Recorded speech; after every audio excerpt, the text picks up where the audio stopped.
Maggie and Perloff on the Infinity Sports Network.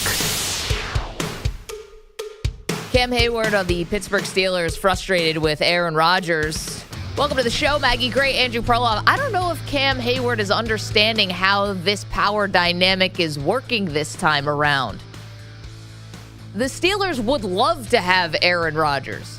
I know it's frustrating, Pearl, to wait, and Rodgers waiting on the Vikings, and the Vikings are taking forever to make their decision, and they might not even be that interested right now, and I get how the dominoes can be frustrating, but I think Cam Heyward, who's a fantastic defensive tackle, awesome guy, lifelong Steeler, multiple-time Pro Bowler, he's unassailable. Everyone loves this guy. Yeah, Walter Payton Man. Was he Walter Payton Man of the Year? I wouldn't be surprised because he seems like that good of a dude, but I think he's really off on this one, which is the Steelers need Rodgers, and dude, so do you. I mean, if Cam Heyward wants to actually win a Super Bowl in what is probably his last year playing in the NFL, then Rodgers gives him the best shot of the available quarterbacks. Okay, I was following you until that last sentence. Do you realize what you just said? Listen. Aaron Rodgers is going to win a Super Bowl for the Pittsburgh Steelers? Is that the goal here? More than Mason Rudolph or Kirk Cousins or Joe Flacco or whoever else you think is available. See, here's the thing. I get Rodgers sometimes it's a bit much. I understand, right? Especially for someone who seems like he's pretty just sort of by the book, black and white. Cam Heyward, I get it. He just wants these things to be simple and be easy. And he said, I'm not going to recruit you. The recruiting pitch is, do you want to be a Steeler or not? And I get the proud history of the Steelers, Pearl, but we are not there right now with the Steelers. The Steelers are not that feared team that they used to be not because of the defense. Cam Heyward's doing his part, but because they have not been able to find a franchise quarterback since Big Ben retired. I think it's a little delusional for Cam Heyward to come out and say what he said in his podcast yesterday. So let's, because of course everyone has a pod. Got to have a pod. We have one. It's great. Download it. But here's Cam Heyward's pod talking about Aaron Rodgers and, of course, got to mention the darkness retreat. Are you going to be off the grid for a little bit, go to the darkness and try to get this guy? We need you. You're our best recruiter. I'm about to get into Darius Slay, and it sounds like you recruited him too. So we need you to start recruiting. Get that NIL bag out like you did at Ohio State. I ain't doing that or darkness retreat. I don't need any of that crap. Either you want to be a Pittsburgh Steeler or you don't. That's simple. Yeah, more from Cam Heyward. The pitch, it's just not that complicated. That's the pitch. If you want me to recruit, that's the recruiting pitch. Pittsburgh Steelers, if you want to be part of it, so be it. If you don't, no skin on my back. Yeah, see, Pearl, I think that's the wrong approach. The front office is actively negotiating with Aaron Rodgers right now. Looks like Minnesota may not be on the table. So Pittsburgh is your second best option for Aaron Rodgers in terms of, the best roster to go to. Why are you going out and blowing him up like this publicly? I think Cam, just really all-time great guy, big misstep here. Why do you think that Cam Heyward, a 35-year-old defensive tackle, has any impact on this? What does Aaron Rodgers care? I mean, Cam Heyward, by the way, is a star, but I wouldn't even say he's a big name nationally. You think Rodgers is paying any attention to this? Rodgers is his own world, staring out at the ocean and the beach. He doesn't care what anybody says. And I don't know, maybe if an offensive guy said something, maybe that would impact him. If maybe the head coach said something. But I think Rodgers is totally oblivious to this. I don't think so. I don't think Rodgers is oblivious to anything. And I think Cam Heyward is basically in Rodgers, more of in his class than other guys. Rodgers is 41. Really? Rodgers 41, Cam's 35. I mean, they've been around each other. They've been in the league together, let's put it that way, for a long time. And I think that Cam Heyward does enjoy, some elevated status in the league. He's definitely a guy. He's not a quarterback. He's not a wide receiver. So, yeah, maybe it's a little different in terms of airtime that he gets. But his dad was a great player. Yeah. He's a great player. I think this will get back to Rodgers. And I think if I'm Omar Khan in the front office, if I'm Mike Tomlin, I'm like, hey, Cam, ease up. If we actually want to do anything this year, if we actually want a chance to compete, Aaron Rodgers gives us the best option. Now, I'm not saying it's a great one, but this is the predicament that the Steelers find themselves in. They're not picking from the best of the bunch here. They're picking from some okay options. And Rodgers, to me, 2 years off the Achilles is the best option that they have. Yeah, I first of all, I don't think Aaron Rodgers cares about what anyone thinks because, and I'm basing this on the fact that we're 2 weeks into free agency and he's leaving these teams hanging. He's leaving the Giants and the Steelers hanging. Well, he's waiting on the Vikings. It's not him. It's Kevin O'Connell. But that strikes me as somebody who doesn't really care what these teams think or what other people think. I think he's going to make the best decision for himself. And I definitely don't think Cam Heyward saying something influences him. The other thing, too, is why do you think he's not interested in Pittsburgh? Why isn't he jumping on the Pittsburgh offer? I find that interesting, too, because I think he looks at that offense and says, I don't know if I can thrive here. Well, DK Metcalf now changes things a little bit, adding him in the trade. And now with George Pickens and Metcalf and Freiermuth, the cupboard feels a little less bare than it did. Now, there will always be an Arthur Smith situation. You and I are not big believers in his offense because we have eyes. But I think that the Steelers seem like the second best option after the Vikings. And well, of three, you're comparing them to the Giants. Right. So, but that's I think where we are. I think there's a cliff after the Vikings because I think, first of all, I don't think George Pickens and DK Metcalf are there week one together because that makes no sense. They're basically the same guy. And I think the Arthur Smith getting used to that new offense is not something Aaron Rodgers wants to do. I don't know how different the Kevin O'Connell offense is. I just don't think if he was so excited about Pittsburgh, I think he would have signed with him. I think he would begrudgingly go there. Okay, well, how about flip it on your head a little bit? Yeah. If Pittsburgh was so interested in someone outside of Rodgers, why wouldn't that person be signed? Why didn't they try to keep Justin Fields? Why isn't Russell Wilson in the building? Well, they knew. They brought in Mason Rudolph, who was their third string and second string guy for forever. That's not exactly thinking outside the box. If they didn't care about Rodgers, that job would be filled. Well, I know they care about him, but like you said, these are not great options. I'm saying I don't think Rodgers likes that. I agree with you. They do like him. They need him. But I don't think there's a huge difference between Rodgers, Flacco, Kirk Cousins. I think there is a difference, but I would personally go Rodgers. But I think the way they're viewing the team, I don't honestly, I would go Flacco and draft a guy. I would not go all in the Rodgers thing because first of all, Cam Heyward's right. He doesn't want to be there. This feels like it's setting up to be I'll sign with them because nobody else wants me. And that's not exactly the situation I want. I think that's what Cam Heyward is getting at. Well, you know what? Beggars can't be choosers. And the thing about Pittsburgh is you're picking 21. If you're picking 2 or 3, then you could say, okay, well, we're going to have a pick of quarterbacks we want. You guys check out the latest mock drafts. And I know they're just mocks. It's fine. Like, it's not set in stone. But basically, Mel Kiper and Daniel Jeremiah, so two guys who are, at the top of this profession of doing this kind of draft analysis, both have Cam Ward going number 1 to the Titans, but have Shedeur Sanders going 3, and Mel Kiper has Jackson Dart going 9 to the New Orleans Saints. So at 21, good luck to you. Honestly, if Jackson Dart is 9, then hey, there are a lot of quarterbacks who are just as good as Jackson Dart in this draft class. You might get a quality one. Or bad teams are reaching. Well, first of all, Jackson Dart, Mel Kiper, we all know about Mel Kiper. He always gets his guys. Todd. Yeah. Well, Jackson Dart's the new Matt Barkley and the new Jimmy Clausen. That's very clear. You can read that anywhere. So we don't even know if Jackson Dart's really going number 9. But if you could get Jackson Dart at 9, if I'm the Steelers, I'm like, ooh, there are a bunch of guys who are just as good as Jackson Dart that I can get at 21. And I bet you they're looking and saying there are guys who are probably as good a prospects as Shedeur Sanders who are going to be there at 21. Or go second round. If you're going to go with the old Aaron Rodgers route, there's no future. You have 1 year and you're all in. And I look at Pittsburgh. Last year, they got their butts kicked on defense by Baltimore. I mean, they just got run over like they were a JV team. I don't think they're an Aaron Rodgers away from winning the Super Bowl.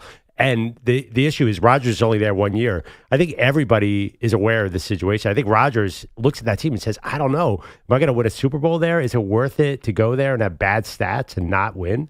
Well, then retire, but we're talking about Cam Heyward's point of view on this, who's a lifelong Steeler, who comes out on the podcast and says, Aaron, either you know what or get off the pot. We don't care. The pitch is, do you want to be a Steeler or not? I think not only shows Steelers delusion, they are not what they were when Cam Heyward joined the team.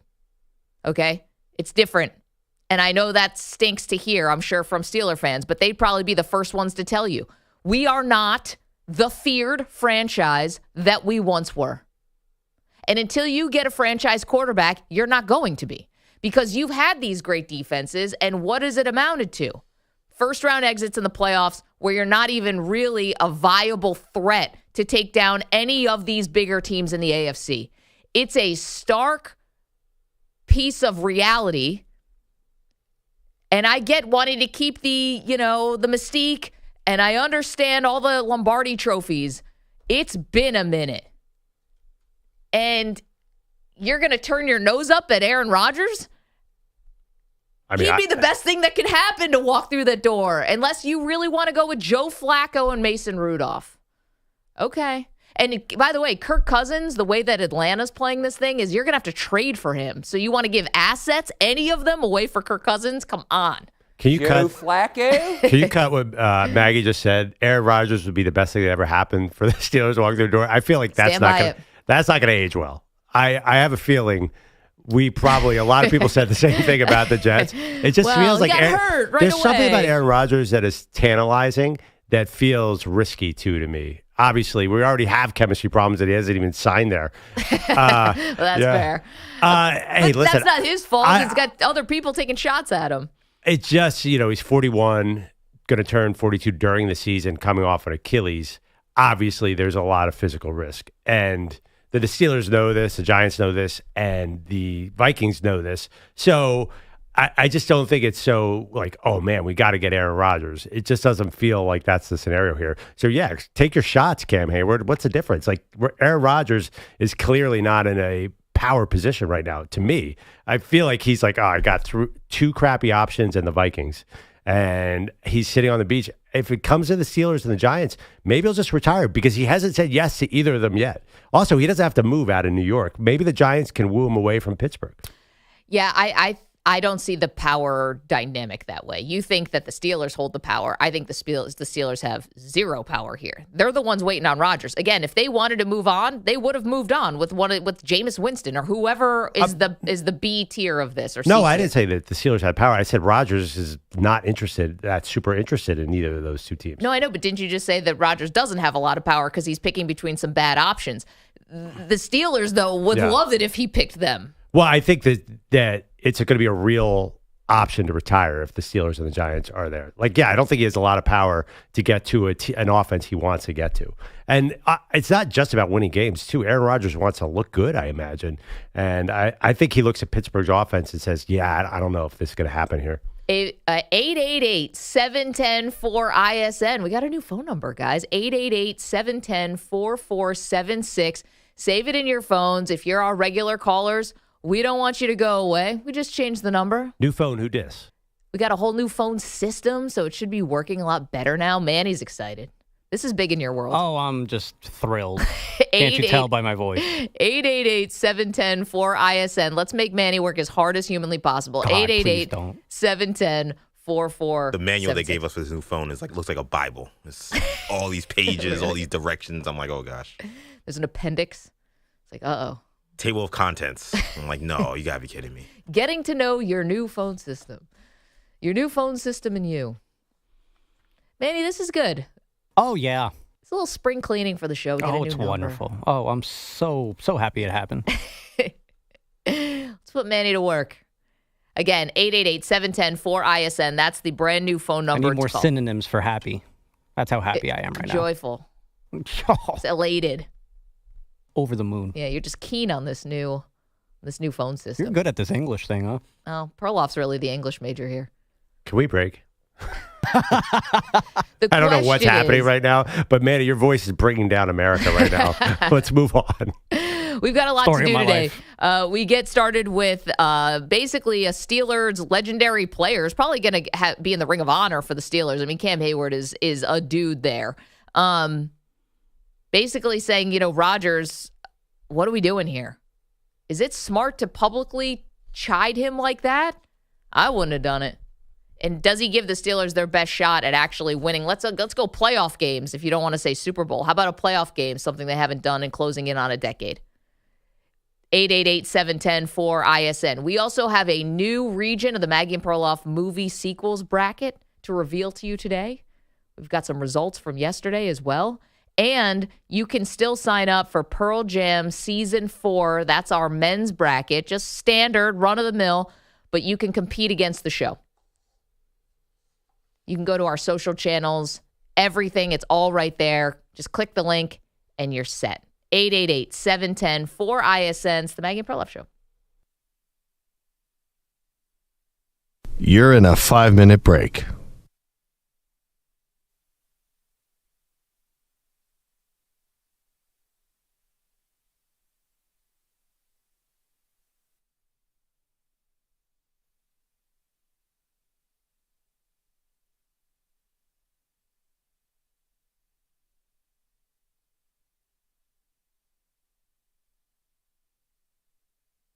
Four minutes, 30 seconds remaining.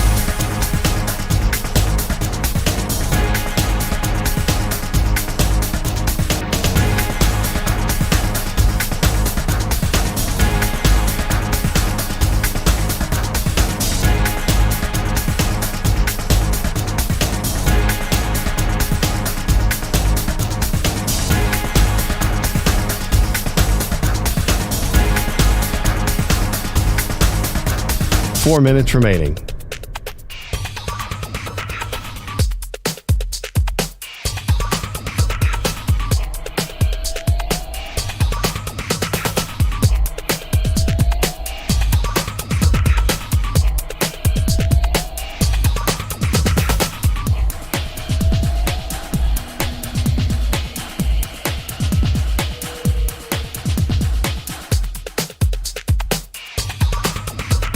Three minutes, 30 seconds remaining.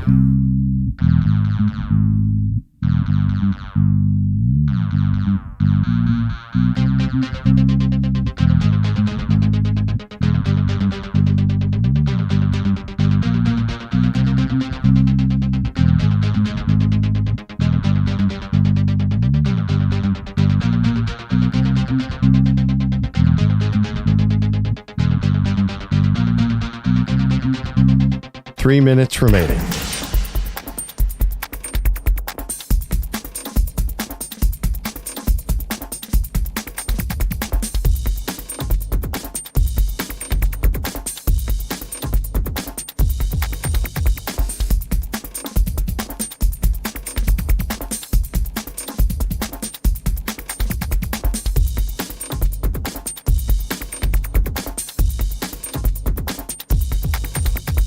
Two minutes, 30 seconds remaining.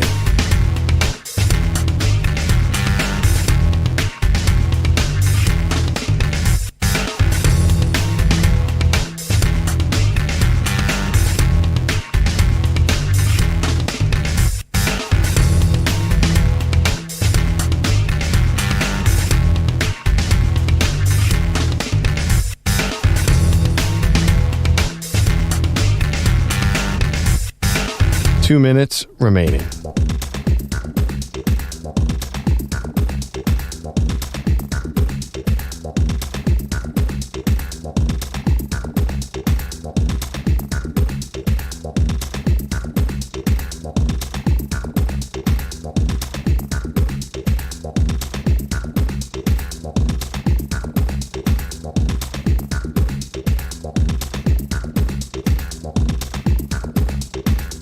One minute, 30 seconds remaining.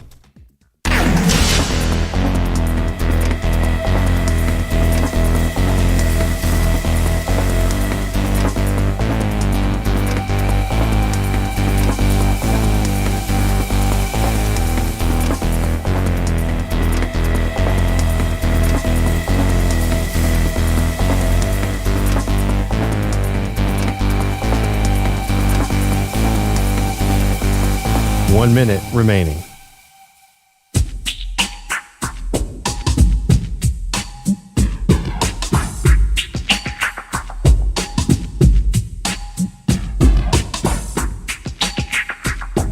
.45 seconds remaining.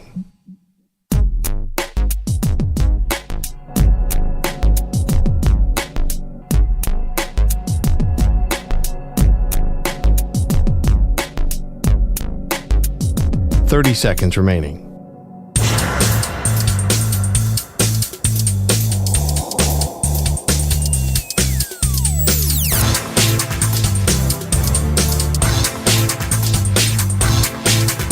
.15 seconds.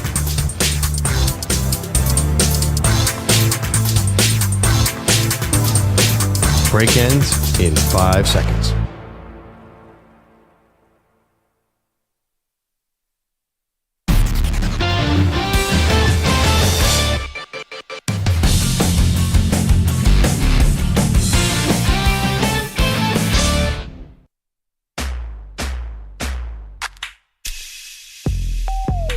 Welcome back, Maggie and Perloff Show. We're trying to solve the Pittsburgh Steelers quarterback conundrum. Maggie's upset that Cam Heyward, not upset, that Cam Heyward, surprised, for a longtime defensive tackle, says to Aaron Rodgers, if you want to be a Steeler, come here. If not, get away from me, in so many words. Yeah, not a great recruiting pitch. Take it or leave it. I like, there's a report that they had dinner with Jalen Milroe last night. Jalen Milroe's pro day is today. It's going to be a phenomenal workout at Alabama. Looks amazing in shorts. So Mike Tomlin and Jalen Milroe had dinner last night. Mm-hmm. He's going to fall in love with Jalen Milroe. Everyone falls in love with Jalen Milroe. His personality is contagious. So what if you go a totally different thing and just get into the mobile quarterback game? And then my strategy there would be is there another Justin Fields type, a mobile running quarterback who doesn't throw a lot? They bring Jalen Milroe. Like Snoop Huntley or someone like that? Somebody who has a big run balance and just try to become a run team. That's what Mike Tomlin wants to do. He doesn't want to throw it. That's why I find this Aaron Rodgers marriage a little interesting. Aaron Rodgers, to get the most value out of him, you want 40 pass attempts a game. Mike Tomlin recently has been conservative ever since Big Ben retired. So it'll be interesting to me what their overall strategy is. Maybe the Cam Heyward got to the front office and said, hey, let's look at other options. Maybe Cam Heyward is running the ship here. Okay, well, I mean, do you want your players playing GM? I don't know if I do. Even guys as established and as respected as Cam Heyward. And by the way, I know they want to run the ball. It's the Pittsburgh Steelers.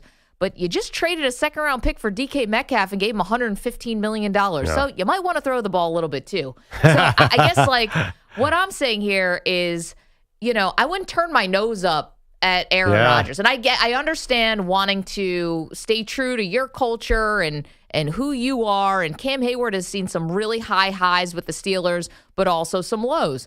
And you're picking from the best of a bunch of bad options. And by the way, I saw that they had dinner with Milroe, and I don't hate that idea, but that still doesn't preclude you from bringing in Rodgers for a year. You could always have Milroe sit. I think that would actually be better. I mean, give the kid a year to develop behind a veteran quarterback. That's never a bad idea, in my opinion. Well, also, we don't know if Milroe is going to be there in the first or second round. I imagine he's a second rounder. 21 feels rich for him. Based on last year, he was not great in the Kellen DeBoer offense. The thing about DK Metcalf and the Steelers, and look at George Pickens last year. We knew he was wildly talented, and they never threw him the ball. They are famous for not giving targets to their talented players. And DK Metcalf was famous for disappearing in Seattle. I don't think just because they paid him that they're going to execute this the way they should. I honestly see some tension ahead. I think DK is going to be there in week 7, possibly, and say, what am I doing here? Why did you pay me all this money if you're not using me? Well, it's possible because of what's happened. That's what the money's for. But that's what happens in Pittsburgh. Matt Canada, we just watched his offense. We're saying, why are you not throwing the ball on first down ever? And I just worry that Pittsburgh has this philosophical problem where they want to be a run team. They are getting into this passing game, and they don't know what they're doing. And they're going to be 10-7, go out on the first round. Well, maybe that loss to the Ravens in the playoffs was a wake-up call because, if it wasn't, then you've got a problem because that was a full throttle, beat down, and it was with the guy you brought in to be a starter. I know that, Russell Wilson did get hurt and Fields played the first few games and then Russ came in to finish it out and you ended the season on a down note. But you could have blamed first-round playoff exits on a whole bunch of things in years past, where Mason Rudolph is out there and had to go to Buffalo and all these other ways that you've lost. This was your guy. You did bring in Russ. Now, it was like a flyer and he was cheap and all that. But again, this is how you set it up. You wanted it, and you guys got just mollywopped. So you should be thinking about. They paid $2 million for Russ. They've been bargain bin shopping at you quarterback. Reap what you sow, but that's the guy they wanted starting a playoff game for them. No, I know, but you can't look at excuses like Mason Rudolph started. At a certain point, the Steelers are who they are. We've seen how many years of them disappointing in the playoffs now. I'd love to hear from Pittsburgh fans. Do they want Aaron Rodgers? Because we're not forgetting there's a huge anti-Aaron Rodgers contingency out there. Oh, I know. Yeah. They exist on this show. Yeah, It's it's not Bogusch just is waving, EJ is waving. I'm not sure where Manny stands on this, but he's busy with the new phone. I bank. sent you Don't guys. be a freaking weirdo. I sent you guys a link last night from The Onion, the satirical online website that makes fun of things, saying several teams are. What was the headline? It just nailed it to me. Several teams are very interested in not having Aaron Rodgers on their team. It was. I just think there's this anti-Aaron Rodgers vibe because look at what's happening with Cam Heyward, former Walter Payton Man of the Year. He doesn't go after anybody. He's like, "What are you doing, Aaron Rodgers?" It just feels like a mess to me. Really delivered that joke. Okay. Numerous teams expressed interest in Aaron Rodgers playing elsewhere. Yeah. That's pretty funny. New phone number, 888-710-4ISN. New phone, who dis? 888-710-4476. Is Rodgers the best option for the Steelers at quarterback? I don't need any of that crap. Here's Making fun of the darkness sorry. retreat. I mean, you're really going after the guy. That's a little personal. There's some quotes in this article, by the way. Oh, I'm sorry. Yeah. We immediately. Onion article. This is from an anonymous NFC general manager. We immediately reached out to his agent to improve our chances of keeping Aaron Rodgers as far away as possible from our franchise. Yeah. There's definitely a big anti-Aaron Rodgers contingency, and I think Cam Heyward just couldn't hold it in. He's like, dude, what are you doing to us? I know. Again, 888-710-4476. Is Aaron Rodgers the best chance for the Steelers to actually have a successful season this year? Andrew Bogusch has headlines for us. Hey, Bogusch. Hey, guys. Good morning. Your headlines are sponsored by Progressive Insurance. Your small business keeps you on the go. Progressive Commercial Insurance keeps your policy within reach with our easy-to-use mobile app. Learn more at progressivecommercial.com. I am not a compulsive gambler. Thank goodness for Alabama State and St. Francis. Simpson will inbound under his own basket. Pinedo pressures the ball. He throws a baseball right-hand pass, arcing toward the far free throw line. It's loose under the basket. Laid up and in by Knox. 7/10 of a second to go. Amar Knox gives Alabama State the lead, 70-68. Nate Gatter on the Westwood One NCAA radio network. Amar Knox scoring off a deflected Hail Mary to give Alabama State the lead with a second left. They won 70-68 when a red flash heave missed at the buzzer. That was our only drama of night one of the first four in Dayton because embattled North Carolina followed with a 95-68 rout of San Diego State. Tar Heels head coach Hubert Davis says he simply told his guys to ignore us haters. This group has been one of the best at staying connected and staying the course through windy and turbulent times. Except for not Haters. winning games. Yeah, people like me. Listen, I wasn't even the worst on North Carolina. I just said get rid of the selection committee. This was I mean, all he basically wanted Bubba Cunningham drawed and quartered. Basically. Well, I just said he didn't look like a Bubba to me. I thought Bubba's look a little more gritty than more country club. But anyway, John Rothstein, John Fanta, Coach Chris Walker. It was all the experts. It was Jay Billis. Well, Billis is another thing because I think he couched it a little bit, but like it was not the rank and file. This was the experts and top of the field who follow college basketball every single day. They were the ones who were most incensed over North Carolina. Haterade is what you guys are drinking. You just named two Dukies, by the way, so they're immediately out of the Yeah, you think Jay Billis was going to be excited about North Carolina being in the Let's get Grayson Allen's take. Yeah. I'm just saying. Wait, Did you get J.J. Redick and Trajan Langdon? Did you ask them what they thought of this controversial thing? What do we know about Zion? Every single person who was on TV or on the radio said they shouldn't have been in. No, of course. Remember all the bracketologists, proctologists that we were talking about? By the way, I had a dad joke that you didn't give me space to say about the red flash heave. Didn't we have that the other night when Tracy Morgan got food poisoning at the Madison Square Garden? It was a reddish color. And Maggie wins, by the way. He had food poisoning. It was food poisoning. I know. By the way, we've eaten that same food. Manny and I had it the other night at the Garden. This is very Yeah, you know scary. the place where you can't go, Maggie? Yeah, no, I get that. But guys, it couldn't have been the Garden. I got to defend the Garden here. Here we go. My friend James Dolan. Somebody wants to go to a game soon. Can I come? I'm not holding my breath on that. I get Lucas to Radio City Music Hall. I was going to say, poor kid, never can see the circus or anything like that. I don't know if my husband is banned. I never checked to see if it's me and my entire immediate family. But it can't be the food of the Garden, guys. Why? No, it can't. Because everyone else would have gotten sick. Right.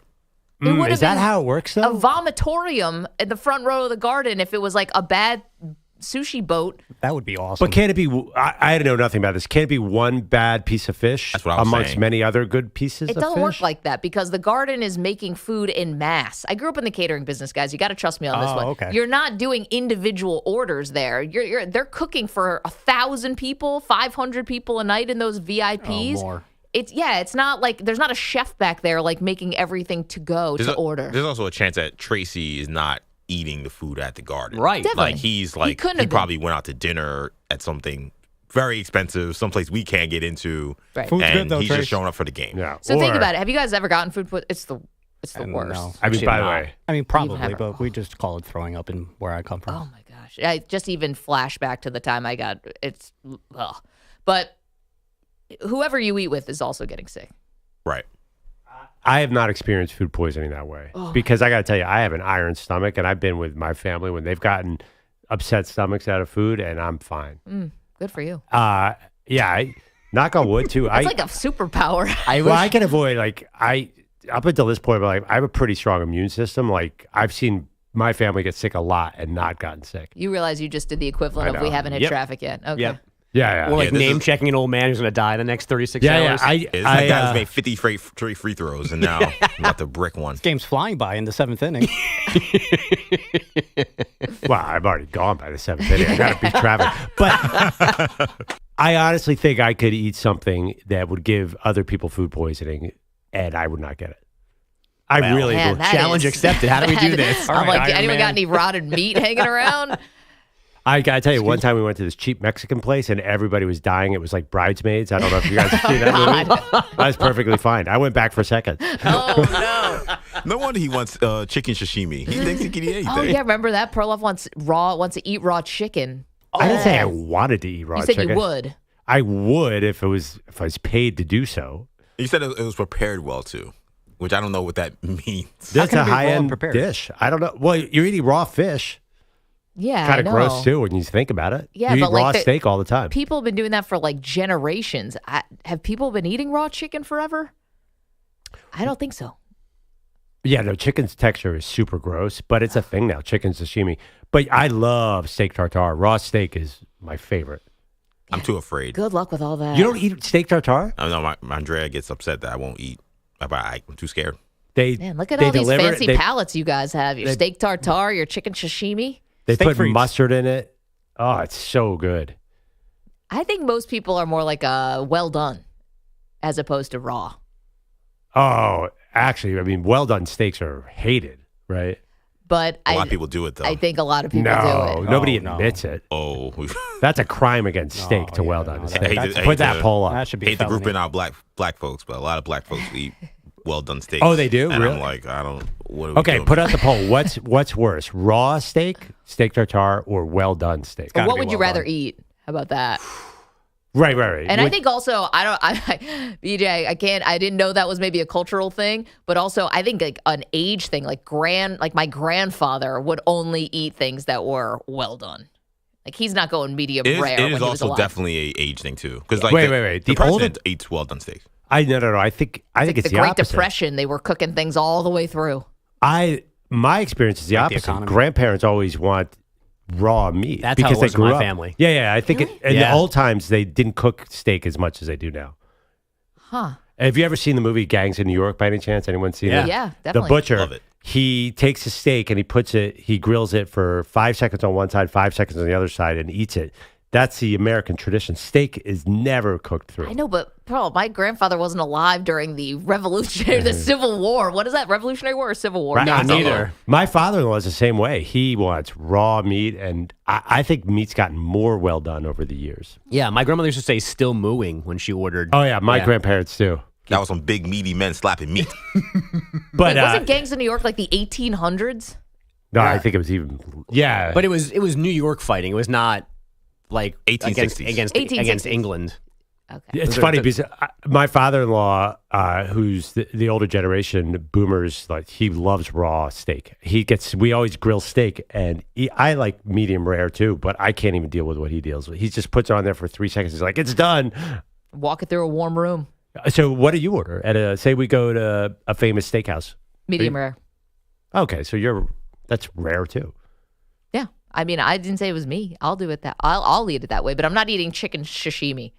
And the fact that I'm the only person here who's ever gotten food poisoning, that you guys should consider yourselves so lucky that you've avoided this. I've had like stomach viruses, but I don't know if I would equate it as food poisoning. No. You know when it's food poisoning. Right, that's what everyone says. You eat something and then 45 minutes later, you're dead. Yeah, that's never happened. Yeah. I have had poisoning, by the way. I have had it. Oh, I'm sorry. Because I'm out there playing with fire all the time. Eat oysters. I didn't tell you guys, by the way. Love salmonella. I had norovirus about 4 weeks ago, too, and just forgot to tell you guys about that. Thanks for that. Yeah. We knew.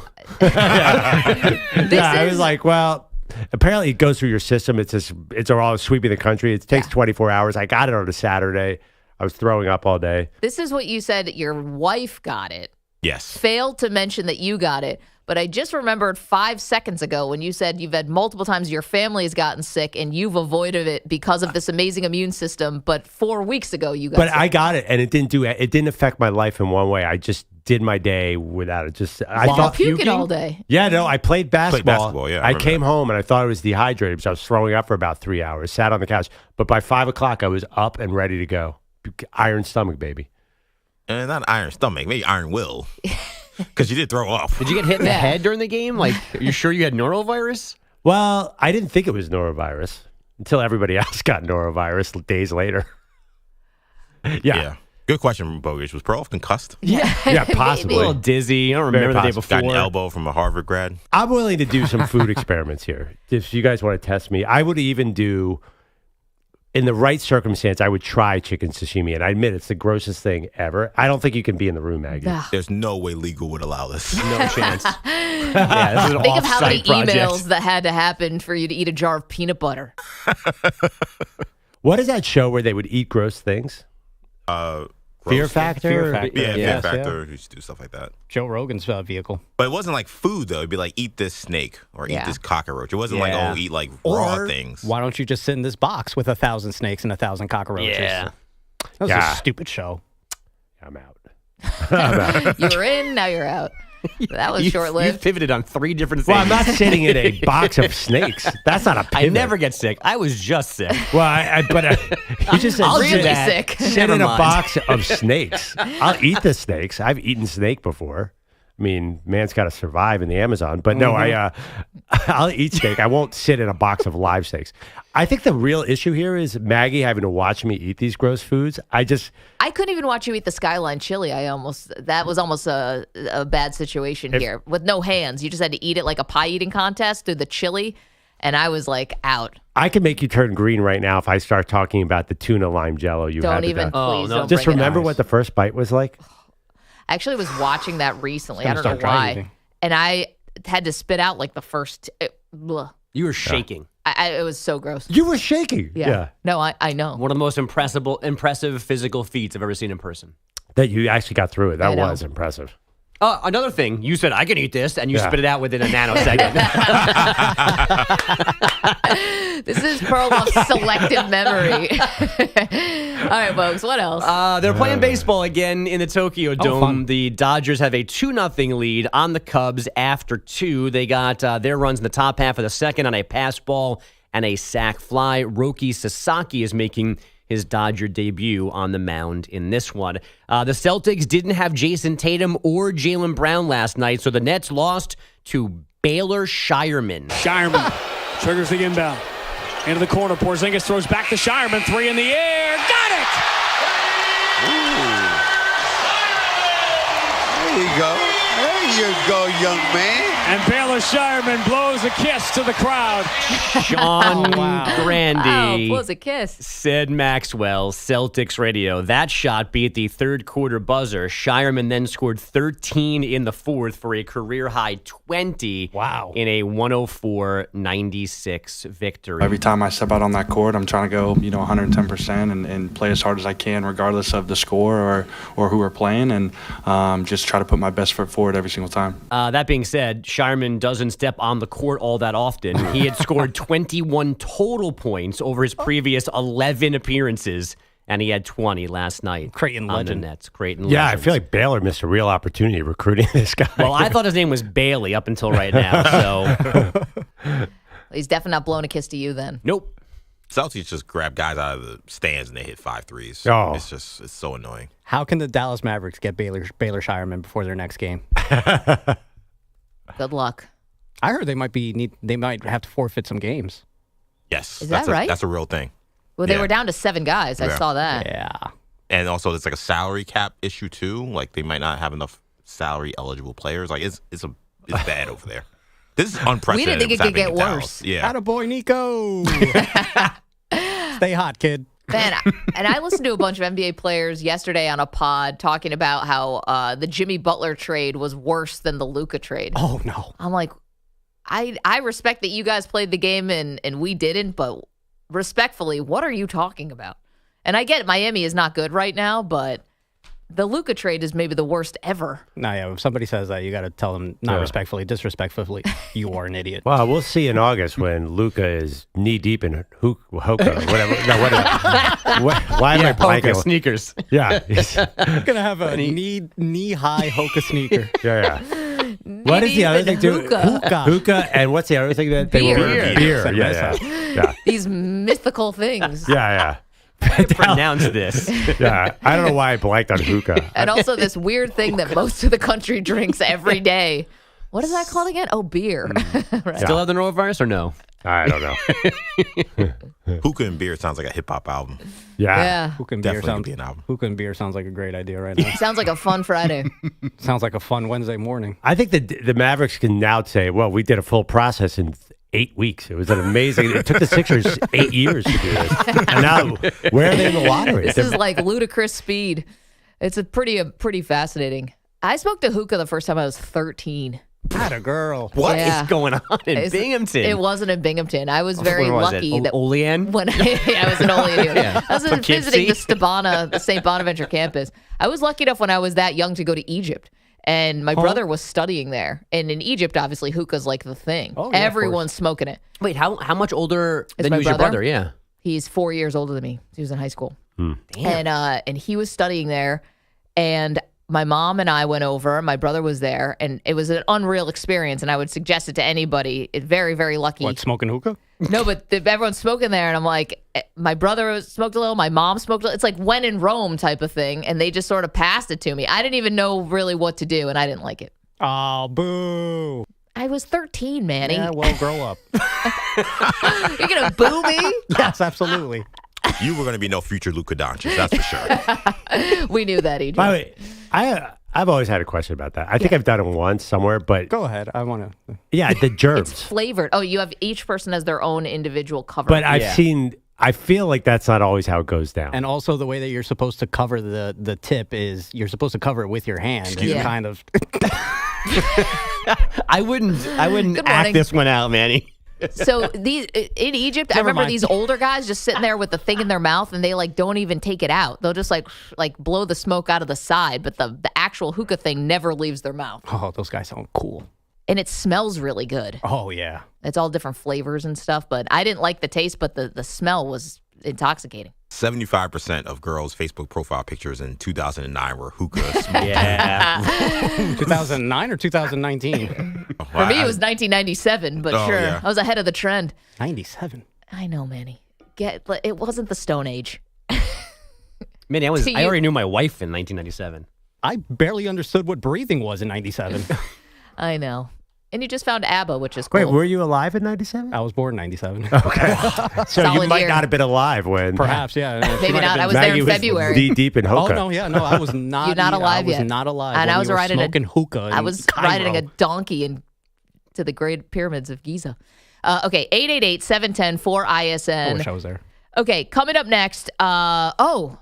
We got a report for you. This one is interesting about the draft. We'll get to that next. 7P. You're in a 5-minute break.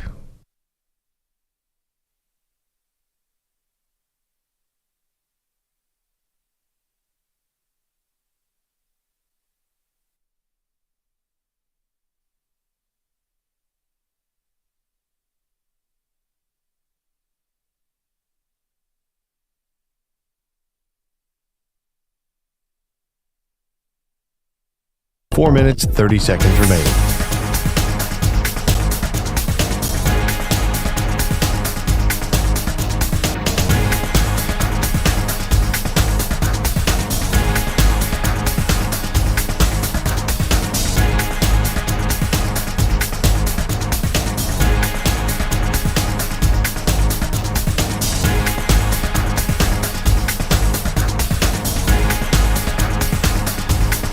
This is Daily. 4 minutes remaining.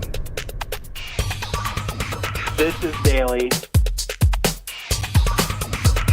I'm out here. I'm out here.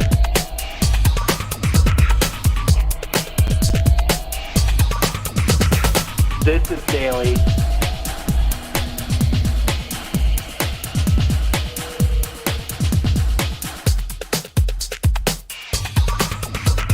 Three minutes, 30 seconds remaining.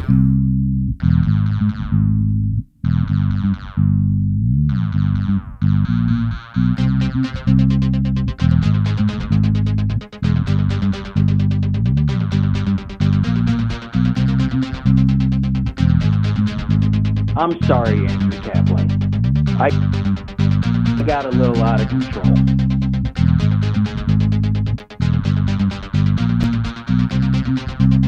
Three minutes remaining.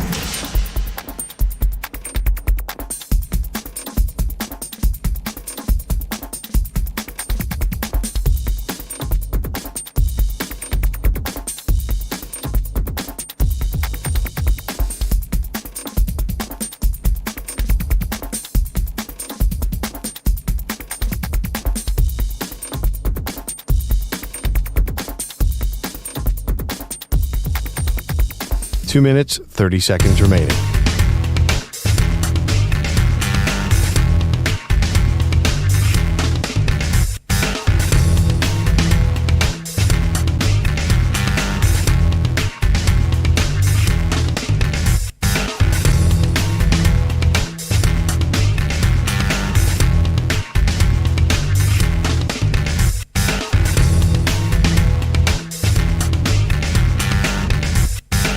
Two minutes remaining.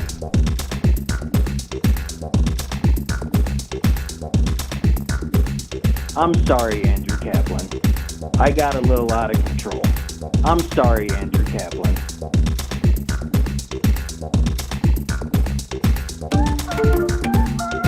Yo, Daddy in the chat saying Captain's got a plan, but let me set the record straight. Ain't no wires in my hat. Zach Gebb, lagging Ryan's going static. Stepping Wolves 1 minute, 30 seconds remaining. But Maggie and Perloff, this ring being magic. Clear as the day, got a feeling ecstatic. Another feeling, just a go. Infinity Sports, running my notes. Daily you tripping, I'm pressing these buttons. Ain't my fault that Velati ain't rushing. Kaplan ain't crashing, Kaplan ain't stopping. My screen's so smooth, man, they never be dropping. Velati still ghosting, snakes need a ride. Do it at home, while I keep it live. Sabotage, man, it's just a joke. I make it run. 1 minute remaining. Broke.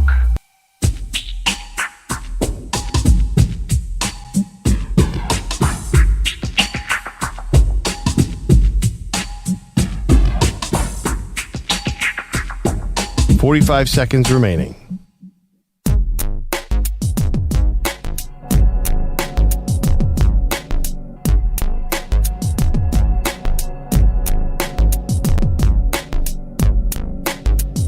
$30 seconds remaining.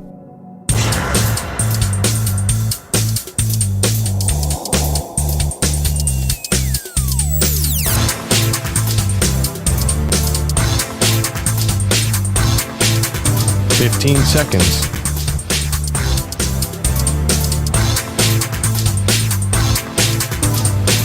Break ends in 5 seconds.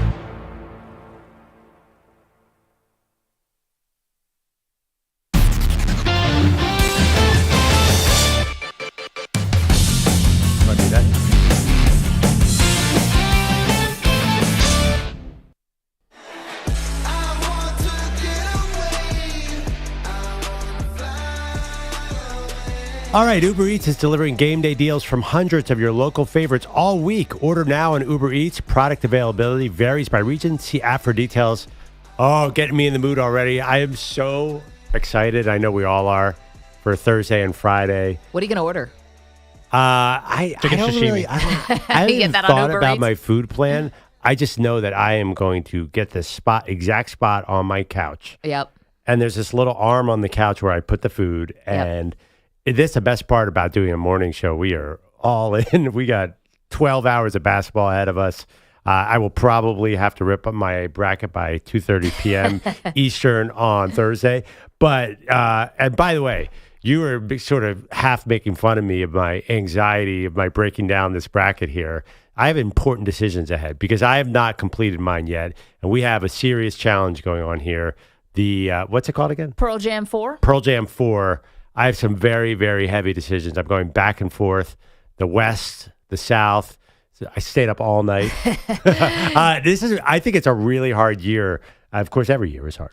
This is what makes it fun, though. I wouldn't overthink it, you know? I think you just go with your gut. Like, just try to fill it out fast. The more you agonize over these, every little matchup, you're never going to get through this thing. Thomas is in Florida. Thomas, good morning, sir. Good morning. How are y'all doing? We're doing great. What do you got on March Madness? Lots of stuff. Well, first off, you guys were joking about best food to have during March Madness. Yeah. Pizza. Wings. Pretty standard. Still pretty good, though. Good morning, Perloff. You're absolutely right, though. Wow, Maggie loves pizza more than anybody I know, so she's all in on that. What's the go-to type of pizza, though? That's the big question. Depends what I'm in the mood for. I will sometimes the pepperoni craving hits when you really want something salty. I put a little hot honey on that, which I love. And then sometimes you just got to lighten it up and say, I'm going to throw some veggies on top of this thing. Wait. You put hot honey on pizza and EJ gives you the thumbs up? What is this? What are we talking about here? You never heard of hot honey on some pizza? Some pepperoni Hold pizza? on. Pearl, all right, we'll put you on hold for a second, Tom. You got to get on this, Pearl. I don't know. It's an elite combination. Dog. Hey, man. I'm not a fancy pizza guy. It's not even It's not that fancy. You can put it on anything. Putting something sweet on pizza, you're getting into the fancy territory. Hot honey's not that sweet, though. Honey's not that sweet? Hot honey honey is not that sweet. That's what I'm saying. Hot honey. It's spicy. It's got a little spice to it. Okay, Thomas, what do you got, sir? You guys are funny, man. By the way, love you guys. Love the crew, EJ and everybody. Good morning. I got some hot takes, and then I also have a huge upset I'm predicting, too. Okay, give us the upset first because we don't have a lot of time. Exactly, yep. I was just looking. It's 52. You probably got 2 minutes tops. A little less, if that. It's just we're going to make him worth it. Megan Perloff, trust me. Get ready. Lipscomb is going to upset Ohio State. Mark it down. That Thomas from Wisconsin, even though I'm in Panama City Beach, Florida, for spring break. Wait, Ohio State's not in the bracket. Iowa State. Oh, Iowa State. Okay. Iowa, ISU. There you go. Yeah. I've done that literally every single time when I tell my friends, and I'm like, what am I doing, Thomas? Okay. Ohio State ain't even in it. The hot take, the big hot take, I believe that, excuse me. You know what I believe? I believe, honestly, hot take, I'm going to stand by this, a double-digit seed, anything 10 and higher, I think it could go to the Final Four.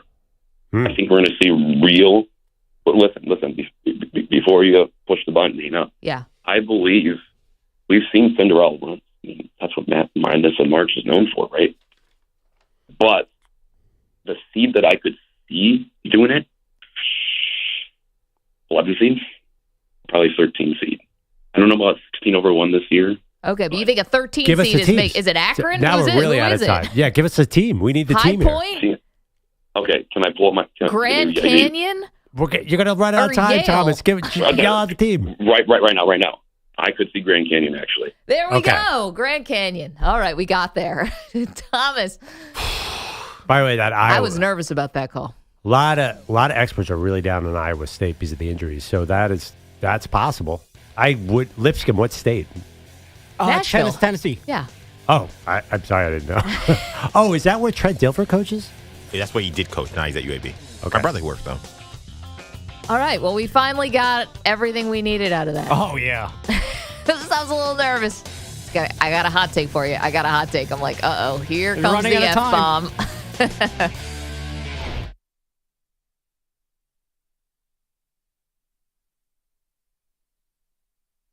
You're in a 5-minute break.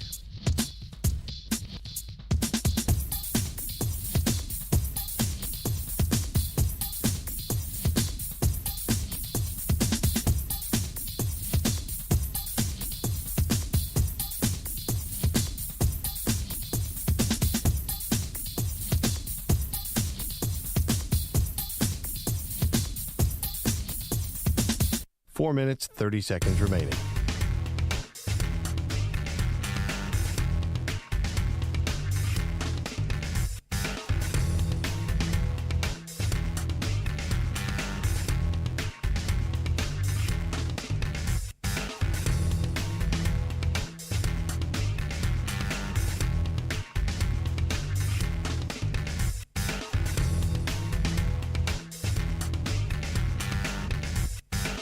Four minutes remaining.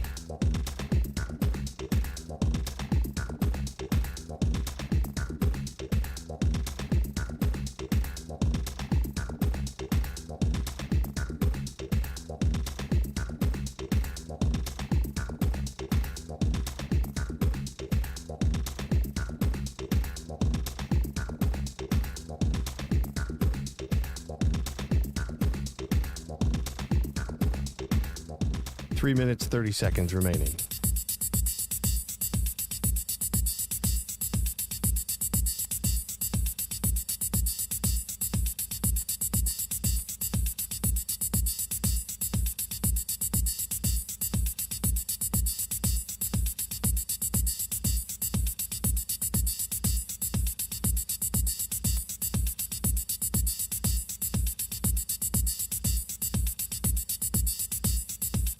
Three minutes remaining.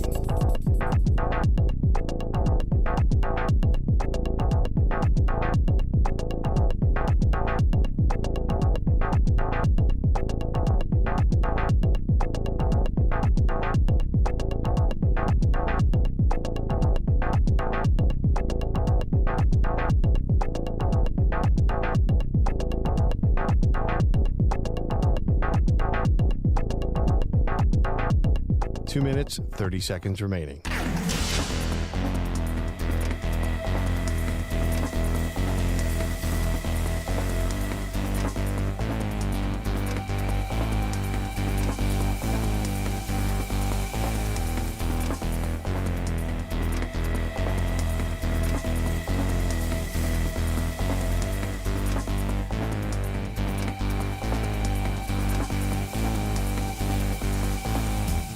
Two minutes remaining.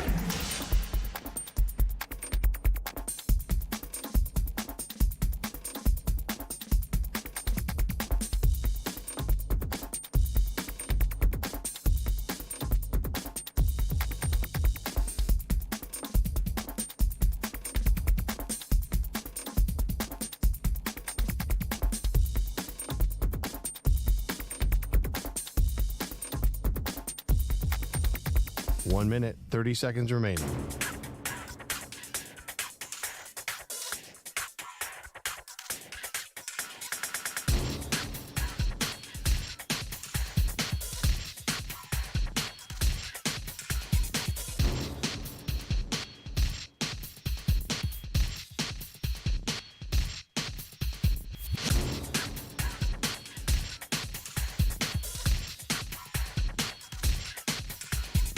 One minute remaining.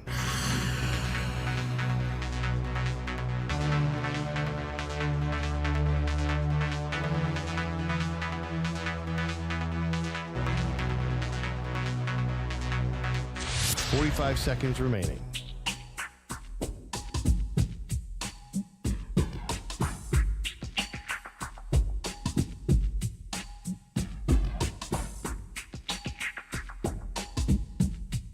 Thirty seconds remaining.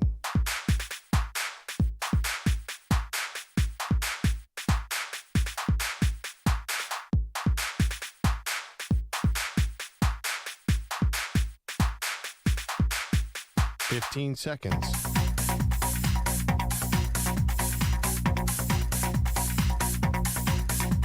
Break ends in 5 seconds.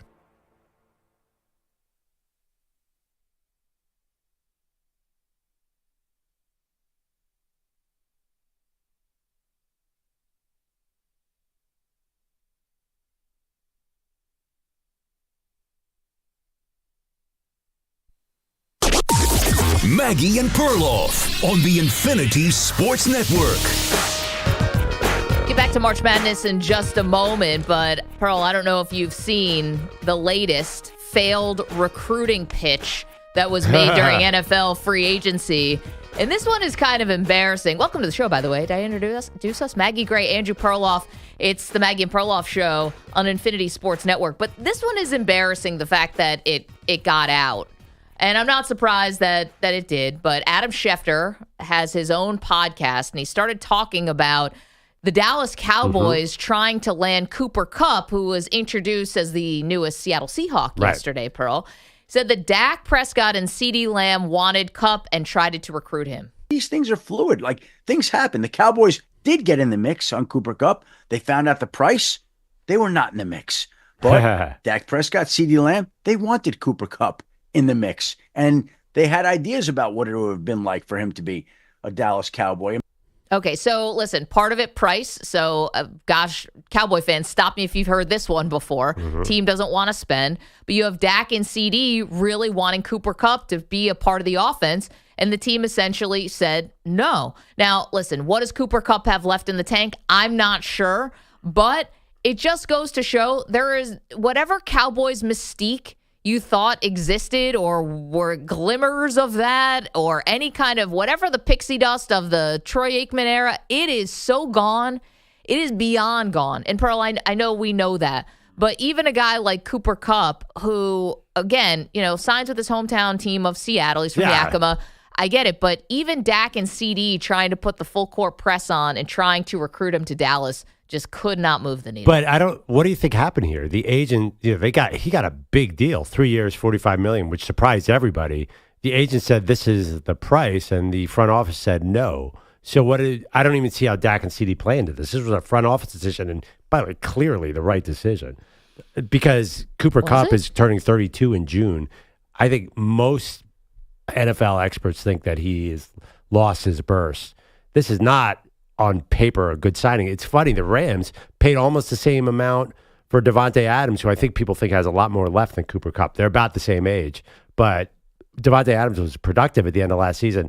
I think this Kupp deal, people think the Seahawks overpaid and the Cowboys were smart. Would they really want to sign Cooper Kupp for $15 million a year? Well, I ask you, do the Cowboys need another weapon?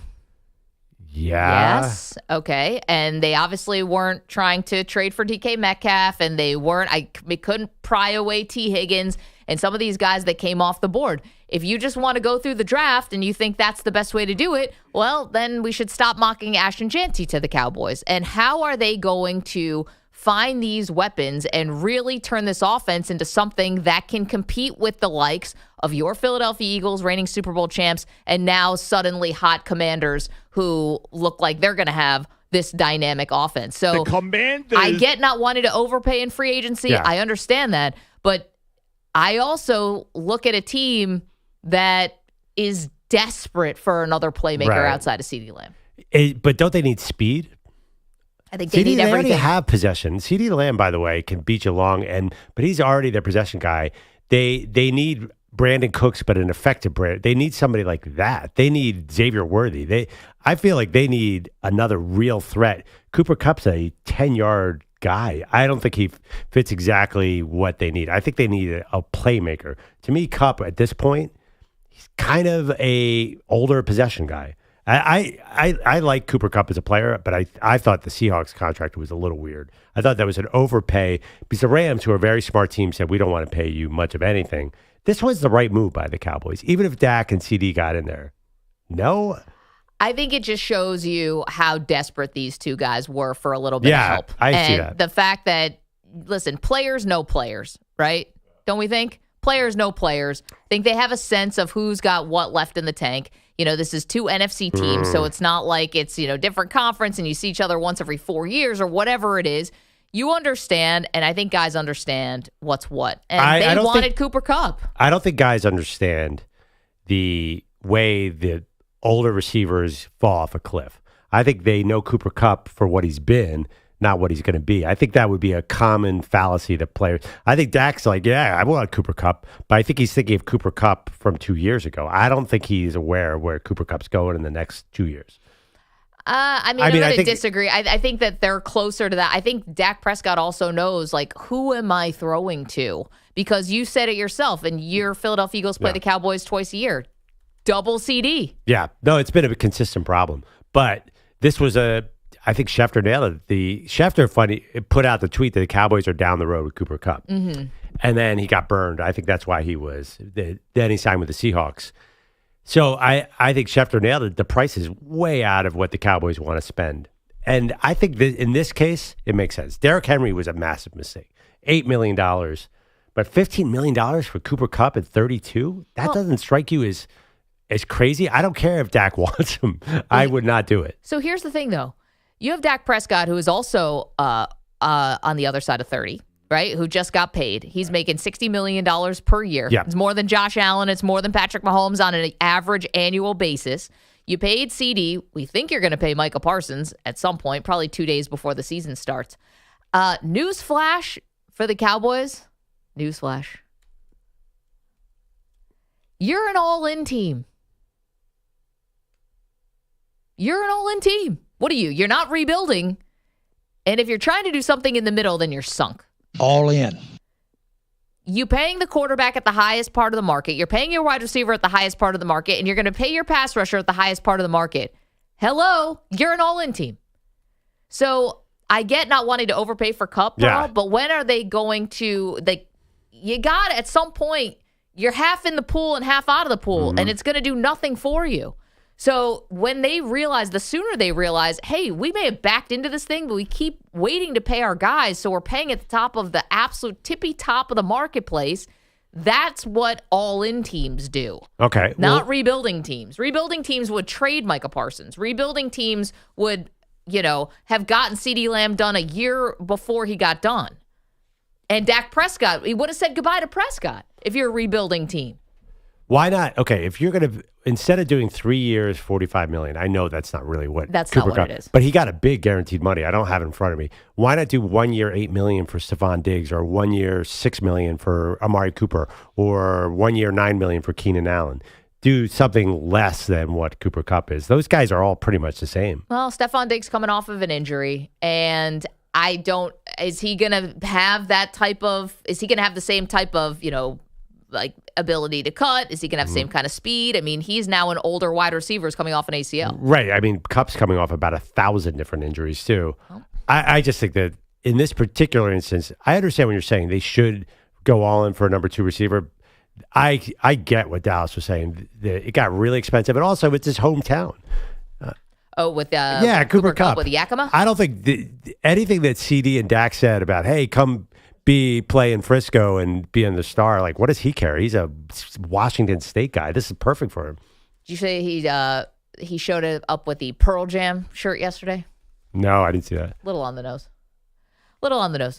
Okay, new number, 888-710-4ISN, 888-710-4476. Everything's brand new around here. We got new phones. Manny's to work figuring out the new phone bank, but give us a call.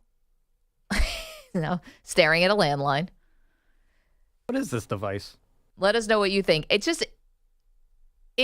just a little more indicative, I think, of, again, this Cowboys disappointment, because, listen, whether or not you thought Cooper Kupp has anything left in the tank or not, you're in this weird limbo here when you're the Cowboys, because you're paying all these guys a ton of money, yet you're not you're not an all-in team. Explain that to me. You are an all-in team, whether you wanted to be or not, because how you mismanaged these 3 stars.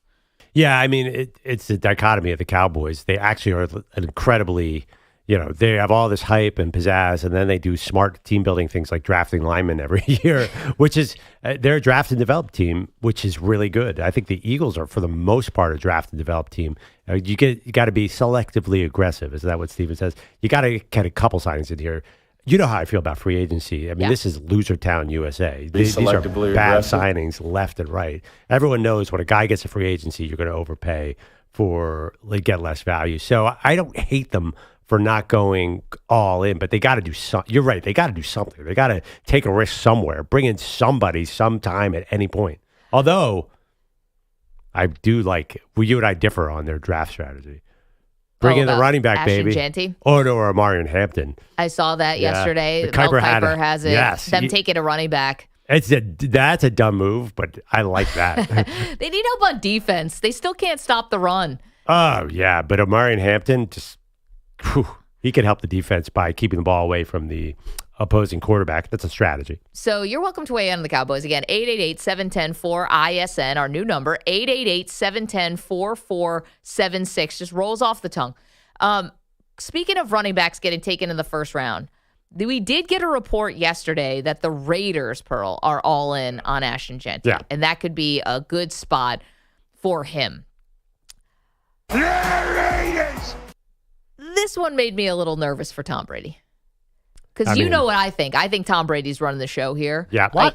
And I have every reason to believe that because Pete Carroll keeps telling me that, and their new GM, John Spytek, keeps telling us that. And it seems like it's Tom's sort of, he's in the meeting. I don't know if he's watching the film, but he's Geno in the Smith meeting. Feels like a Pete Carroll move, but Tom signed off on it. He likes Geno Smith. Right. Like if Tom wanted Sam Darnold, it would have been Sam Darnold. If Tom wanted... No, I don't necessarily believe that. I mean, I think Pete and Geno had been planning this for a long time. Well, that's fine, but Yeah. I'm just illustrating the point that Tom Brady has a very large voice in how the Raiders are constructed. You'll agree with me there. I agree with you, but right. But Geno particularly is obviously a Pete Carroll move. But go ahead. Okay. Yeah. Tom Brady is the architect of what's going on with the Raiders. Right. I believe. If they take Ashton Jeanty with the 6th overall pick in this draft, I no longer have faith in Tom Brady. The Raiders, Perloff, are really devoid of talent at a lot of major positions. Yep. Right? They need help. Maybe the offensive line. They've drafted a lot of O-linemen. The experts like it. I'm no offensive line expert, but the PFF grades and stuff like that are all good on the line. So, okay, maybe that's fine, but you can never go wrong, I don't think, with more offensive line. How about defense? You just gave Max Crosby all this money, but you lost a lot of your core on defense in free agency. A lot of those guys left. So you got Max Crosby, you got Christian Wilkins, and then what? Well, also you drafted Tyree Wilson in the top 10. I mean, Who was injured when you drafted him. But it's a crazy amount of resources for one defensive line. But it hasn't worked, right? Like you still have holes on defense that I think should take precedent over drafting a running back in the top 6. Normally, I would 100% agree. Obviously, drafting a running back in the top 6 in 2025 seems nuts. But for that team, for that specific team, because they've got holes. No, for any team. I think, but the Raiders are the number one team in America who needs a skill position player. There's no doubt about it. The Patriots are up there too, but there is no worse skill position depth chart in the last 30 years than what the Raiders got going on now. It is unbelievable that they are going to roll out. Geno Smith, he wouldn't have signed there. Look at their guys they have now. Raheem Mostert is their starting running back. He's 33, I believe. You got Jacoby Myers, Trey Tucker, and somebody named Ramai Keaton. I don't even know who. They need everything. Or Ramel, I'm sorry, out of Tennessee. Okay, undrafted rookie. They need everything. So Ashton Jeanty, I think they think, okay, it's like Ezekiel Elliott when he went to the Cowboys. He'll fix everything. We'll have a guy who could get 5 yards on first down and just makes everything easier. Yeah, that Cowboy team is nothing like this Raider team. That had an amazing offensive line where even Dak Prescott as a rookie was able to come in and have success right away. But mainly because the O-line and Zeke were killing it. I do not see similarities between that Dallas team and this Raider team at all. And Jeanty would be the luxury pick here, right? Like you can't expect him to have an impact when you just said it. You don't have receivers outside of Brock Bowers, who's a tight end, who is going to command any real attention. And I know Jacoby Myers had 1,000-yard receiving last year. They had to throw it to somebody. And I just really think that I would lose all faith in Brady if this is the way he decided to build a team. And listen, I know that Bill Belichick kind of lost the fastball at the end. I totally understand that. But this is not how the Patriots found success. It was not by drafting skill position players in the top 10. It was about making sure your lines are good, making sure your defense is good, and you can get skill position players, wide receivers, and running backs either later in the first round, second round, third round. this is not where I would go if I were the Raiders. Well, what? By the way, what has Tom Brady done that makes you think he's some analytical genius? He hired a 72-year-old coach. He hired an offensive coordinator who was terrible at UCLA and then gutted Ohio State's offense, and they still somehow won a title. And then he hired Geno Smith, who's 34, and is reportedly going to pay him $45 million a year. There's nothing reminiscent of the 2001 Patriots. They've gone the exact opposite direction. They seem like a Mark Davis operation to me. I mean, what is it that Brady's done so far that makes you think he's some sort of innovator as a team builder? I was willing to give him the benefit of the doubt because he's, and I was before he outright fails at this, I wanted to see what he would do. And to be honest, like I get the Pete Carroll thing. I get needing to bring somebody in who's not a lottery ticket, who's not a wild card, like someone who can come in and stabilize things. Do you love that he's 73? Probably not, because how long can he actually coach the team? But he's a young 73. And then I understand even the Geno Smith. You already mentioned the connection between coach and quarterback. Right. But also, again, stabilizing things. It's not back-breaking money. $45 million, by the way, it isn't even done yet. But $45 million it's not $55 million for Sam Darnold, which was the guarantee. Like, I'm okay with that. It's not a big investment. It's not a lot of years as far as we can tell. So I don't hate the moves he's making. Jeanty at 6, though, to me would be like, oh, you're not understanding it, which is crazy because of how much he's seen over his 20 years playing in the league. Yeah, I mean, I think that nothing Tom Brady's done that says innovator or analytics. I mean, I think analytics and innovator, and actually I keep on throwing analytics. I've never heard Tom Brady say he's a big analytics guy, but I think young and cheap, build a team kind of like the 2001 Patriots, where you're just finding value, Moneyball style, where people don't see value. The reality don't forget, is, they had Drew Bledsoe for $100 million on that team. Yeah, it wasn't all Moneyball. But then they started Tom Brady. They brought in all these special teams guys and somehow special teamed their way to their first Super Bowl. They were definitely a different team, where the Raiders seem like an owner-run team. Give me a coach who's won a Super Bowl, even though he's 72. Give me a big name at offensive coordinator. We'll pay him a lot of money. Give me a 34-year-old quarterback. We'll pay him a lot of money.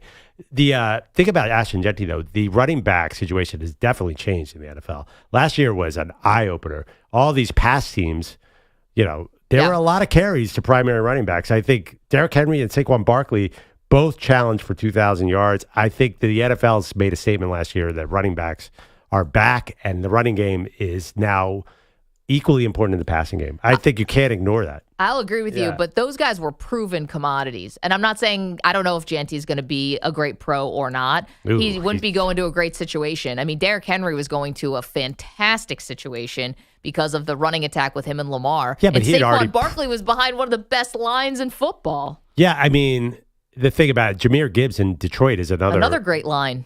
Yeah, I think that Jeanty is a game changer. He reminds me a lot of Gibbs. I mean, there's stats about him after contact that are incredible. I also think Omarion Hampton is going to be a star. I think you're going to have two consistent, 13 to 1,500 yard rushers here. So I understand what you're saying. You could get a Bucky Irving in the later rounds too, but there's no receiver to take here. I mean, that the way the draft is falling, you need a playmaker. You need somebody who defenses are going to pay attention to. Right now, Geno Smith's going to have to chuck for his life. I just don't see what the Raiders. They're in a desperate situation because they've had so many bad drafts over the years. They need a running back or receiver. Will you admit that? Yeah, but I wouldn't do it at 6. That's where you and I would disagree. But let us know what you think, Raider fans. 888-710-4ISN, 888-710-4476. Yeah, new phone, who dis? Give us a call. We're also asking the Cowboys fans, now that you know Dak Prescott, CeeDee Lamb were trying to recruit Cooper Kupp, and it didn't work.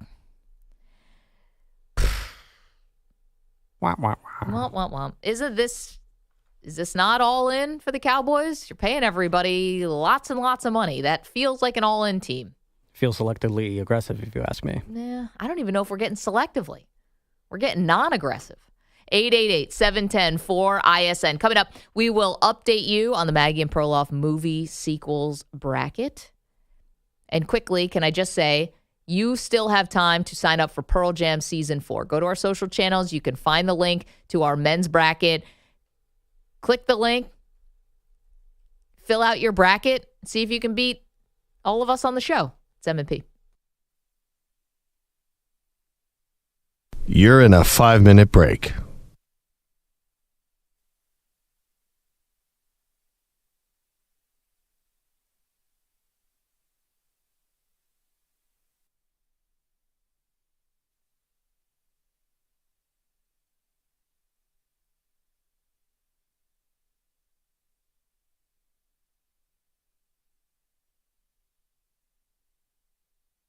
Four minutes, 30 seconds remaining.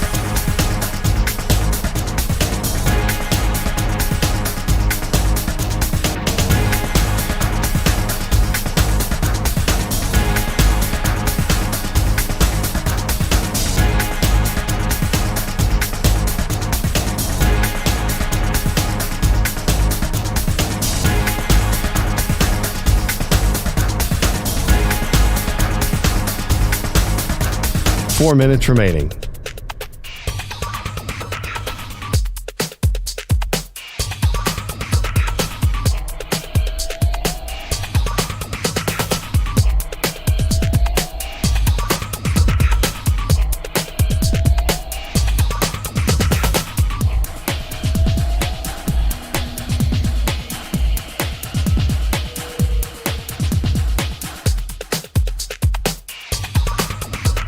Three minutes, 30 seconds remaining.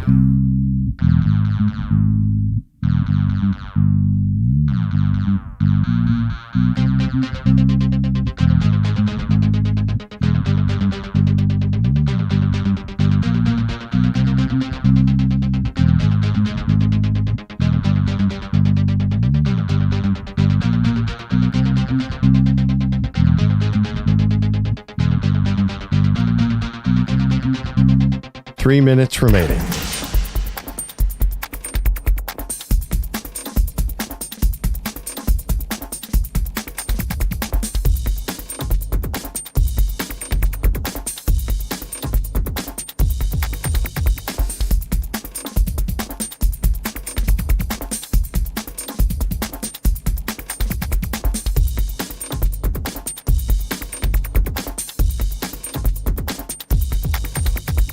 Two minutes, 30 seconds remaining.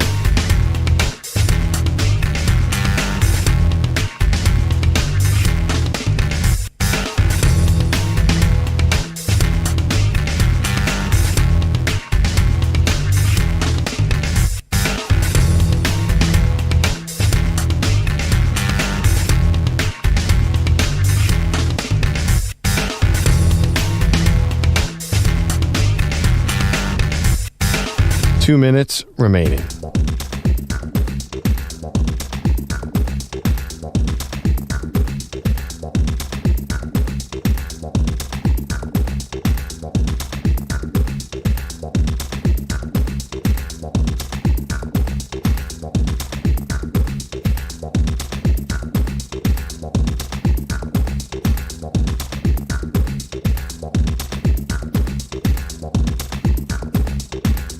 1 minute, 30 seconds remaining.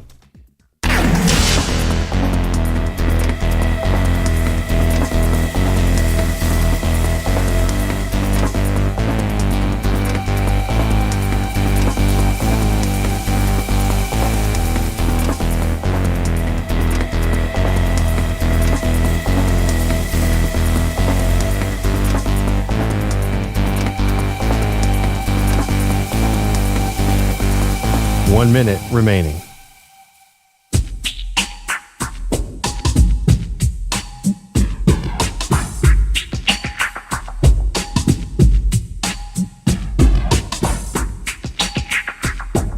.45 seconds remaining.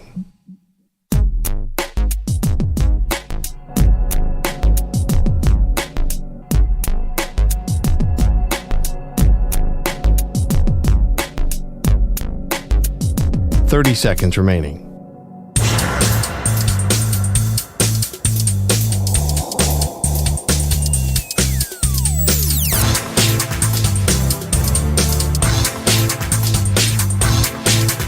.15 seconds.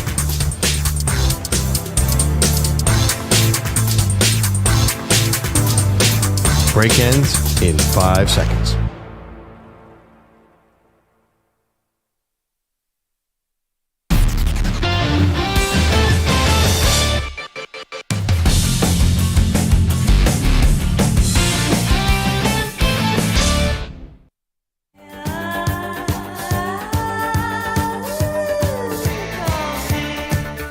Welcome back, Maggie and Perloff Show. We got a lot going on. We're filling out our brackets for Pearl Jam 4. I'm struggling. We have our movie sequel bracket. A lot of controversy yesterday. Extended into the text thread after the show. We have... I didn't know anybody thought this hard about the movie Twisters. At all. Ever. Let alone the controversy that it stirred up yesterday about whether or not it's actually a movie sequel. Yeah, I mean... That's the kind of things I think movie people talk about.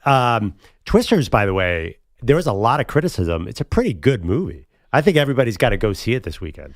Never seen it. Didn't see the first one either. But you didn't see Bill Paxton Twister? Oh, that one's awesome. I know. Somehow I missed it. But let's get to some results from yesterday. Later on in the show, we'll reveal the latest region of the Maggie and Perloff movie sequels bracket. And I'm told the name of the region is Hoth. That is correct. Okay. We learned that 2 minutes ago. I was calling it Hoth, and I was told that's incorrect. Sorry, not sorry. I'm not a Star Wars person. But that doesn't mean I haven't seen the original 3. So I actually have seen the movie that we'll announce later on. Meanwhile, let's get to some results. Okay, Pro, yesterday we revealed to the world the Corleone, Sicily region of the Maggie and Perloff sequels bracket, and no surprise, the number 1 overall seed in this region, The Godfather 2, just an easy victory over the 16 seed Karate Kid Part 2. Tom, you know you surprise me. If anything in this life is certain, if history's taught us anything, it says you can kill anyone. Fredo, I knew it was you, and you broke my heart. Another great line from Godfather 2. Meanwhile, let's move on. The 8th seed, Home Alone 2, Lost in New York, beats out Frozen 2. Okay, kid. Give it to me. That's comedy. Direct it. The level of CTE that Joe Pesci and Daniel Stern would have after these 2 movies is out of control. Yeah, that's the one with Trump in it, by the way. Yeah, he makes a cameo. And the one where they're playing the black and white movie and all the stupid people who run the hotel think that there's a machine gun going off. Bit of a stretch there. Never called the cops or anything. Okay, The 5th seed in these Corleone region, the Maggie and Perloff sequels bracket, is Star Trek II, Wrath of Khan, big winner over Black Panther, Wakanda Forever. I have been, and always shall be, your friend. Live long and prosper. All right, moving on. The 4th seed in the Corleone region, Guardians of the Galaxy Volume 2, which was on TV last night. This was a thumping of Paddington 2. You feel love. Yeah, I guess, I feel a general unselfish love for just about everybody. No, sexual love. No, I don't. For her. No. See, you just told everyone your deepest, darkest secret.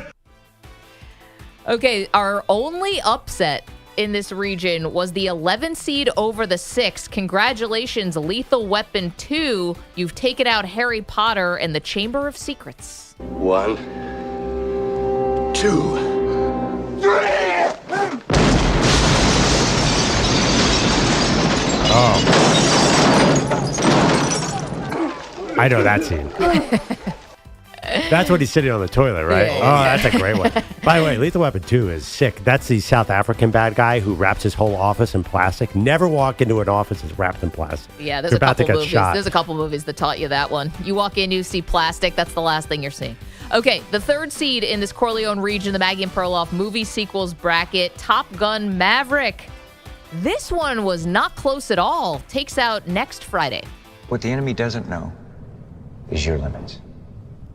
I intend to find them, test them, push beyond. 7-10 matchup. Creed 2 advances past the very controversial Twisters. I'm the champ, right? Yeah. So I ain't got a choice. Choice. That's the same thing your father said, and he died right here in my hand.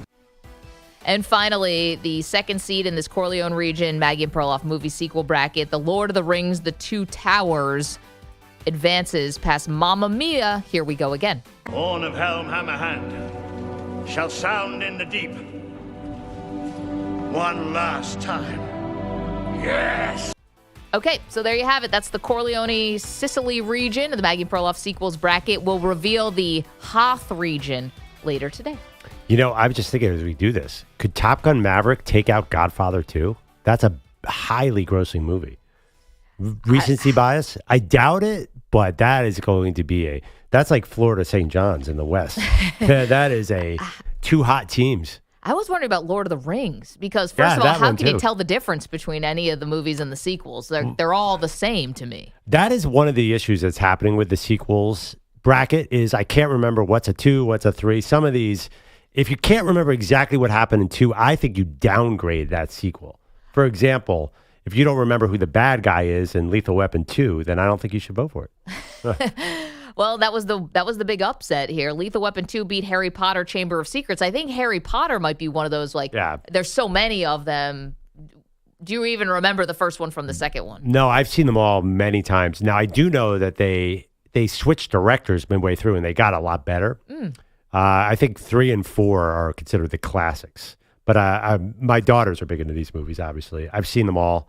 Chamber of Secrets was a little disappointing. No, I'm just kidding. I have no idea which one that was. Have you seen those yet? Have you? No, not yet. I'm gonna wait to do this with Lucas when he gets a little older. Are you gonna read it first or just watch the movies? Gotta read them. Gotta read the books, right? Yeah.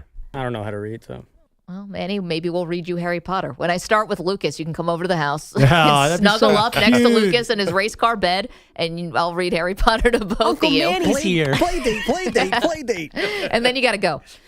James is in L.A. Can I James, get dinner? what's up? Hey, what's happening, y'all? How you doing? Hey, I want to talk about my Raiders, but first of all, man, I love y'all sequel thing, but I think like Perloff said, there's only one sequel you can go to, and y'all played it yesterday. There's nothing touches Godfather 2. But I'm an old school cat, so maybe, the new ones can come in there, but I don't think, sorry Arnie, sorry Vader, nothing touches Godfather 2 to me. Okay, just to mention that. So on my Raiders though, man, I think we gotta trust Tom Brady, see what he's gonna do. I mean, the rumors are out there that he's gonna take this running back, but like I said, they got Geno Smith. I don't know, they signed him for this 2 years? 2 years, $44 million or something like that. I don't think we even know. They haven't finished the deal yet. We haven't finished as far the deal as we know, James. But I think it's going to be something like that. They're not signing up for 5 years of Geno Smith. That'd be crazy. Right, and the Raiders have always been famous for kind of resurrected careers. Geno Smith came out, he didn't work with the Jets. He showed what he did in Seattle. Kind of like what Jim Plunkett did. He went around and he got his 2 Super Bowls back in the 80s. Yeah, Rich Gannon. Yeah, Rich Gannon. Rich Gannon came back, did his thing. So I'm a big fan of the Raiders. Always been since Tatum hit Sammy White in the Super Bowl and knocked him out of his misery. I just think that Tom Brady, even like I said, Mark Davis probably gave it over to Tom Brady to let him run the show. And let's see what he does before we crucify him. The guy has surprised us so many times. How could we doubt him? Yeah, I mean, James, I think you nailed between it. Jordan Gretzky, and Derek Jeter, I put, what? Next to Jordan, I put Brady too. Just to throw that out there. James, in the GOAT conversation. Thank you for that. The only problem is, and James, fantastic call all around, and thank you for that. The one thing is Jordan was terrible at this. Yeah, so is Jeter. And Jeter was not good. Now, Jeter was working with a little bit of a different thing. If you remember the details about Miami, they purchased the team, him and the money guy behind him, and then they immediately got rid of all their best players. So they traded Christian Yelich, they traded Giancarlo Stanton, and Jose Fernandez unfortunately passed away. So there was a couple, they had to gut the roster. They did not have enough money for their payroll. That was a tough situation. Brady's not dealing with anything like that. Brady isn't exactly walking into the easiest situation. No, that's for sure. I mean, they're kind of talentless on offense. Why? But just given the history of how GOATs translate to the front office, why is it that you give Tom Brady the benefit of the doubt, where normally looking at these past guys, it'd be smarter to say, oh, this is probably going to fail? Well, because I got to see it first, Like when Jordan came in and took over was it the Bobcats even then, or the Hornets, whatever, when John Elway took over the Broncos, which, to be fair, John Elway, they did win a Super Bowl. Now, it took Peyton Manning an all-time recruiting pitch there. But I think that for these GOAT guys, I think they do deserve to get a season or two before we crush them. I generally think the great players do not make good coaches or good GMs. There are obviously exceptions. Larry Bird was a good coach.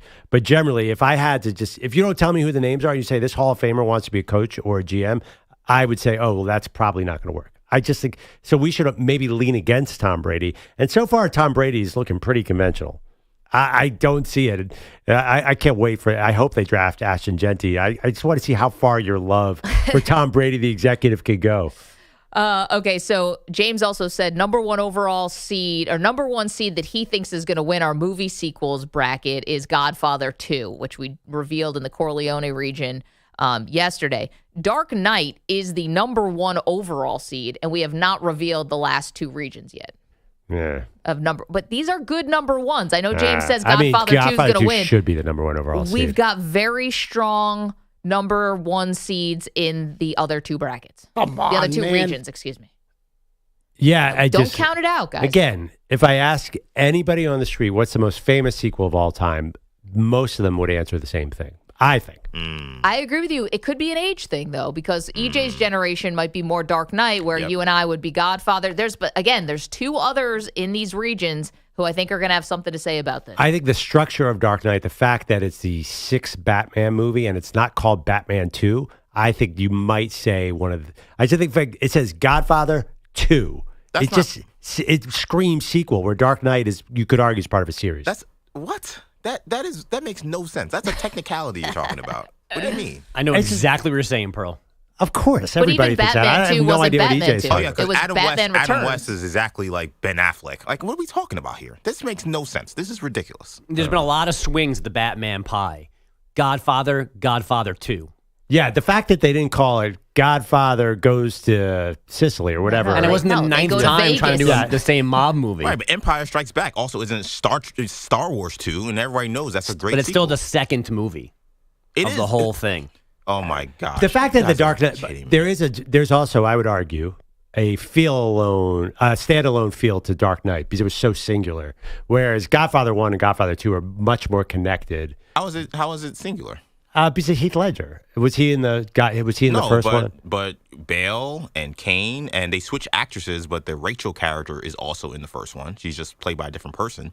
Also, that's kind of a thing with the Batmans, right? They always are switching out a lot. Right. That's why it doesn't feel as sequel-y as, and not that I loved Ghostbusters 2, but we knew Ghostbusters 2 was the sequel.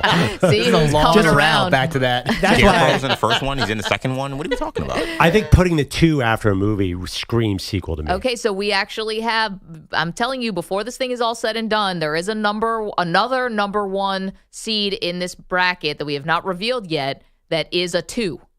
So what? I'm just saying, it's not over yet. We've only revealed 2 regions out of 4. Yeah. And also, too, I think Godfather 2 is the first big sequel. Like, it's the Godfather of these sequels. And also, it won the Oscar, which obviously Dark Knight did not. Sitting on that. Did Heath Ledger win an award, though? Yeah, Heath Ledger won an Oscar, so. Yeah, I mean, Godfather 2 won. I'm saying there's 3 sequels that have won the Academy Award. And Godfather 2 is probably the most famous. What are the other 2? Ghostbusters 2. What's the third one? Meatballs 2. It was Revenge of the Nerds 2 won the Oscar. Major League 2. I just looked at this. I think Lord of the Rings 3. Oh, okay. And not Jaws the Revenge. Help me. Jaws 2 terrible, by the way. Rocky 2. Jaws 4 is my great. favorite. Yeah. There was a 4th Jaws? Yeah. Oh, Michael Caine. Yeah, Bahamas. No way. The shark follows them to the Bahamas. Get out of here. Bermuda or Bahamas, one of those. Yeah. Yeah, it's got a little Weekend at Bernie's vibe, no? Yeah. No. This movie is not that different than Weekend at Bernie's.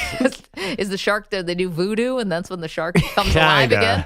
Kind of. That was a period of filmmaking when Michael Caine was in every movie. Yep. I like Michael Caine.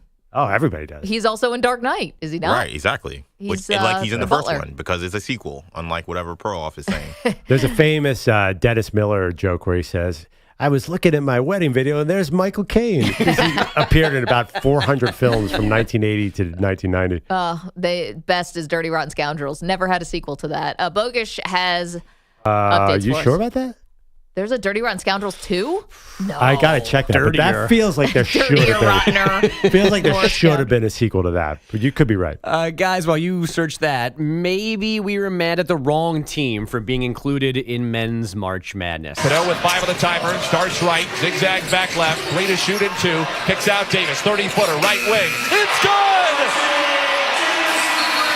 Dayton is Carolina blue in the first half at the first 4. Nate Gatter on the Westwood One NCAA Radio Network. RJ Davis's 3 gave UNC a 47-23 halftime lead on San Diego State. The Aztecs did not recover, losing 95-68, 27 points, the second worst beating in first 4 history. Head coach Brian Dutcher definitely believes now UNC should be in the field. I knew going into the game, I had watched them on tape, that they were playing really well, that they were playing tight. I thought they were ready for any situation. They're well coached, and they're talented, and they're playing really good basketball right now. The Heels now face Ole Miss on Friday in Milwaukee. It's Alabama State that gets to play top-seeded Auburn tomorrow afternoon in Lexington. The Hornets took a thriller from St. Francis, PA, 70-68 in the first game last night.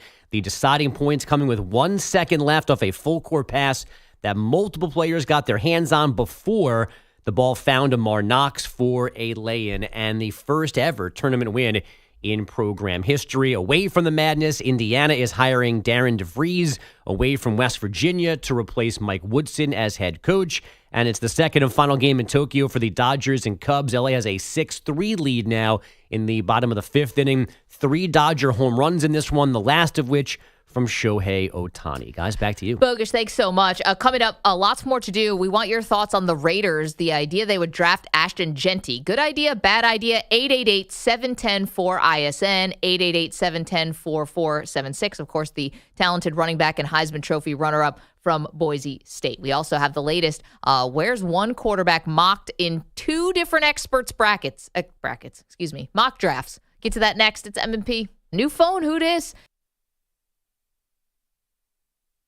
You're in a 5-minute break.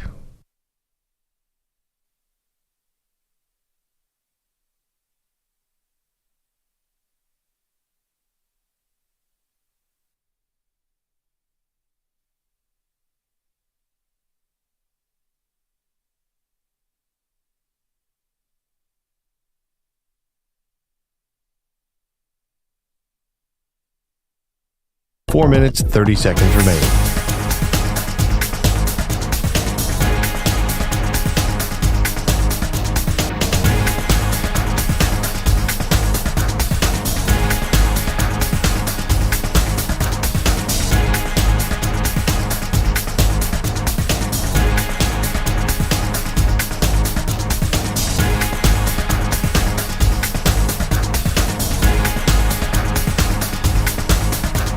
Four minutes remaining.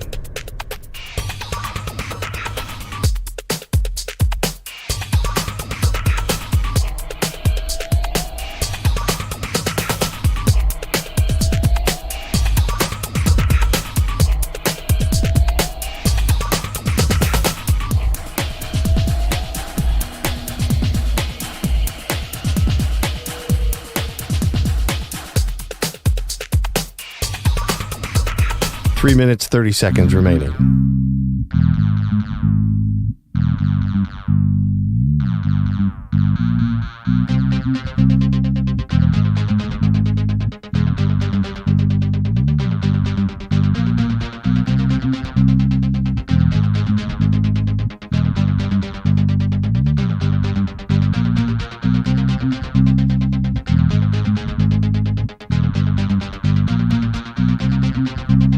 Three minutes remaining.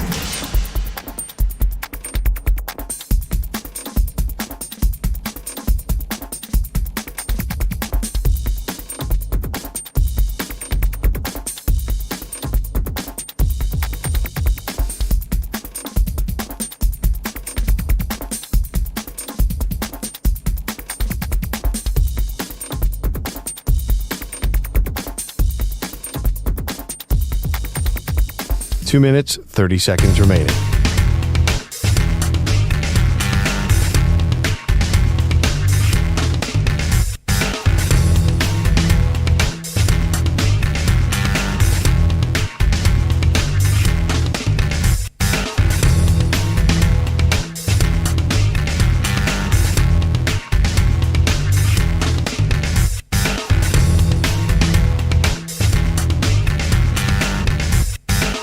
2 minutes remaining.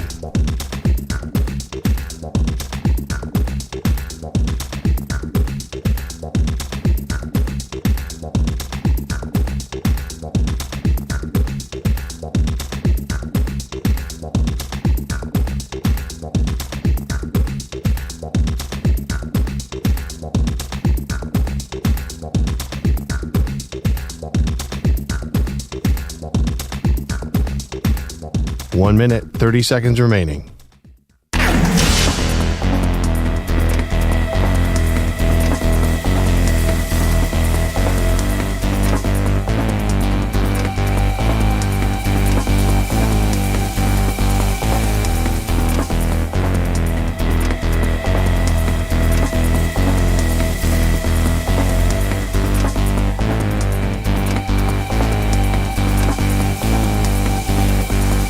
One minute remaining.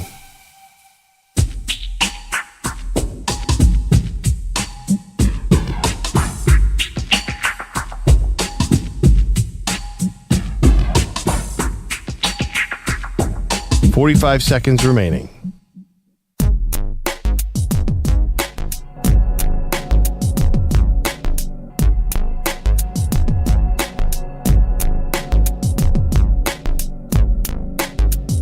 $30 seconds remaining.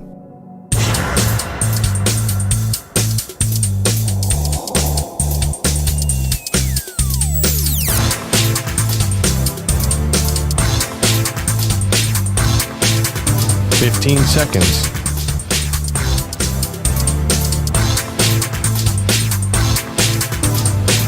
Break ends in 5 seconds.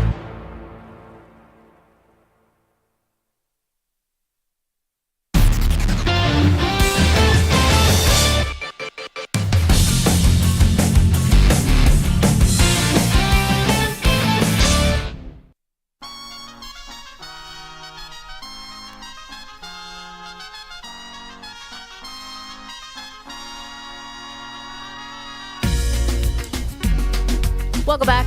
Maggie Gray, Andrew Perloff, Infinity Sports Network, free Odyssey app. You can listen to us there. You can watch the show on YouTube and Twitch. And, of course, we got a podcast for you as well. Yes, Shohei Ohtani homered, Pearl, in this Tokyo series. Bit of a wall scraper. Had a little fan interference. They had to actually go to replay. There was no shot in you-know-where that they were going to overturn this thing. Yeah. But Ohtani's first homer of the year, not exactly a 400-foot bomb. This one barely got out of the park. Give the people in Tokyo what they want, Maggie. Don't get in the way of this. Yeah, it was. Anyway, Ohtani's on the board. First homer of the season. We're going to get back to all the March Madness stuff and NFL free agency in just a moment, Pearl. But did you see a story that two stories that I've been monitoring and / obsessed with over the last couple months had some big updates yesterday. Oh, boy. Let's go. Let's go. Two stories I've been obsessed with. You guys know I got a little bit into the JFK assassination because I listened to a podcast that was done by Rob Reiner and Soledad O'Brien that was fantastic. I didn't know much about JFK assassination, so yesterday they unleashed like a treasure trove of documents that many of them, they said were going to be unredacted to try to figure out what actually really happened. Now, their experts are sifting through thousands and thousands of documents, so far, like no concrete updates, but that was a big thing yesterday. I don't know if you saw that. All right, that's fun. And then the second thing that happened is the two astronauts, Butch and Suni, who've been stuck in space for like 8 months. Not Josh Dobbs. Not the pastronaut. Oh, I apologize. He's been 2 feet on the ground this whole time.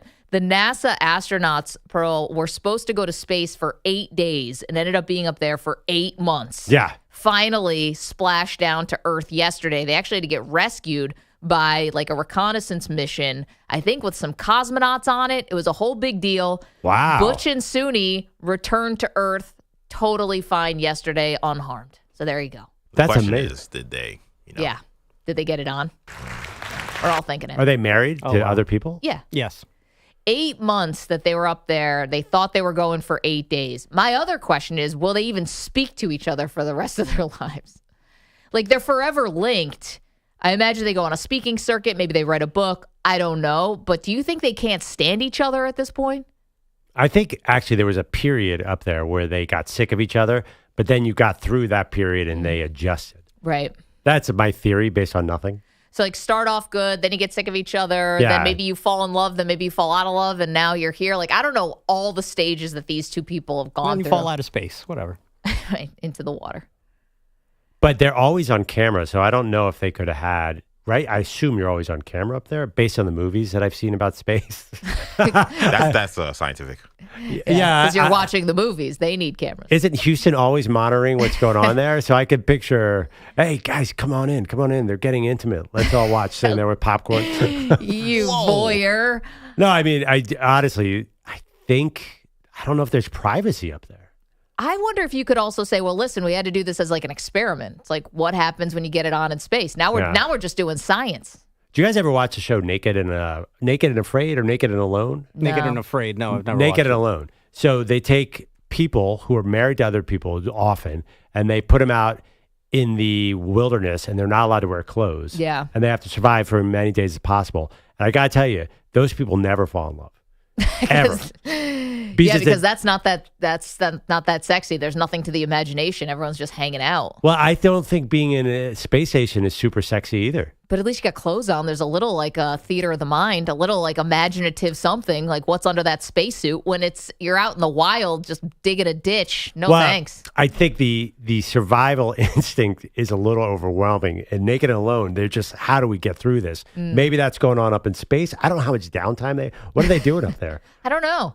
I mean, watching The Godfather too.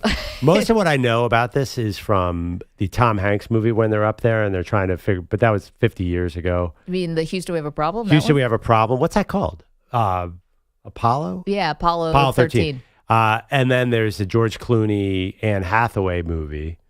EJ loves Anne Hathaway. They didn't fall. Sandra Bullock. They never. Oh, Sandra Bullock. Right? They never got it on. No. Do you know what happens? Yeah, I do. He floats away. But, so, I don't know. I'm not sure there was. He does. I don't think they fell in love. They didn't have enough time. They weren't up there for 8 months together, I don't think, in that movie. No, but I don't think these people up there fell in love. You don't think they fell in love? They had 8 months where they're the only two people up there? Nope. Just keep it professional. I just think that it is a very antiseptic environment. No, I don't. I mean, listen, you light a candle up there and everything blows up. I didn't think about like setting the mood. I mean, the other thing is, aren't you guys curious how you go to the bathroom up there? I know I've actually seen some videos. Yeah, I think they have like diapers and stuff or suctions. There's like a vacuum kind of thing going on. That part I don't want to think about, but I'm also thinking about how in 0G, like how I don't know. Anyway, these are all things that have crossed through our minds because you think that you're only up there for 8 days and it ends up being 8 months. Our minds or yours? I don't know. I thought about it a little. But here's the other part. So I have a friend who makes documentary films and has made one about what happens. We're exploring seriously deep space right now, right? So we're not just like going to the moon and back and the space station and stuff. We're thinking about Mars. We're thinking about Saturn. We're thinking about all these really long space adventures, if you will. You have to have like a certain type of psychology to exist. But at least if you're going to Saturn's moon, all right, it's going to take me 3 years to get there and 3 years to get back. You can brace yourself. These two people thought they were going for a weekend trip and ended up living up there for more than half a year. Yeah. Like, what does that do to your brain? Nothing good, I imagine. Oh, by the way, also Matt Damon in that movie where he's stuck in Mars. He's alone. Yeah, and he has to make potatoes and he runs out of ketchup. That really hit home. T's and P's. That was his biggest issue. Yeah. No ketchup. It was a big deal. Did you guys see the movie? The Martian? I read the first 20 pages of the book. Okay, 888-710-4ISN, 888-710-4476. We get to the great debate next.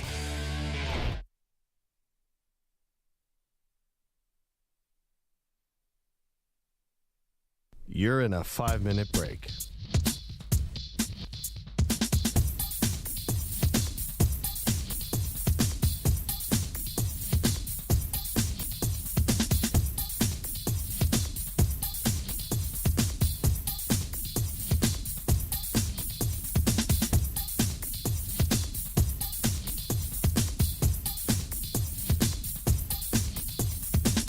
Four minutes, 30 seconds remaining.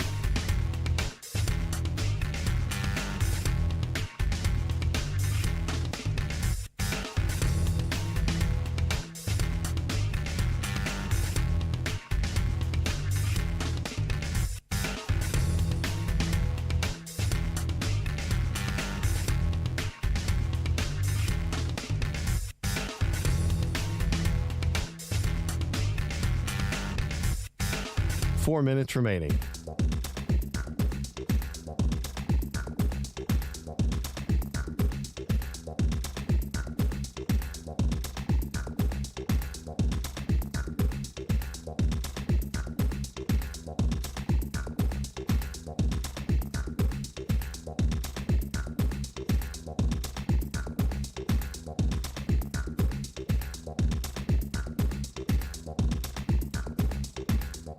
Three minutes, 30 seconds remaining.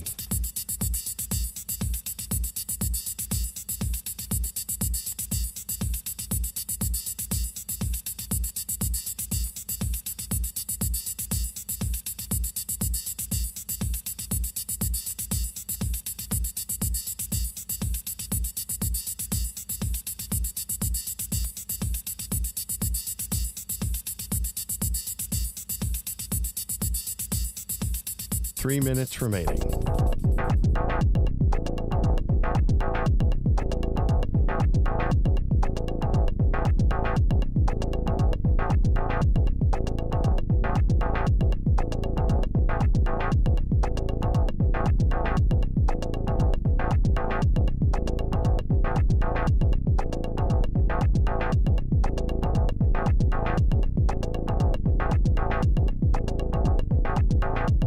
Two minutes, 30 seconds remaining.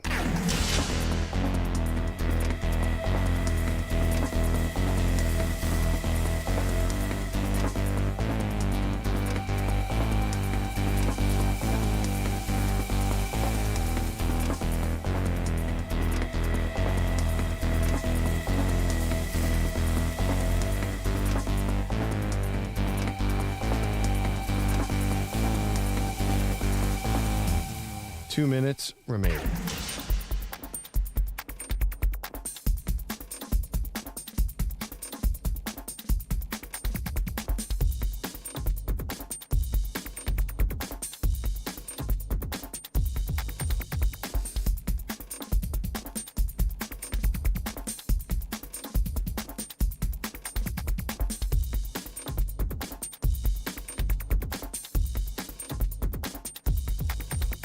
One minute, 30 seconds remaining.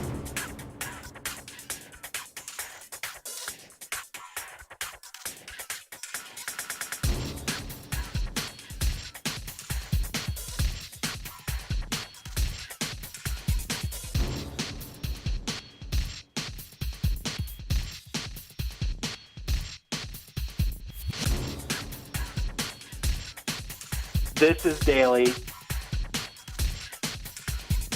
1 minute remaining. I thought about killing you. And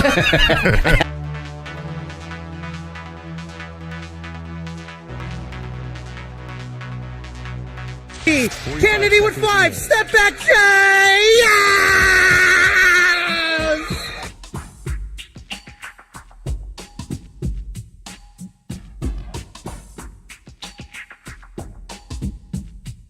30 seconds remaining.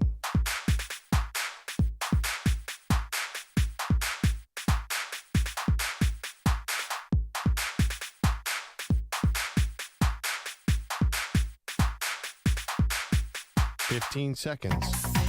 But we'll never get our share, cause Pilati's at home in his favorite chair. Where's the meat? Pete, we're all starving here. Seconds.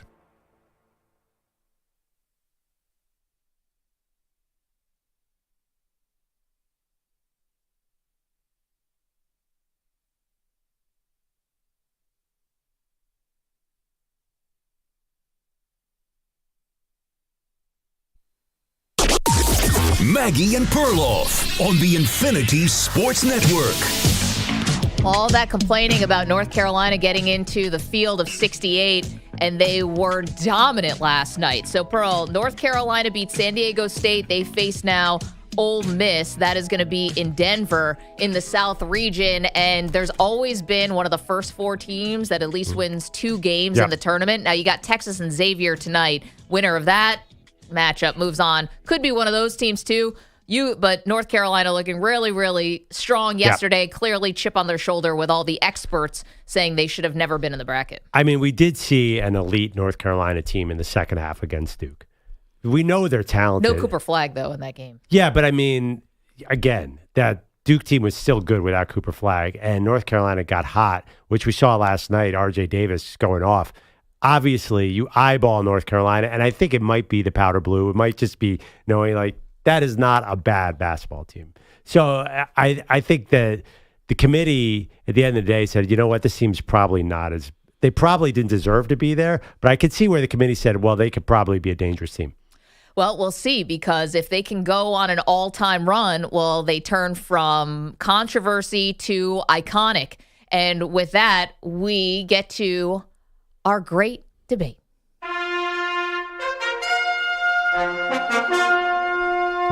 The Great Debate Series.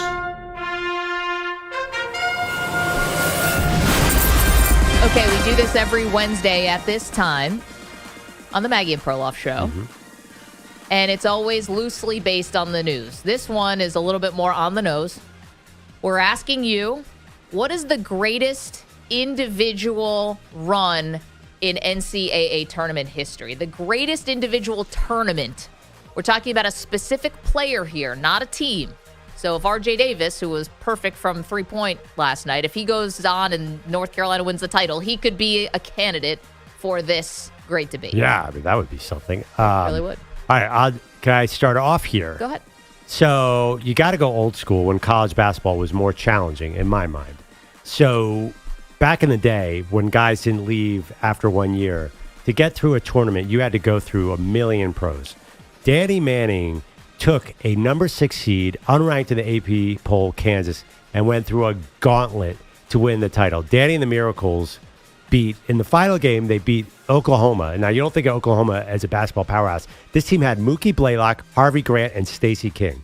That is I mean, is there any team like that these days that has 3 pros that we know about?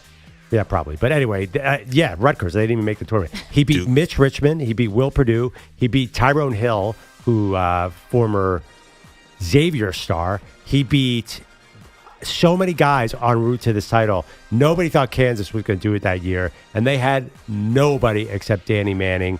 Danny Manning is, in my mind, synonymous with tournament runs. Oklahoma's hit only 1 field goal the last 3 minutes.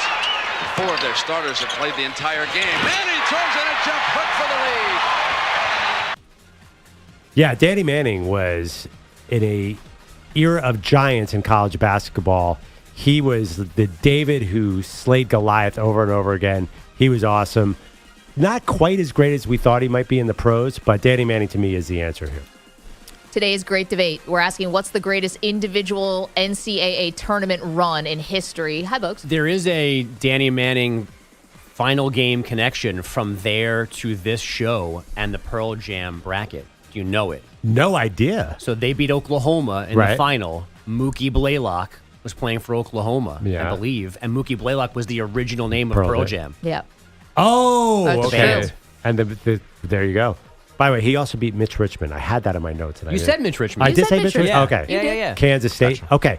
That's a great connection. I should have gone there. I'm assuming that's the same Mookie Blaylock. Yeah, definitely the same Mookie Blaylock. No, there's 2. Mookie Blaylock, the sequel. You never heard Mookie Blaylock, the senator? Okay. The greatest individual tournament runs. That's what we're asking today in our great debate. I'll go next. I'm going to totally disagree with you that guys in the modern era, it's not hard to get through the tournament. And they bring you back to not so long ago, at least fresh in our minds. That'd be the 2011 NCAA tournament and a man by the name of Kemba Walker.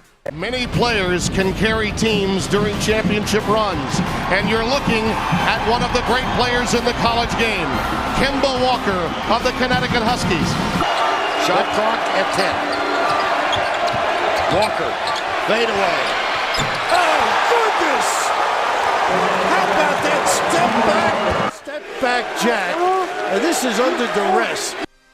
Kemba's run in the 2011 NCAA tournament is the greatest of all time, and here's why. People think, oh, UConn, they must have been a powerhouse that year. No, they finished 9th in the Big East. They had to do a 5 wins in 5 days just to win the Big East tournament. Then they get into the tournament pro, and you want to talk about pros.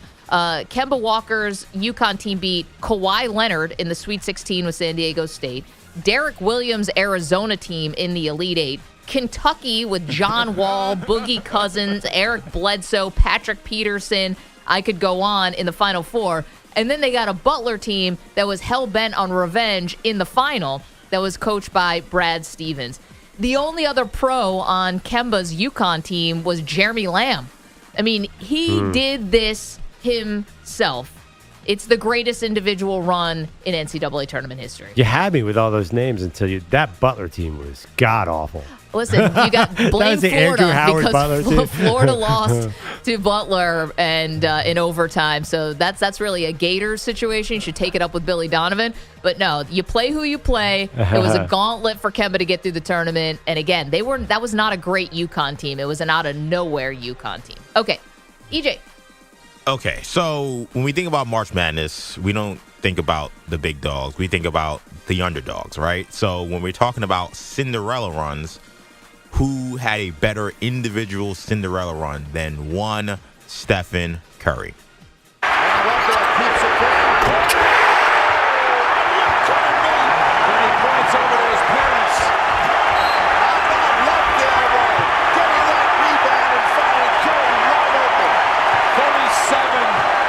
Stephen Curry, and the lead with a minute to go.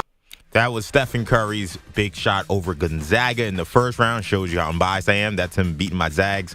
They went on to beat Gonzaga. They beat Georgetown. They beat Wisconsin and came so close to beating Kansas in the Elite Eight. Lost by 2 points. Kansas, by the way, won the national championship that year. So he put up big numbers, 40 points, 30 points, 33 points, 25 points. It's a Steph Curry origin story, a guy who we now are very familiar with as being one of the more famous basketball players on the world. To me, the story begins with this tournament run. And when you talk about individual spectacular play, this is the one. I love Kemba Walker, but Kemba Walker's better tournament run was in the Big East tournament, not the NCAA tournament. Talking about individual play, Steph Curry was an absolute dog in his tournament. He is the greatest individual tournament run.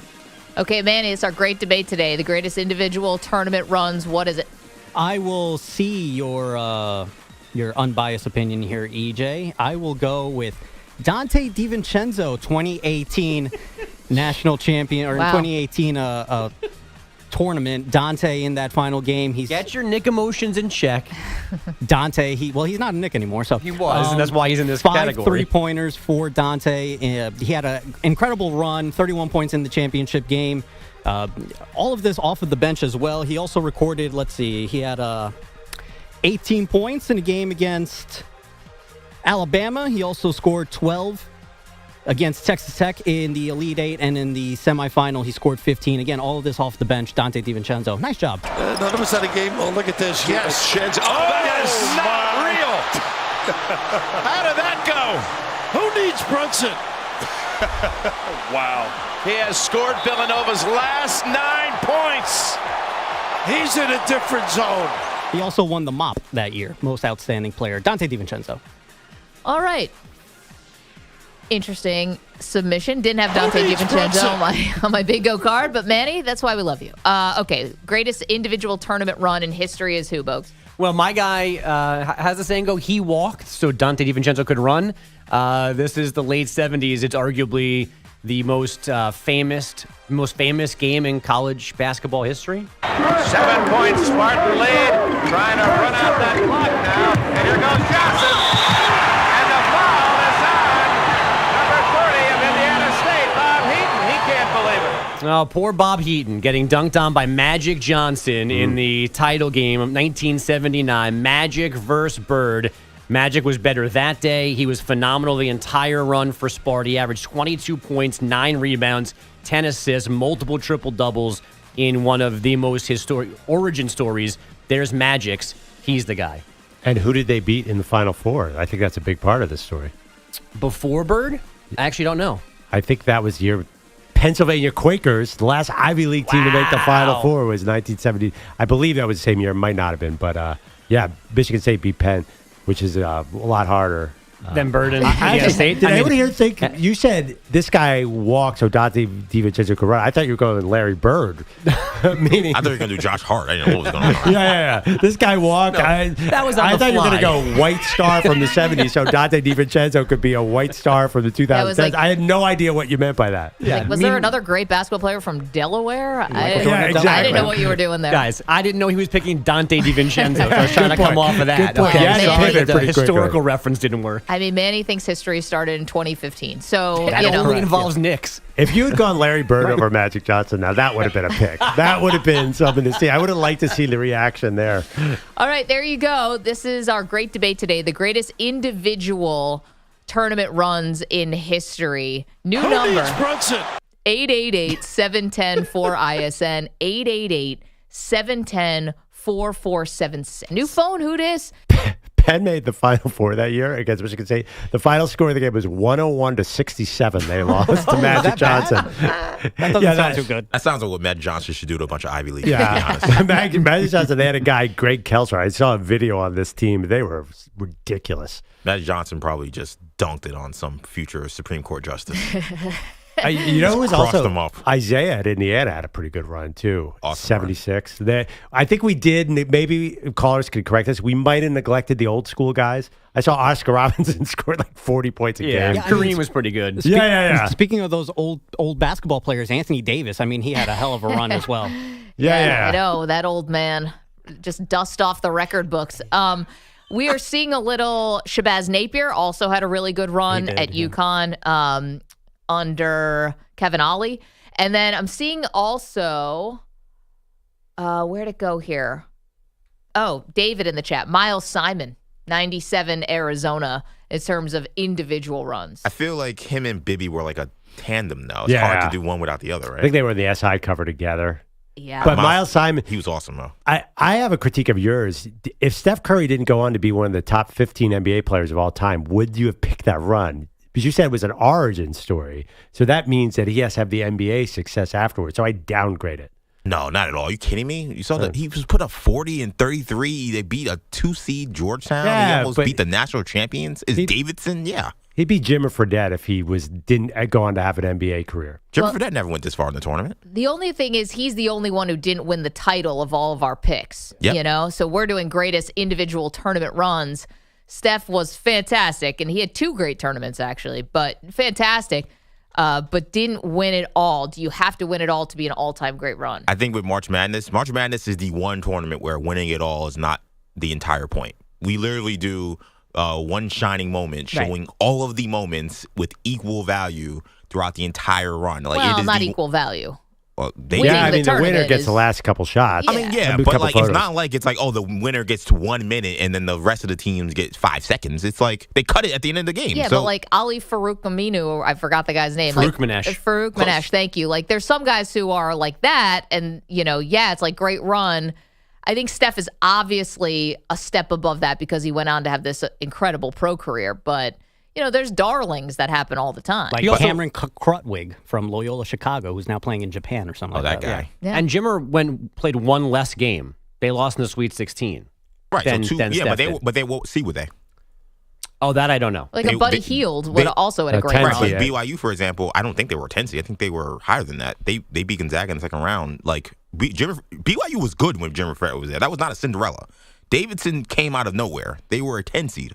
Like they were not supposed to be where they were. So I think it's different. We could have a side debate too. Who are guys that you only know from the NCAA tournament who you have no idea what happened after? Remember Kevin Pittsnoggle at West Virginia? Yes. There's that whole genre. The guy you were talking about a guy from Wofford yesterday. Yeah, Kyler Phila, the guy who's got the headband on. The hefty guy. Filowich. Kyler Filowich is the guy to keep an eye on this year for Wofford. 6'9", 250, receding hairline, shoots free throws underhand. He's this year's Cameron Krutwig, is what you're saying. I think from NC State last year, who I don't think has a job, right? DJ Burns. No, DJ Burns. He plays in South Korea. Yeah, he's playing. Right, but I think could have been an offensive lineman for the Tennessee Titans, but I would like people to call in with guys who only did the NCAA tournament run and then just disappeared from the face of the earth. Like that's the Jerry McNamara's? The guys that we just mentioned. I'm bad with this, though. Is Missoula at West Virginia with Pittsnogle, or those different teams? Could have been there with Pittsburgh. Pittsburgh played there a long time. Yeah, I think he wasn't on those teams. No, I was thinking like DeJuan Blair. Yeah, he wasn't because DeJuan played Blair. for Bob Huggins, and Pittsburgh played for Beeline. For Beeline. So that Beeline team had Mike Gansey on it, who then became the Cavs GM for a little bit. That sounds right. Yeah. The Beeline teams were way more fun than the Huggins teams. No True. surprise. I just did a Google search, tournament heroes, NBA zeros. Nothing came up. Sounds like an Athlon column. I'm very proud of myself for this Google search. Yeah. There you go. Yeah. No, I can't help you. Greatest. The entire internet just said no. Oh, Jack Golke. Yeah, now I got it. Well, Golke, but only won. They beat Kentucky, but then lost in the next round. Right. The point was guys who had big moments in the tournament who never made it to the NBA. Right. Okay. 888-710-4ISN. New number. New phone, new disc. 888-710-4476. We're asking you about the greatest individual tournament runs in history, like individual players, one guy. Let us know what you think. It's Maggie Perloff. You're in a 4-minute break.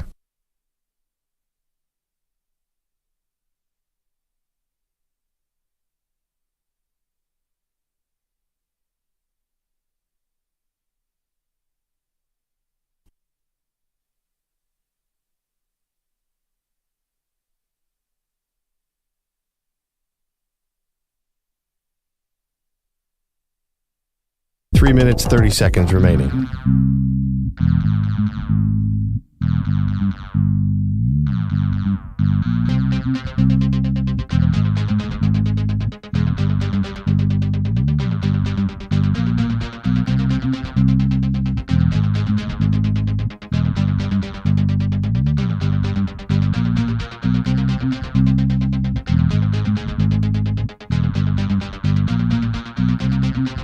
Three minutes remaining.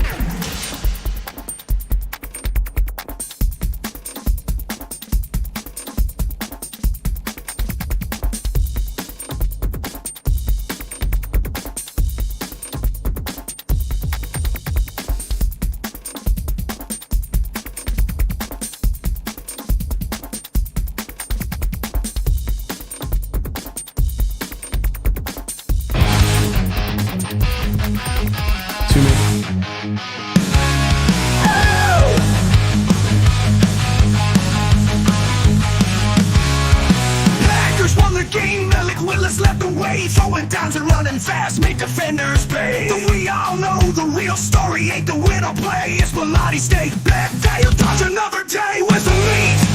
We're all starving here, promised us some advice, but you always disappear. Stakes on the line, but you're off the grid. The lights MIA, many always hit.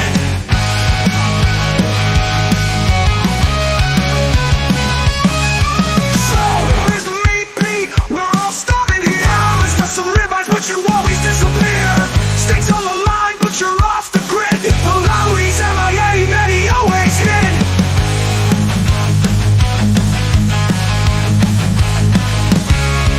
Showing up to work, no, that's not his style. He's out on a vacation, gonna take a while. He bet us stakes, but we'll never get our share, cause Bellotti's at home in his favorite chair. Where's the meat? We're all starving here. Promised us summer ribeyes, but you always disappear. Stakes on the line, but you're off the grid. Bellotti's MIA, many always hit. Where's the meat, Pete? We're all starving here. Promised us some ribeyes, but you always disappear. Stakes on the line, but you're off the grid. Bellotti's MIA, many always hit.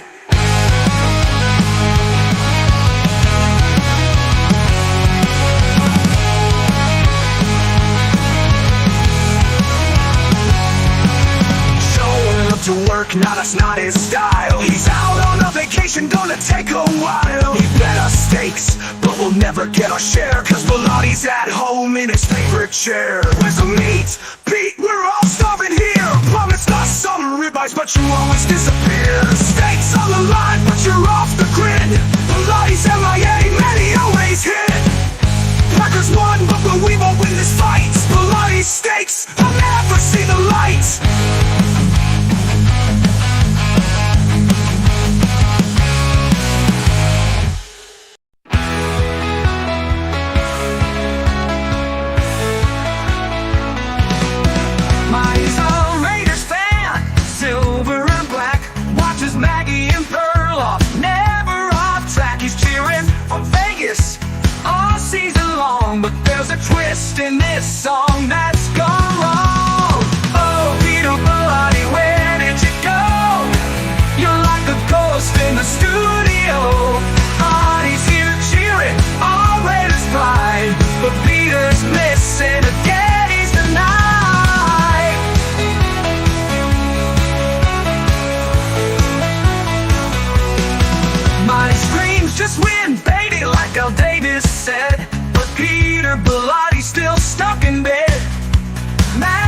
less on their projection, and you could win up to 1,000 times your money. I bet I got a combination of you and a phone.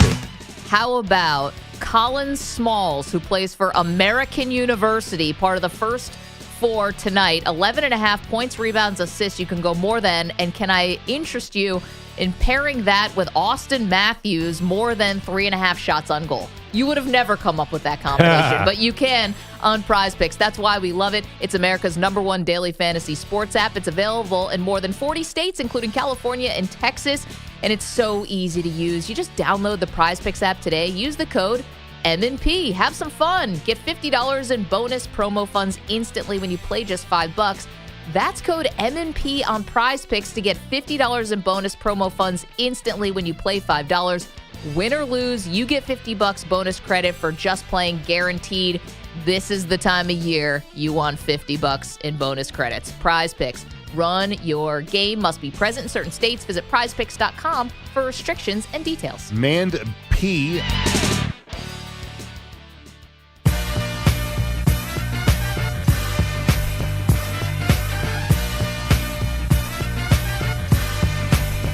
Welcome back, Maggie Perloff Show.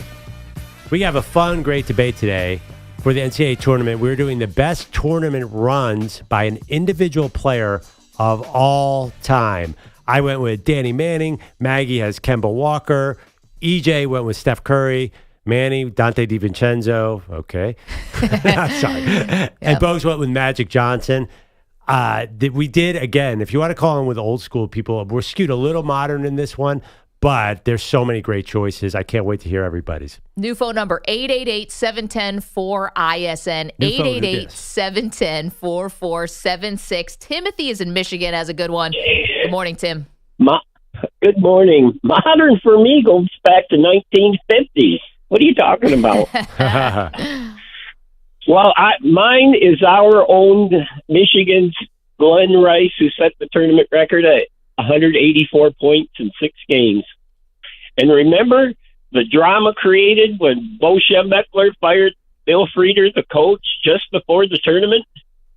I do. And Michigan went on to win, and it was kind of funny watching Bill Frieder sit in the stands watching his team win the national championship. Maggie and I interviewed Steve Fisher a couple years ago. We did. Awesome dude. Yeah, he was a pretty cool guy, and he had great success. As a matter of fact, remember, he was the coach for the Fab Five. Yep. When they came on board also. No, Steve Fisher is great, and Glenn Rice did go on an all-time run, Timothy, so that's a fantastic call by you. I had forgotten that the national final game against Seton Hall, that was an overtime win where Glenn Rice had 31 points in that game. I mean, 31-10. Moment. Yeah. That was Ramil Robinson, right, at the line. Oh, boy, because a good buddy has Seton from the Dan Patrick Show, of course, lifelong Seton Hall fan. Yeah. That is that's a tough loss for Seton Hall. And PJ Carlissimo, we also interviewed at that same exact venue. Yeah. That was the Final Four a couple years ago where Perloff and I got to interview Steve Fisher and PJ and Jim Boeheim and a lot of the luminaries. Yeah, PJ's voice has not come back yet from that Final Four. From those moments. Okay, Wilson's in California. Wilson, we're asking for the greatest individual tournament run in history. Well, good morning. Nice to talk to you guys again. For me, it was undoubtedly, and I know I'm dating myself once again, but it was the game of the century that started this thing off in 1968 at the Houston Astrodome between my UCLA Bruins and the Houston Cougars in front of 60,000 people. Game was in prime time. Alcindor had an injured eye. Elvin Hayes played off the hook great, and Houston squeaked by with, I think, a 2-point victory. Anyway, flip ahead. Into the tournament we go, and these teams were on a collision course, and they did meet again. Lou Alcindor, his eye was fine.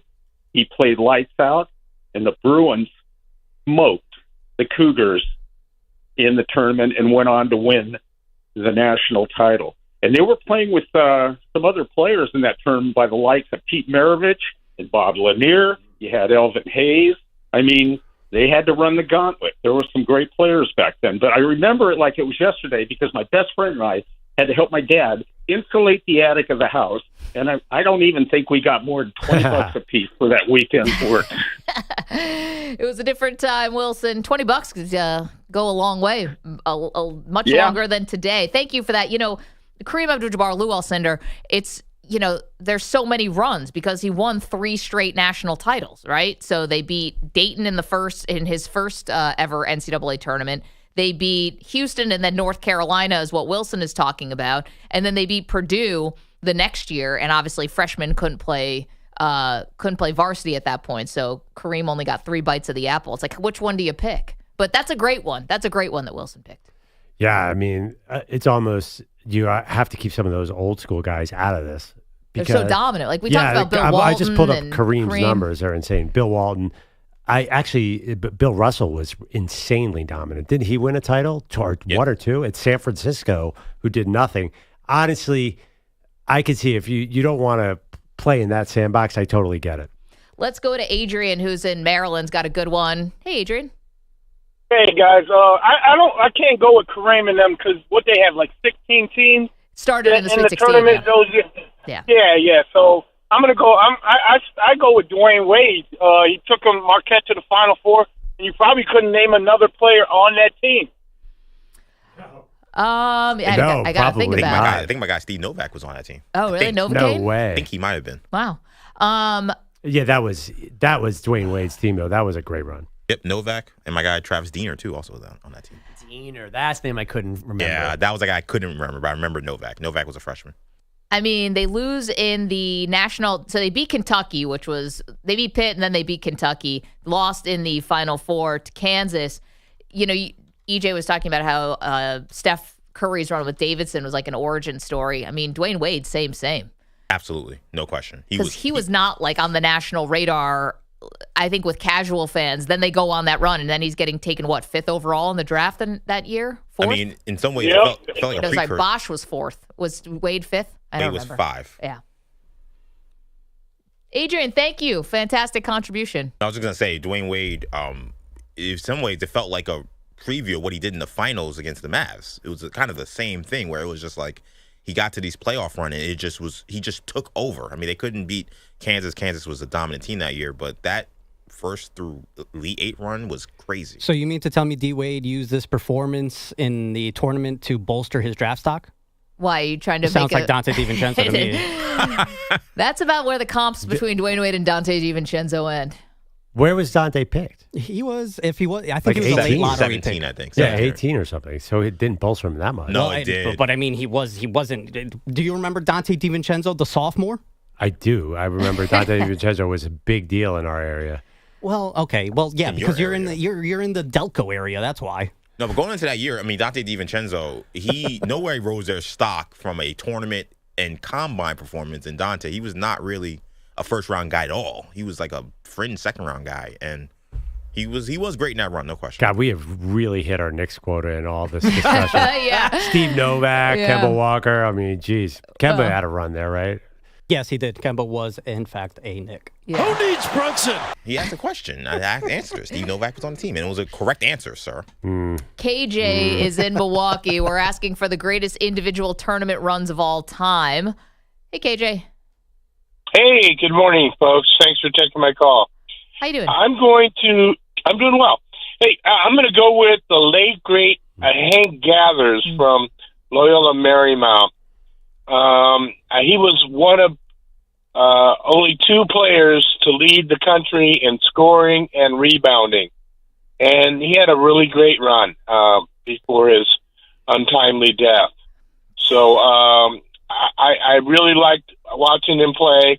I know I'm going all the way back in the way back time machine, but I think he was a great player. Absolutely. And he would have been a really good player, I believe, in the NBA, even at 6'7". But you could have gone with Bo Kimball for runs because in honor of Hank Gathers, went to the Elite 8, right? And they shot left-handed. Yeah. It was the most dramatic. I mean, listen, talk about Philly playground legends. Those are the ultimate 2. Bo Kimball's run would have been really cool for you combine Hank Gathers and Bo Kimball into one person in a sense. Because that was insane. If people don't know how special that run was, Hank Gathers would have been the number 1 pick, died, and then Bo Kimball just took Loyola Marymount, who was an 11 seed. I just looked it up to the Elite Eight and really made something of it. So sad. Dana is in California. Dana, who's had the greatest individual tournament run in history? Boy, that's got to be my uncle, Jack Dana. Came out of Piedmont High School as an All-American in the 1942 NCAA National Championships. Came off the bench to score 14 points to defeat Dartmouth to earn Stanford its only NCAA National Championship. Whoa. The original gangster. The OG. What year is this? 42. 1942. Yep. That's only champions. Yeah, the only championship Stanford ever got. But yeah, he was the OG, man. Well, listen, extra points on this show for them beating Dartmouth, Perloff's alma mater. Anytime Perloff takes an L, it's a win for us. But I think they made another. Is that the last Final Four for Dartmouth? Because it's crazy. They talk about 42 like it was yesterday up in Hanover. They made the 44 too. Now you got to remember these are wartime Final Fours, so who knows what was actually going on? Wait, so it's your name is Dana. Do you pronounce it Dana? Dana. Okay, so you're named after your grandfather? Yeah, their last name. I got it as my first name. Yeah. And he went to Stanford. My mom went to Stanford. I went to Stanford. And it was just kind of the family business. But, yeah, that was the last one they ever got. And pretty cool, I thought. That's fantastic. And I'm sure you got to hear the stories and stuff from your grandfather. Thanks so much for calling in. Are there people that pronounce it Dana? That's what I thought he said. Dana Bash, right? Oh, no, she's Dana Bash. No, there's a Dana, though. Well, there's the actor, Paul Dana. There you go. Paul that's Dana. what I was thinking. I don't know why I went to Dana Bash. Meanwhile, we are asking for the greatest individual tournament runs of all time. We get a little history lesson in the process. By the way, if you are interested in this year's NCAA tournament bracket, well, don't we have the perfect spot for you? Pearl Jam Season 4 is live right now. If you want to play along with the show, and our pal Nick in Texas, who does a great job running this thing, we have it pinned to our Twitter feed right now. It's on all of our social channels. Just click the link, fill out a bracket, and you have a chance to smoke everybody on this show. And it's probably pretty likely.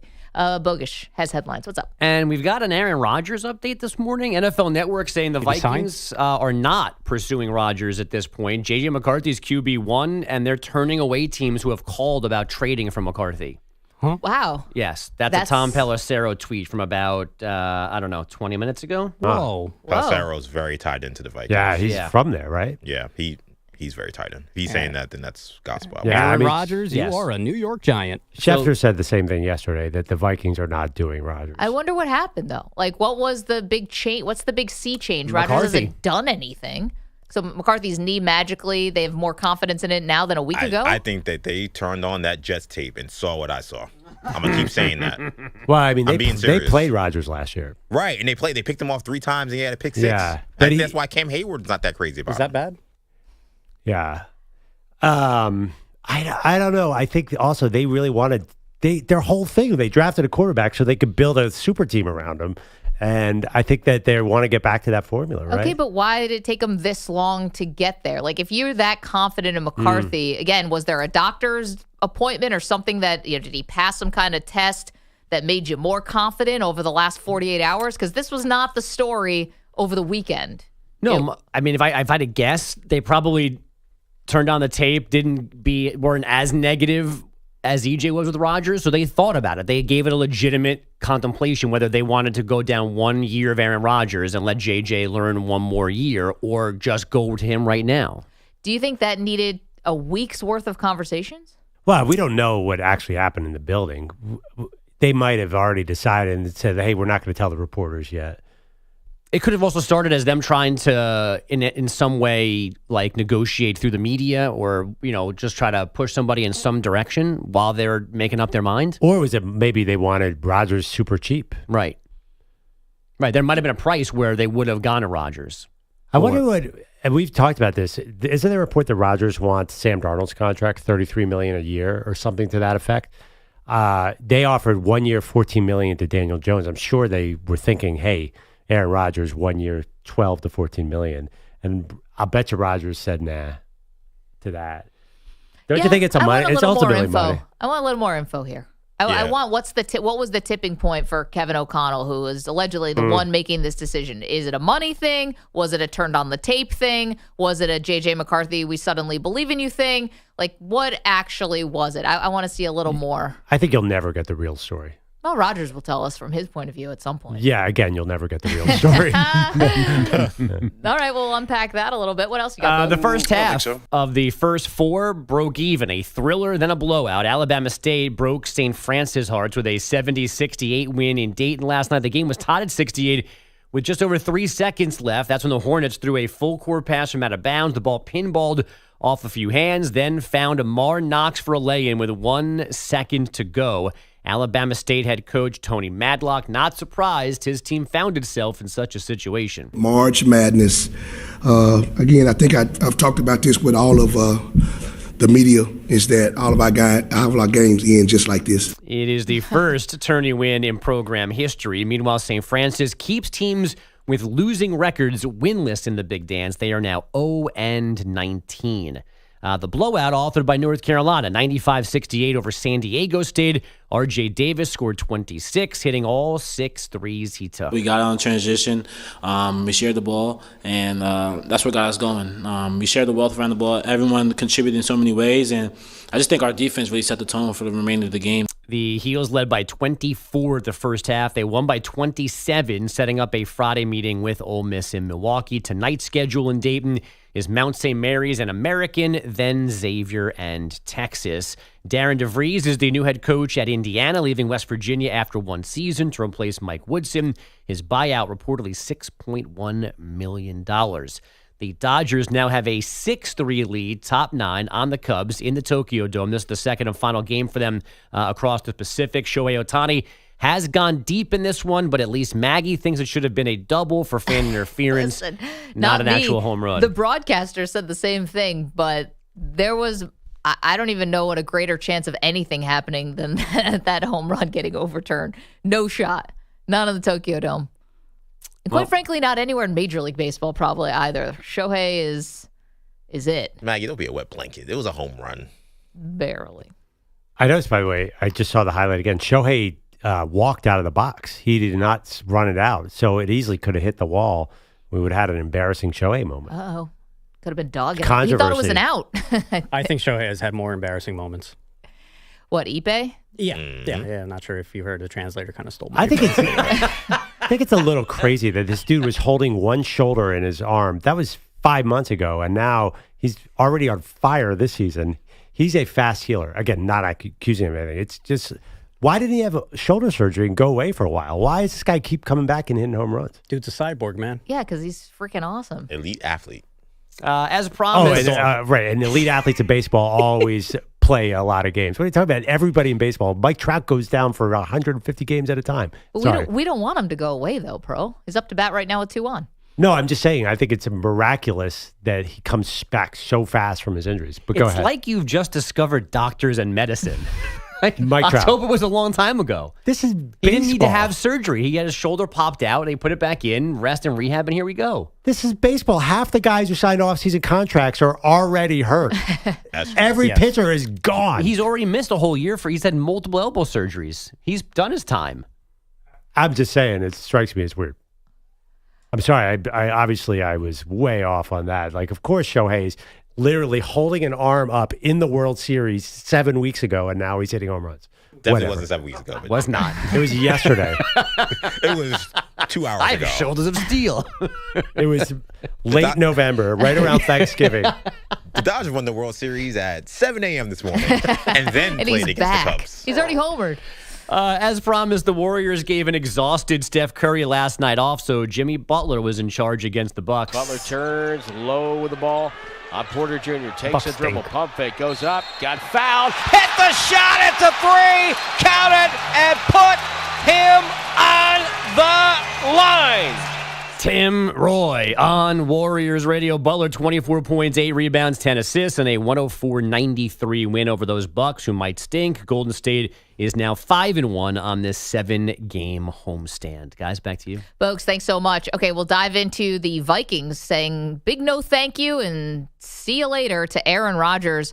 We got some more details on that. It's the Maggie Perloff Show. Don't make it up, okay? You're in a 5-minute break.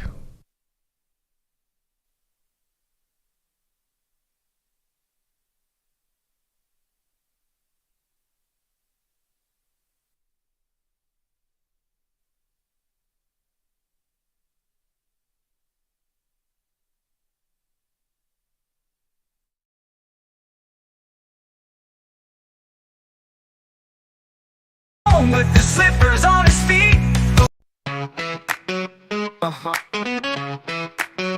Oh, yo.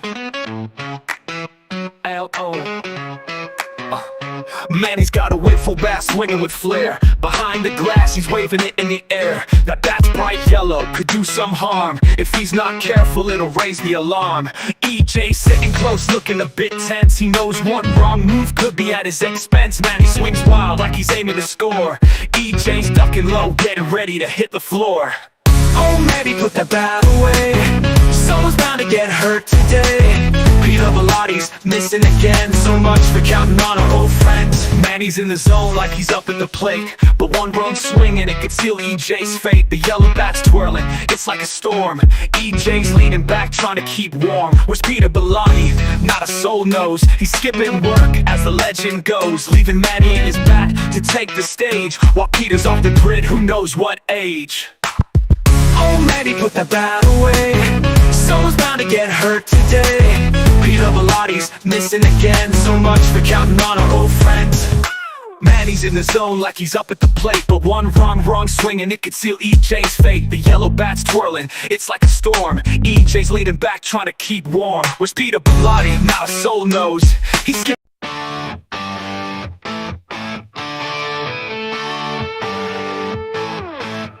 Andrew Bogusch, the king of Queens, shutting through the borough, living his dreams. But while he's ruling with that regal grin, Peter Velotti's nowhere to be fucking seen. Oh, Peter, where the hell'd you go this time? Miss another shift, it's a damn crime. Maggie and Perloff, they've had enough. You know, so bullshit's getting kinda tough. Bogusch wears his crown with pride. EJ's talking big, saying this year's the chance, but the guilty showed up and led the dance. Casey's talking hard, Jalen's running wild, while EJ's sitting there looking like a sad child. Peter's nowhere to be seen, it's no surprise, just like the Knicks, he's dodging, working alibi. Oh, EJ and Knicks are out of luck. Boston rolled over and let them suck. Peter's missing work, but that's no news. Just like your Knicks, he keeps dodging the blues. No, Andrew Perloff says $1 million baby, nah. A movie about boxing, I'll just pass, move along. But guess what, folks? He's never even seen it. He just heard it was sad, so he's already beaten it. Oh, Perloff's got opinions, oh yes he does. Who's that name lighting up the stream? It's Pine Needle living the dream. Dropping hot takes a little bit of flair. Always in the chat like they own the air. Got a thing sharper than a pine tree tip. Dropping one-liners that really hit. Is it wisdom? Is it luck? Pine Needle's here and they don't give a truck. Pine Needle, king of the screen, streaming the scene like a chat room machine. Dropping those comments, short and mean, but deep down we know you're a dream. Mystery lingers like needles on the ground. Nobody knows where Pine Needle is found. Are they from? Dailies in the chat, slow it up, doubt, saying my stream skills, but playing tricks now. Shotguns glitching, Ryan's cutting out. 45 seconds remaining. With the pixelated shout, but now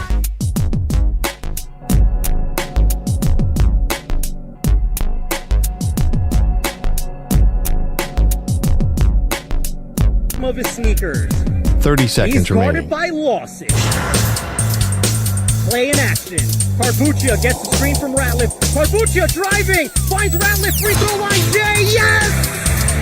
Clock continues to run. Panthers have one final chance. 15 seconds. Here's Kennedy. Kennedy with 5. Step back. Jay. Yes! Break ends in 5 seconds. Kennedy! Ice cold. Timeout. Stepping in.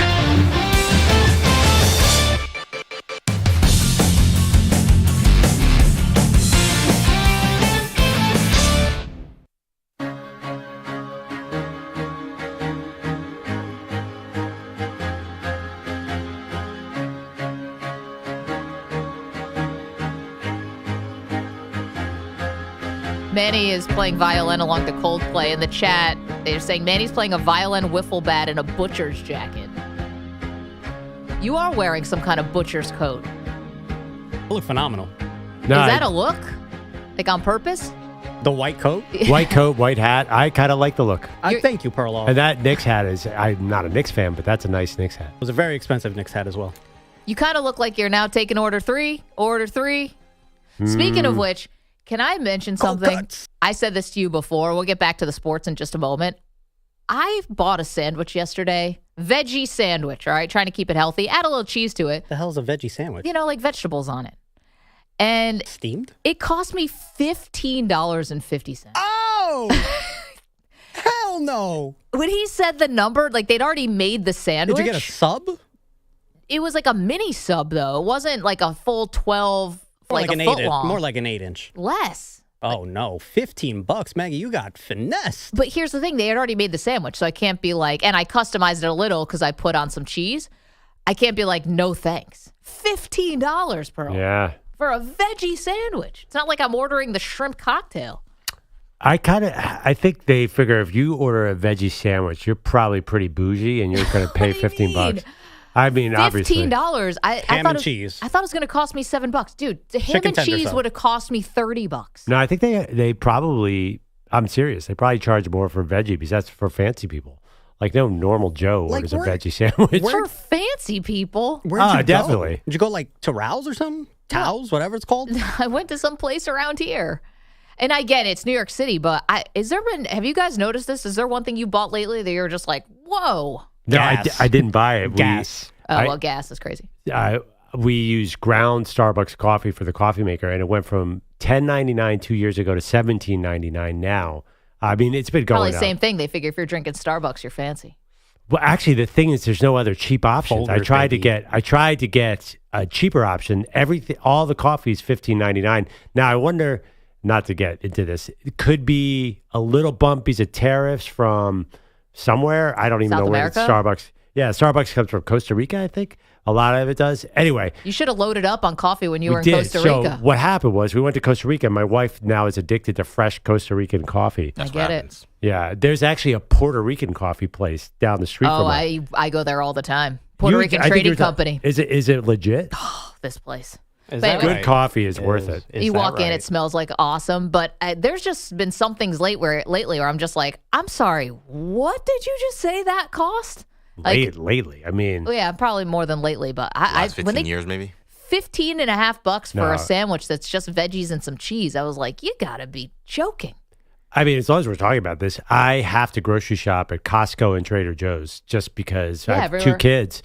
It's just the budget would be way. If I went to my local grocery store, I would have to take out a loan to get, a brick of cheese and half, and then there goes your college education. Honestly, you're right. We do a similar type of thing. Anyway, didn't have to get off topic. And but it's, by the way, it's not a New York City thing because I've traveled and gone to other grocery stores. It's everywhere right now.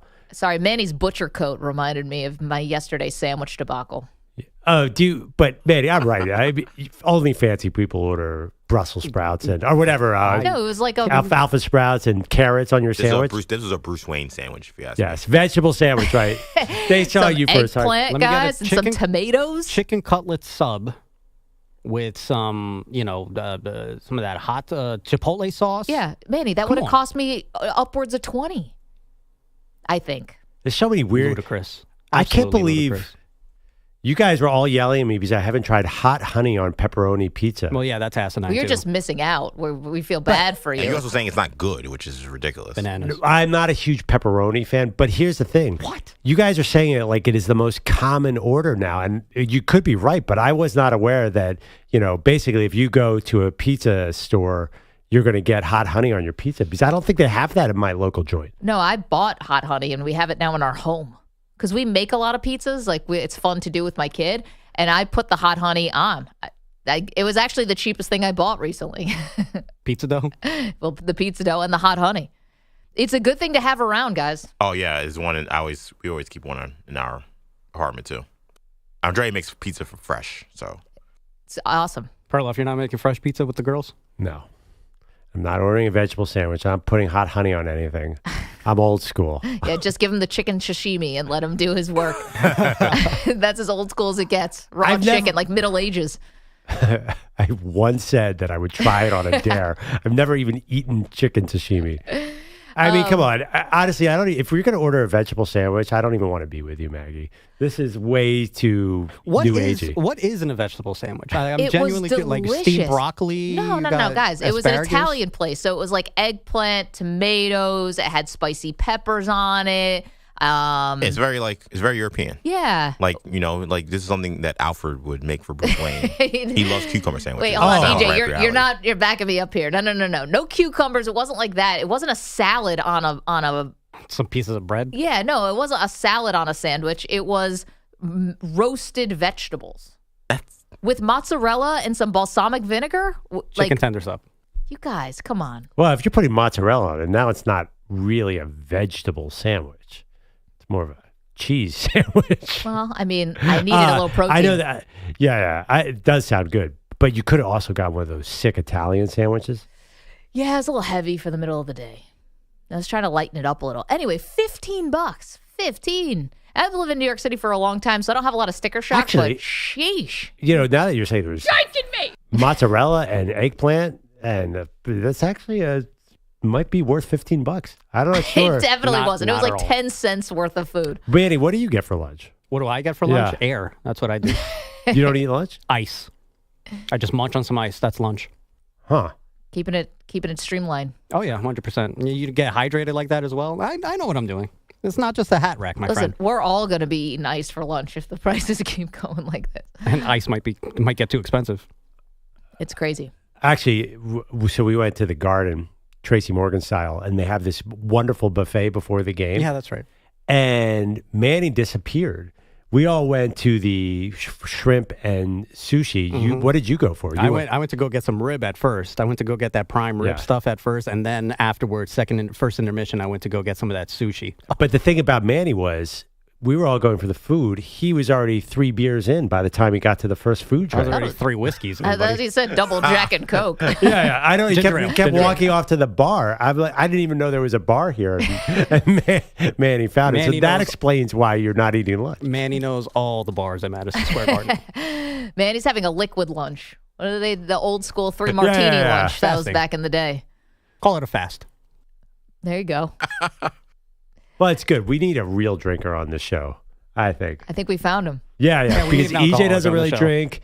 Maggie, you do drink, but yeah, I don't drink. Nights. Manny, you're holding down the fort for us, buddy. Okay, buddy. Key to our alcohol sponsorship. If anyone wants to come sponsor specifically Manny. Cerveza.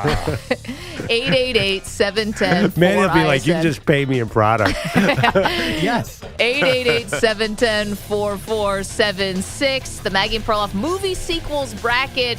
Region revealed next.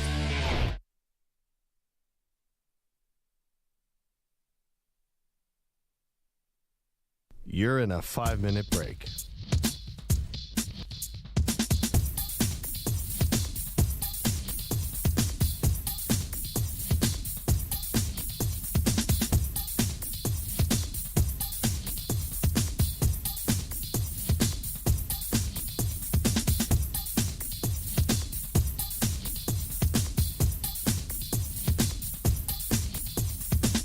Four minutes, 30 seconds remaining.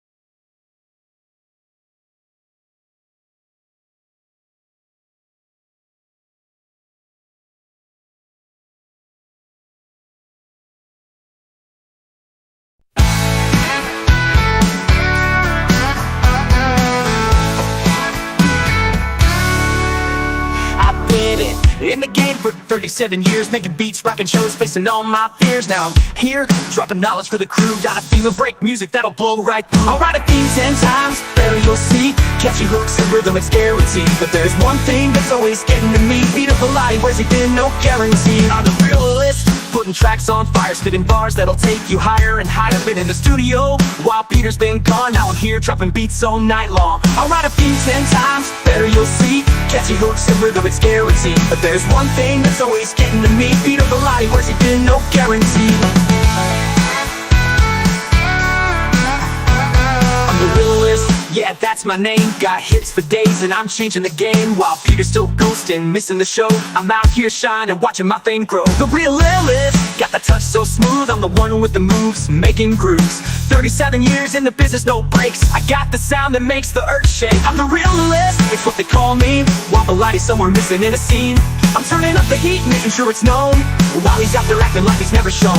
I'll write a few 10 times, better you'll see. Catchy hooks and rhythm, it's guaranteed. But there's one thing that's always getting to me. Beat of the light, where's it been? No guarantee. I'm the realist, I don't need no gimmicks. Making timeless tracks, no need for limits. But Peter's still missing, just taking his time. While I'm dropping gold, making hits sublime. The realist, I'm out here making waves. Dropping beats so fresh, the crowd just craves. The Lottie's nowhere, he's still MIA. But I keep pushing forward, I don't stray. I'll write a few 10 times, better you'll see. Catchy hooks and rhythm, it's guaranteed. But there's one thing that's always getting to me. Beat of the light, where's it been? No guarantee. I'm the realist, bringing the heat. Got the perfect thing, you can't compete. But until the light shows up, I'll keep the show alive. While I make the beats that make you thrive.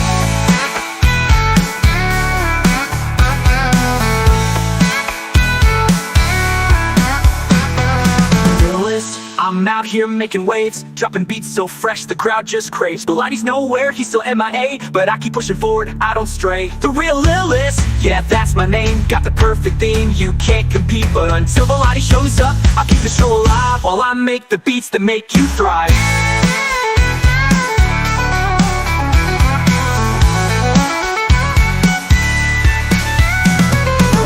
10 times, better you'll see. Catchy hooks and rhythm, it's guaranteed. But there's one thing that's always getting to me. Beat of the light, where's it been? No guarantee. The realist, bringing the heat. Got the perfect thing, you can't compete. But until the light shows up, I keep the show alive. While I make the beats that make you thrive.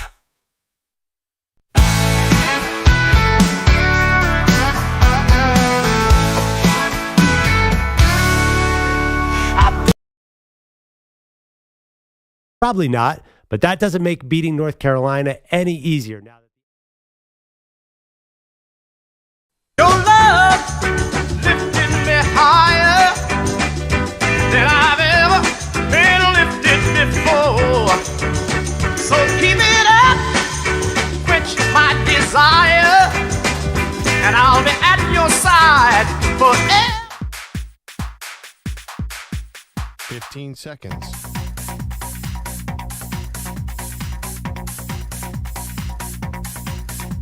Break ends in 5 seconds.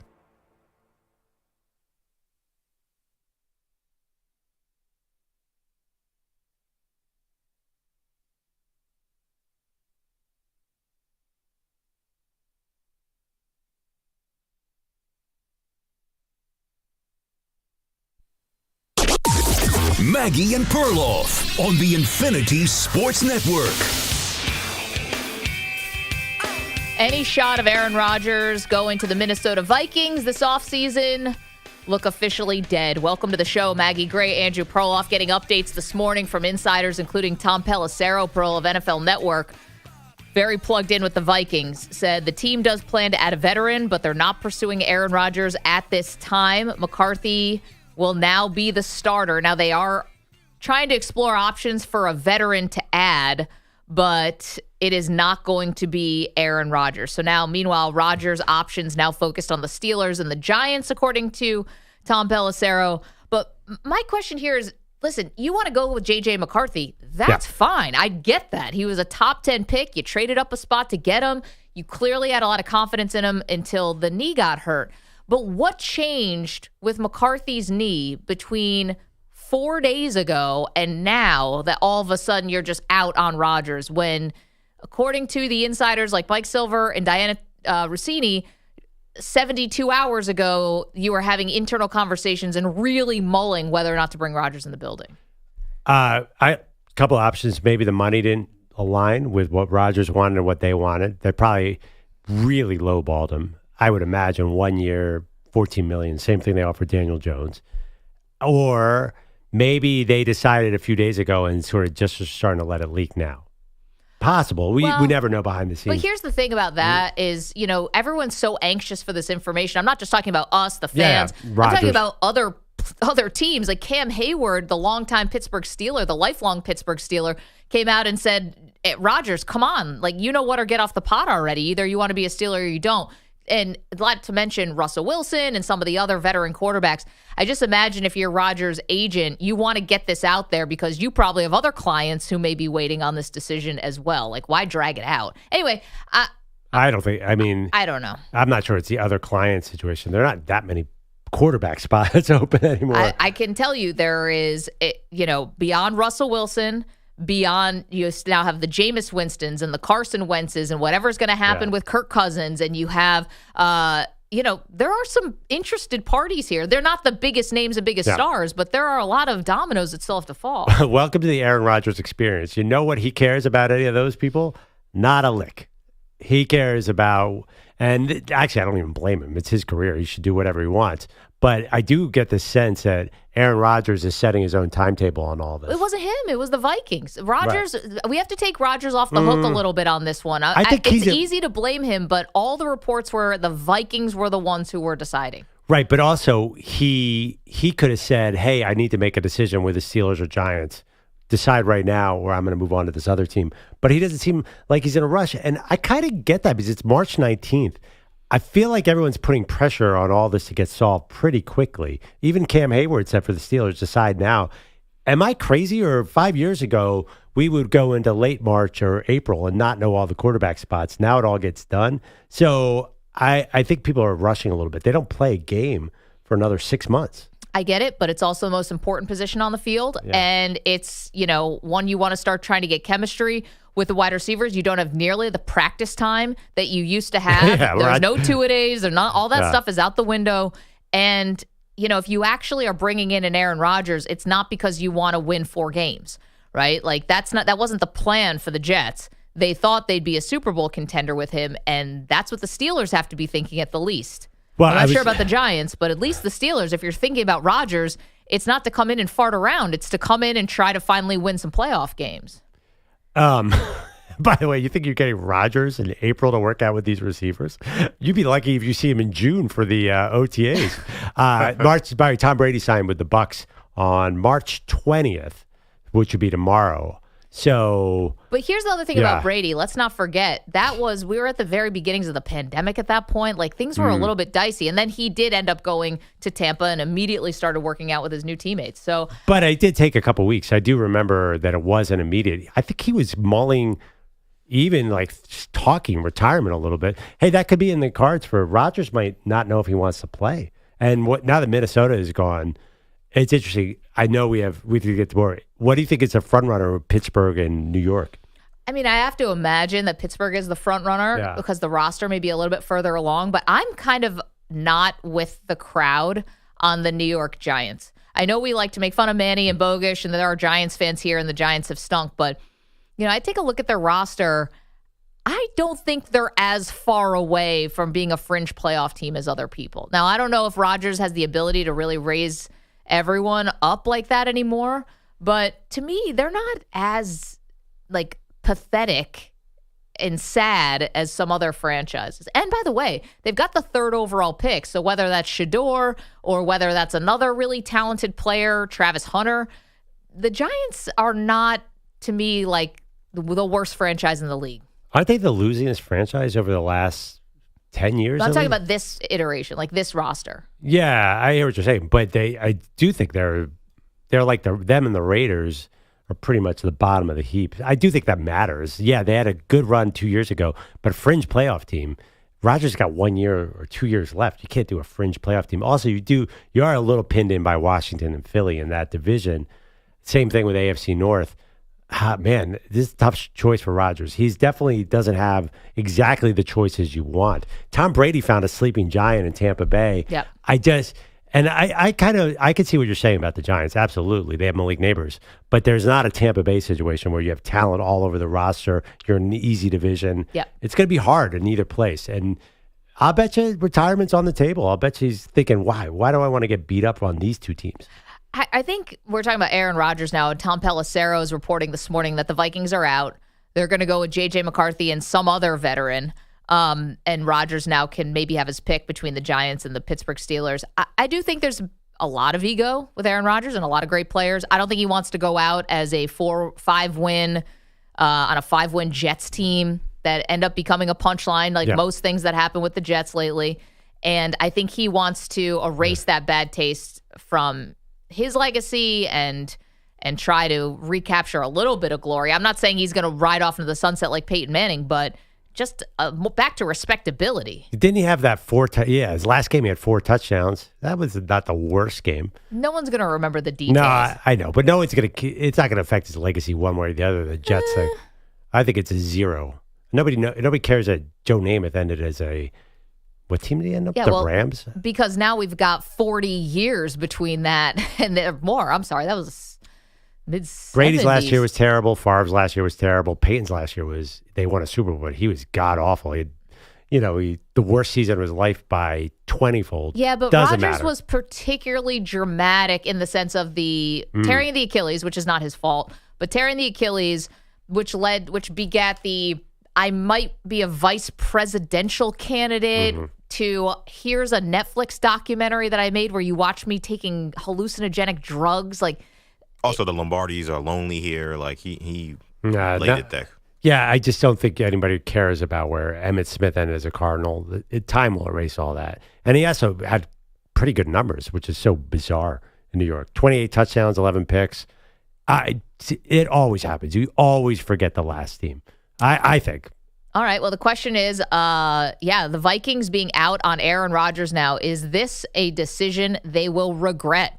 888-710-4ISN, 888-710-4476. New phone, who dis? Also, Giants or Steelers? What is behind door number 2 and door number 3? From a human standpoint, not having to move, oh my God, can you imagine the stress? Moving's the worst. So that saves a lot. I assume the 2 facilities, I don't know if he kept his house in New Jersey. Do we know his real estate situation? He bought the house. He bought the house. Okay, there you go. It's Giants. Just for the hassle of it all. But do you think Aaron Rodgers packs himself, though? I mean, I'm sure there's some things like the important, memorabilia or, keepsakes. Still a pain. But he can hire somebody to do all that. I can don't hire know. 2 people to do all that. Yeah, then you do have strangers all up in your stuff. But I'm sure he's got an assistant. Can your assistant? Who was that woman who was rubbing his feet on the airplane? Maybe she can pack up a couple things. That sentence is crazy. But you all know what I'm talking about. We do. Yes, I do. Just saying, though. I don't think that no was the context. girlfriend. It was just like a random employee. Yeah. Oof. Also, he kind of lives in California anyway. Right. He said himself that when he was talking about wanting to return to the Jets, he said, well, I just bought a house here, and that's a reason why I want to come back. Supposedly gorgeous. I imagine he's making a lot of money. He should be gorgeous. He lives on a hill so high that he can live in New Jersey, deep in New Jersey, and see New York City. That's the high ground. 888-710-4ISN, 888-710-4476. All right, EJ, I think we should take a quick break because we have the next region of the Maggie and Perloff sequels bracket that we would like to reveal to you. We are attempting to find the greatest movie sequel of all time. It's arduous work, but it's a task that we were willing to accept. By the way, if you ever miss any part of the Maggie and Perloff show, you can always download our podcast wherever you get your pods. If you could leave us a 5-star review, it's a really small thing, but it really helps us out quite a bit. You can watch the show youtube.com/infinitysportsnet, twitch.tv/infinitysportsnetwork. We're on the free Odyssey app, SiriusXM channel 375, and of course, our incredible Infinity Sports Network affiliates. We're back in a moment with another region of the Maggie and Perloff movie sequel bracket. You're in a 5-minute break.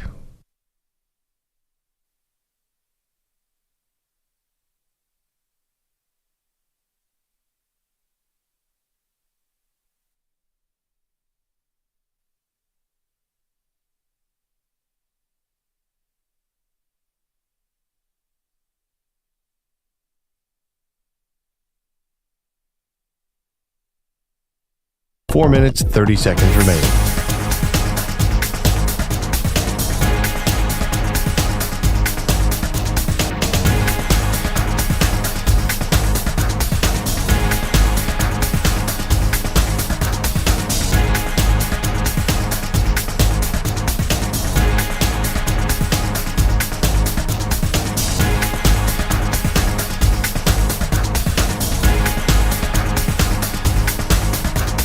Four minutes remaining.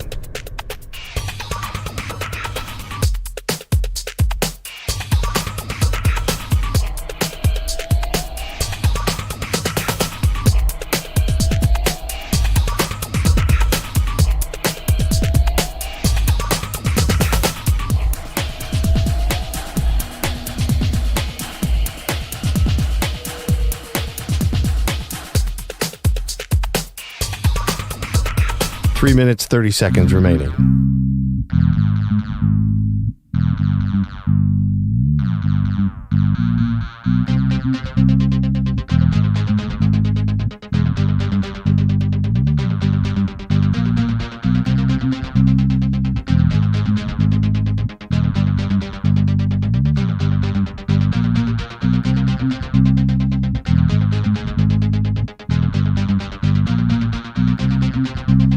Three minutes remaining.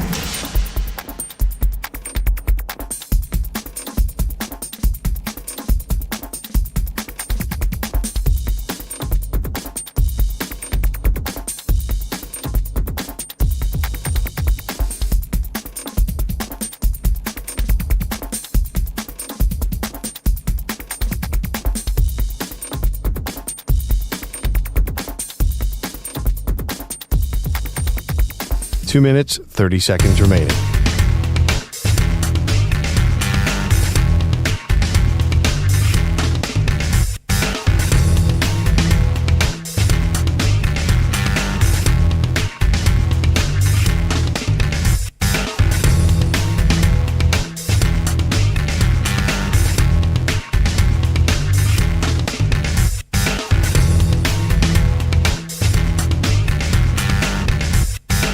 Two minutes remaining.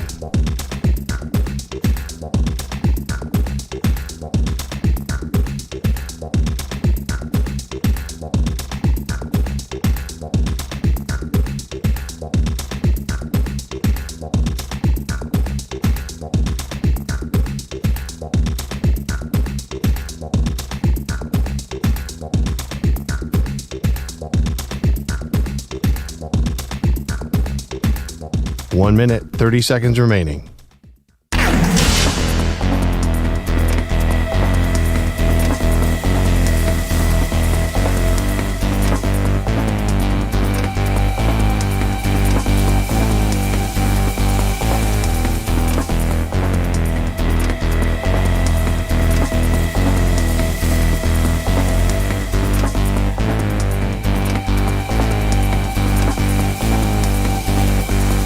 One minute remaining.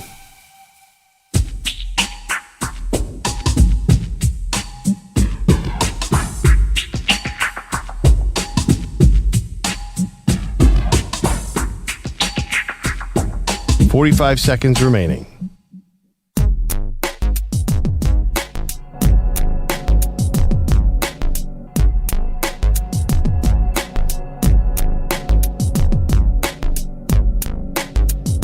$30 seconds remaining.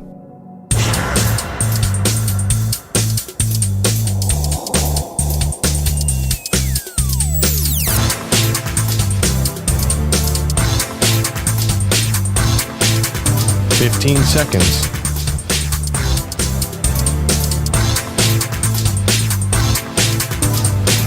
Break ends in 5 seconds.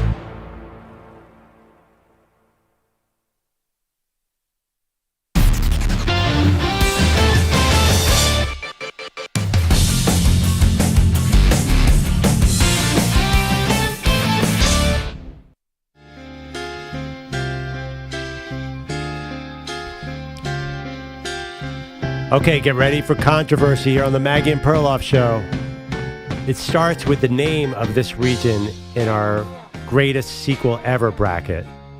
We are now on our third region trying to figure out the greatest movie sequel of all time, and it is called the...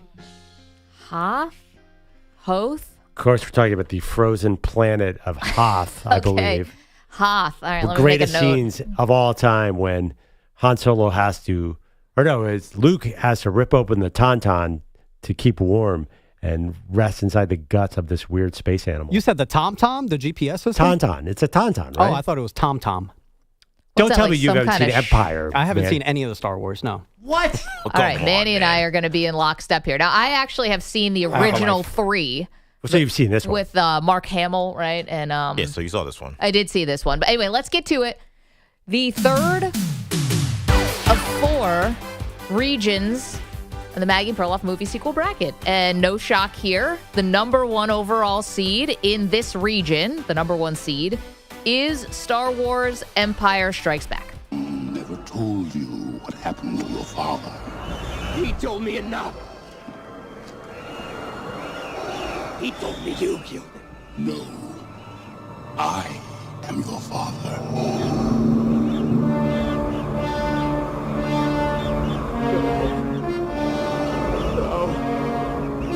That's not true. That's impossible. Search your feelings. You know it to be true. Wow. Oh, Spoiler alert. Hello. What if you're a little kid in the car listening to this? Oh, come on. And you haven't seen Empire yet. I think we need to pull a different soundbite. Way to moving ruin forward. the movie for me, guys. Well, yeah, too late. Vader's Luke's father. Sorry to be the bearer of bad news. But you were so convinced, Pearl, that Godfather 2, which was in the Corleone region that we revealed yesterday, is going to run away with this thing. Empire Strikes Back is a heavy hitter. I think of a sequel. all the one seeds are dangerous, kind of like the current NCAA tournament. I'll give you all the one seeds. I just think name recognition, what's the first sequel everyone thinks about? It's Godfather 2. But when you're actually voting, these are pretty sick movies. So I could see you voting for Empire. That clip is beyond probably the most famous individual clip that we may have in this whole bracket. Okay, but let's move on. The number one seed, Star Wars Empire Strikes Back, goes up against the 16 seed, personal favorite of yours truly, Caddyshack 2. I was looking for a Mr. Hartunian. Hartunian? In this club? Oh, you mean Jack? Well, here he is. Hello? How do you do? I'm Miffy's father, Chandler Young. Chandler Young. I'm at a disadvantage, I'm afraid. I only have one last name. And quite an interesting last name it is. Hartunian.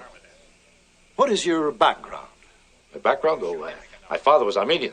My mother was half Jewish, half English, half Spanish. That's three halves. Oh, she was a big woman. That was for me. Can I just read you the Sports Illustrated title of the story on Caddyshack 2? Caddyshack 2, inside story of one of the worst sequels ever made.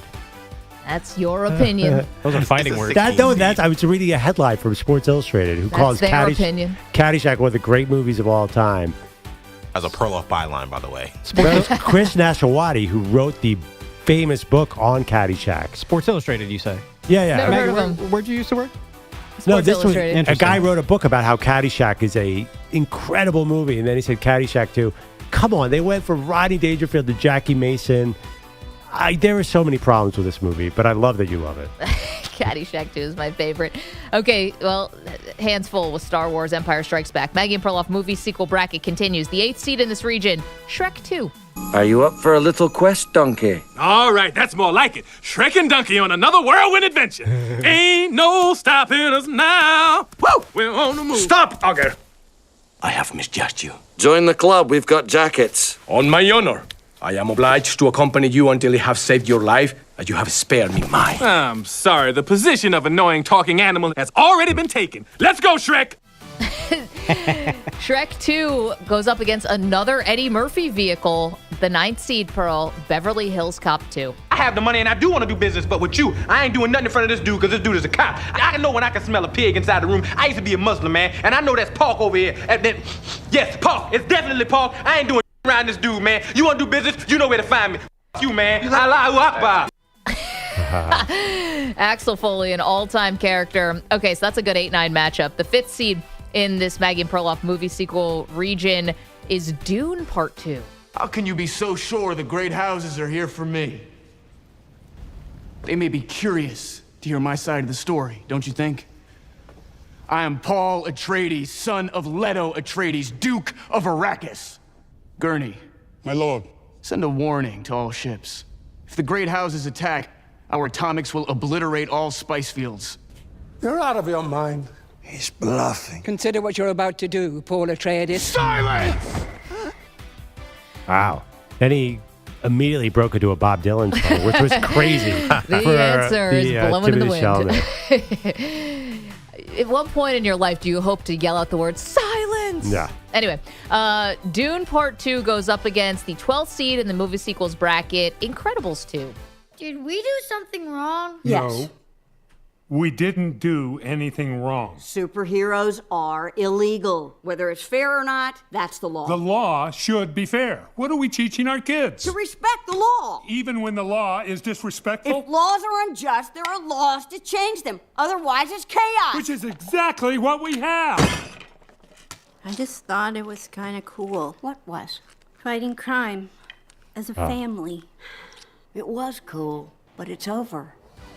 Chef's Kiss. That is such an incredible movie. I could not be a bigger Incredibles fan. It's going to go up against Dune Part 2. Too. The first... Let's be friends. Let's try to San Antonio. The second you become a dad, you love Incredibles, by the way. First 25 seconds of that, I thought I was listening to C-SPAN. Anyway, let's move on. The 4th seed in this region, Spider-Man 2. Chief, I found Parker. Where you been? Looking for you all morning. Why don't you pay your phone bill? Mad scientist goes berserk and we don't have pictures. Where were you? Photographing squirrels? You're fired. Chief, the planetarium party. Oh, right. You're unfired. I need you. Come here. My society photographer got hit in the head by a polo ball. You're all I got. Could you pay me in advance?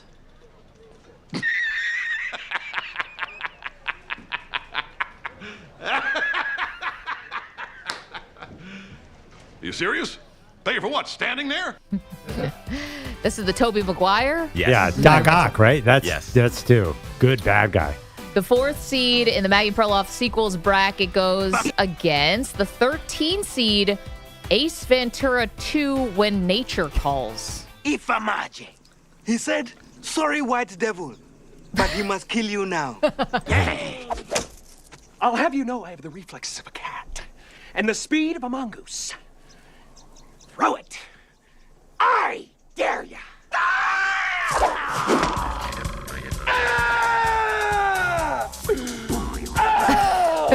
There's no shot this movie holds up, number one. And number two, there was a significant part of my childhood where people talked like Jim Carrey and Ace Ventura. Oh, yeah.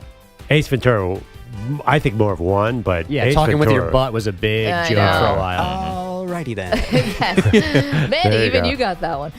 That must mean it really lived on. Did you suggest this one, Maggie? This feels like a Meatballs 2. Yeah, actually, okay. Wait.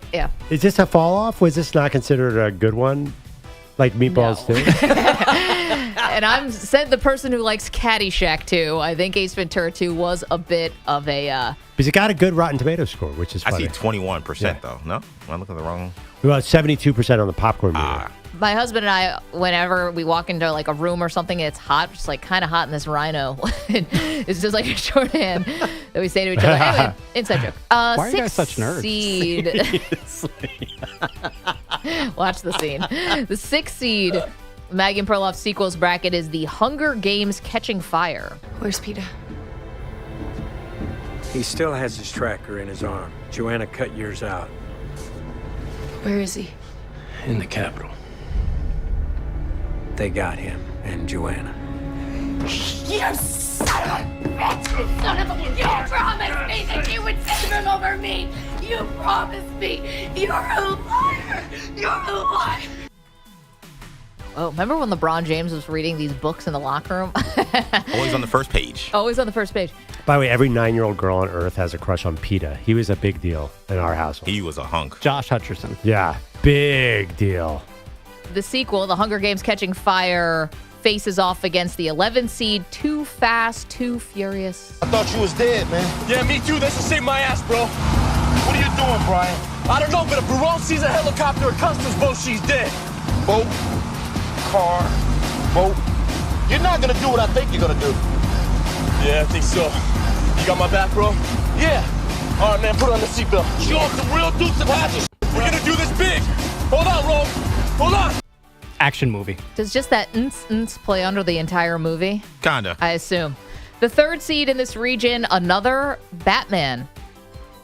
2 days ago, we brought you The Dark Knight in the Gotham region. Today, it's the third seed in the Hoth region.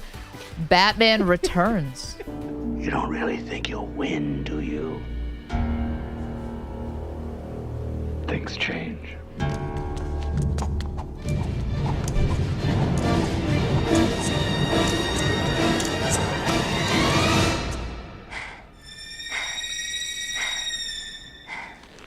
Meow.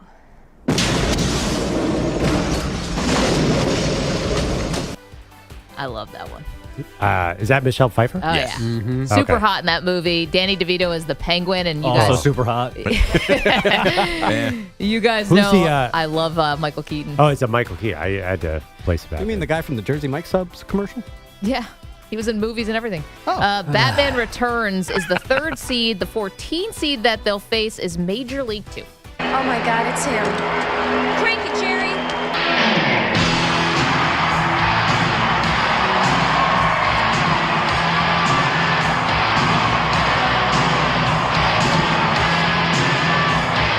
Oh no!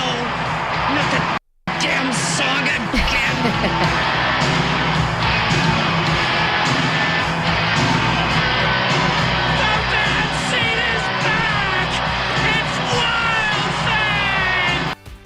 Second Randy Quaid movie in this region. He was also the lawyer in Caddyshack 2, and he's a super fan in Major League 2. You know what? It's not the second Wesley Snipes movie in that because he said no thank you to this god awful script. Did he say no Omar thank you, or was he hiding somewhere from legal issues? He was red hot at that time. Too. Okay, I don't think Blade 2's in our bracket. I was thinking about that the other day. Blade 2.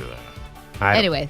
Who knows? But wait, is this where they go to Japan or no the minors? No, that's the third one. That's So a whole is other this one different where bracket. Corbin Burnson becomes a manager? Yeah, the owner.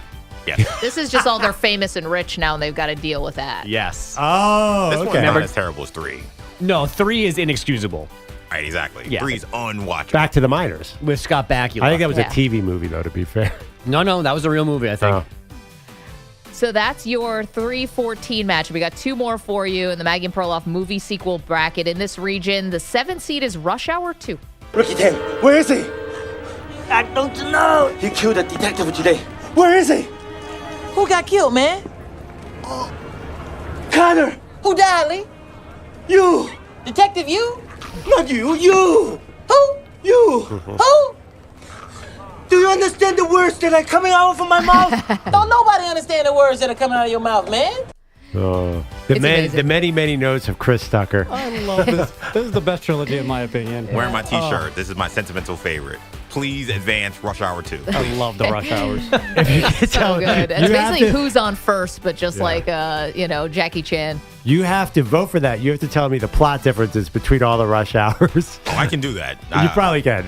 Jackie Chan and Chris Tucker fight bad guys. Ricky Tan's dead, then he's alive, then he's dead. That's all you need to know. Okay. Well, listen, they're going to have I'm their in. work cut out for them because Rush Hour 2 is facing the 10th seed in this region, James Bond, from Russia with Love. Souvenir from another jealous woman. Yes, but I haven't turned my back on one since.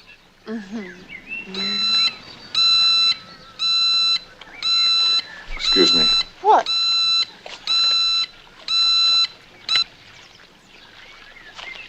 Give me my shirt, will you? What's going on? I have to make a phone call. But we haven't eaten yet. I'm starving. Sean Connery from Russia with Love. Okay, last one for you. The 2nd seed in this region, Aliens. Please, you're not listening to me. Kane, the crew member.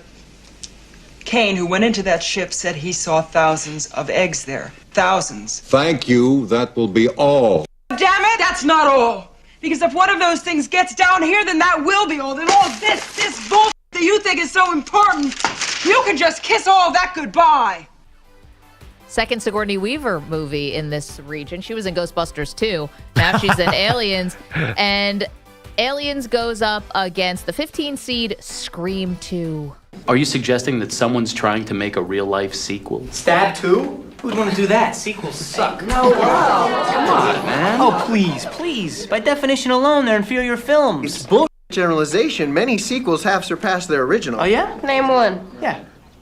Aliens, far better than the first. Yeah, well, there's no accounting for taste. Thank you, Ridley Scott rules. Name another. No, Aliens is a classic, okay? Get away from her, you. I believe the line is stay away from her, you. Amazing. What are the odds? EJ, salute that you found that Aliens and Scream 2 go up against each other, and we get a very meta conversation about sequels and a sequels bracket and about Aliens. Yeah, I mean, I disagree with the thesis there. Superman 2, better. Wrath of Khan, better than Star Trek 1. It happens. This is why we're doing it. Yeah, no, that gets extra points for Scream 2. I wasn't going to vote for that. I might now. Actually, I don't even remember. What's it going up against? Aliens. It's in the literal thing. Oh, yeah. There you have it. Once again, it mentions the movie is going up against. It's a very on-the-nose thing there. I'm having trouble remember what happens in Aliens compared to Alien. Feels like that little guy comes out of the big mouth and They kills you. Yeah. But I do remember Aliens being like talked about as like a great movie. Yeah, I think that Aliens is going to be heard from in this bracket. Now, it's got to get by Scream 2. It's obviously going to have to face the winner of Rush Hour 2 from Russia with Love. But you know what I was thinking about, guys? Of all these movies that we're talking about, 64 movies that we came up with, and we're going to release the final region tomorrow. This is the one I actually want to go back and watch. Aliens, out of all of them, I was like, I should go back and watch this. I think I saw it for 5 minutes as a kid, and it freaked me out. Maybe as an adult, I'll be able to hang on for like 10 minutes. Did you guys see Prometheus, by the way? Anyone see that? No. It's the origin story of Aliens. Scary. Unbelievable. Terrifying, but also very good. By the way, Sigourney Weaver makes a third appearance in this. I was looking at this. She's an avatar. Oh, eventually. I mean, that's a spoiler. That's in the, but not much of a spoiler. Listen, so that's really cool that we have a bunch of. Now, they did not make, I'm looking at her filmography, they did not make a Gorillas in the Mist Part 2.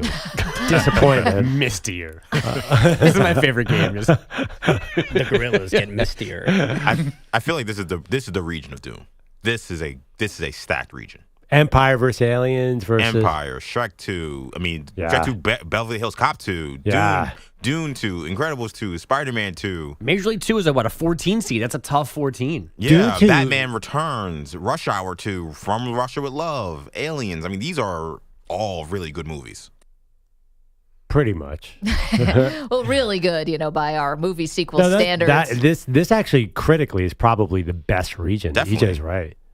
You can go vote at Maggie and Pearl on X, and you can decide who marches on in the movie sequel bracket. Bogusch is here with the latest. It appears that the Minnesota Vikings are out of the Aaron Rodgers market. NFL Network says the Vikes no longer considering Rodgers, but do want to sign a less significant veteran QB to back up J.J. McCarthy. Teams have been calling about trading for McCarthy, apparently, but are being turned away. It does not mean they belonged in the tournament to begin with, but North Carolina advancing with a flourish last night in Dayton, a 95-68 rout of San Diego State, the second largest blowout in First Four history. Third straight year, we've had a 20-point differential. Seth Trimble scored 16 off the Heels bench. We're not looking to send a message to anybody else. We're just looking to compete as a team and be the team that we know that we're capable of being. And I think we did that tonight. We want to do that when we get to Milwaukee and go from there. But, I mean, we hear what people say.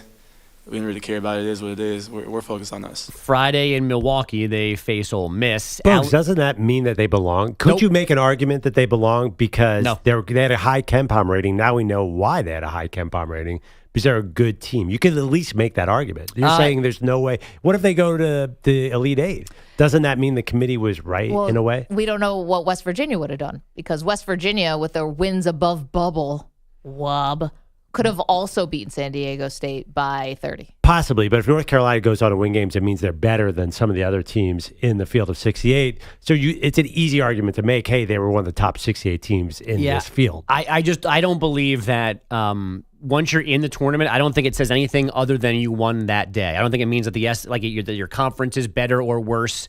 It just means that they were better than San Diego State last night. It doesn't mean they shouldn't have been in the first place. They could win the whole thing. And even if you go back to the George Mason Final Four, there are people that didn't think they should be in. And they got to the Final Four, but it was Drexel or Hofstra, another team in that league, had a better resume and they didn't get in over George Mason. So what you do once you're in does not change the fact that you shouldn't have been there in the first place.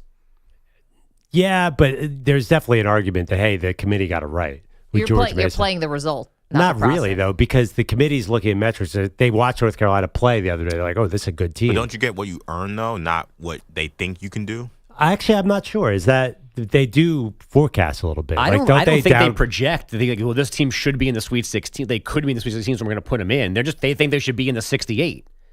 Isn't it like when the committee knocked out Florida State because their quarterback was hurt? The basketball committee doesn't do a little bit of that where they consider injuries with their seeds? Well, they did with West Virginia because Tucker DeVries has been out for the back half of the year. And I think in the past they've said we don't do that because we don't know what would have happened if they played or not. They're not really supposed to because they don't know. How do you process that? Also, Carolina beat San Diego State, who was also a very much a bubble team. Yeah. So, maybe let's see them win a couple games. I think before we jump to they definitely should have been in the field. Maybe San Diego State shouldn't have been in the field. That's possible. By the way, Daly says the sequel to Gorillas in the Mist would have been Gorillas in the Fog. Back to you. Or in a full rain. Gorillas in a downpour. It would have worked out better if the original was called Gorilla in the Mist, and they could have gone to Gorillas in the Mist. We found more. Kind of like Twister went to Twisters. And Aliens. Gorillas Just add an S and you got a sequel. Mm-hmm. Alabama State, a 70-68 win over St. Francis in the first game in Dayton last night. Amar Knox scored the deciding points with 1 second left off a full-court inbounds pass. We wanted to, throw the ball long, and we put our tallest athletic person to go get the ball. And fortunately, everybody took the ball, and it landed to me, and I got the rebound, made the layup. That last possession, set up by St. Francis's 15th turnover of the game, Alabama State turned them into 26 points total. There's coaching news as well this morning. Indiana hiring West Virginia's Darren DeVries to replace Mike Woodson, and Ed DeChellis retiring after 14 seasons in charge at Navy.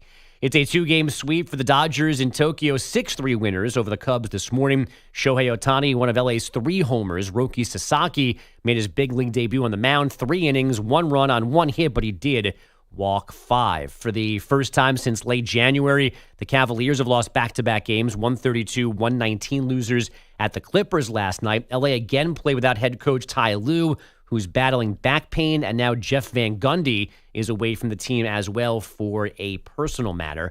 And just 1 assist for Alex Ovechkin in the Capitals' 4-1 win over Detroit last night. He remains 8 goals away from passing Wayne Gretzky for the most all time. It's hockey. Back to you guys. Excalibur 1 in the chat. Empire Strikes Back is royalty. Star Trek 2, both overwhelmingly considered best in each series. Part of our movie sequels bracket. Yeah, there are a lot of people who say Empire is the best Star Wars movie. I'm kind of partial to Star Wars 1. Yeah, but Luke, I'm your father really is like the most memorable line. And it's classic in that, you rarely do you see a villain win in a movie. It kind of was groundbreaking in that regard. That's true. Still, Star Wars 1 was pretty awesome, too. Amazing. Obviously, yeah. Yeah. We're also getting some comments. I want to make sure I give proper credit to Billy, who said, too bad there isn't a Showgirls 2. Oh, I'm surprised there isn't a Showgirls 2. Yeah, wow, what a shame. You guys know my famous Showgirls story, right? We've gone over this many times, haven't we? I don't know. We did. I don't remember. You got a Showgirls story? Can you hold that thought, and we can do it on the other side? You guys have no memories because I know I've done this on the Maggie Perloff show. We have no memories? Are you kidding me? Pearl. But this is such a unique story. You should have remembered it. You weren't with us at the time. Did your eye fall out during watching it? How is it unique? Bruce. Probably my Showgirls. Wait, can we hold it? I'll just give you a little tease. The first ever. That's what she said. First ever. That's the tagline of the movie. Yeah, not really. They didn't give you a tease. They gave you a lot more. My first claim to fame ever in my life was related to the movie Showgirls. Okay, that is a tease. 888-710-4ISN. 888-710-4476. We get a New phone, Perloff who dis? Showgirls movie next, and also wrap up one of the biggest stories from the day. Don't move. You're in a 5-minute break.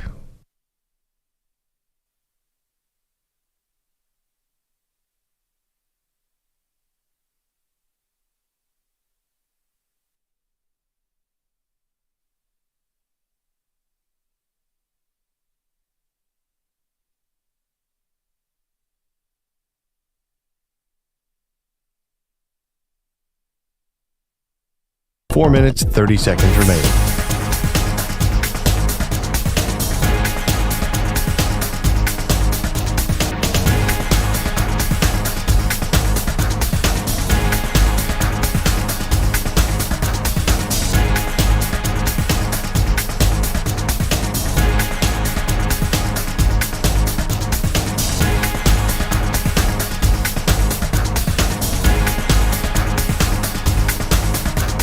Four minutes remaining.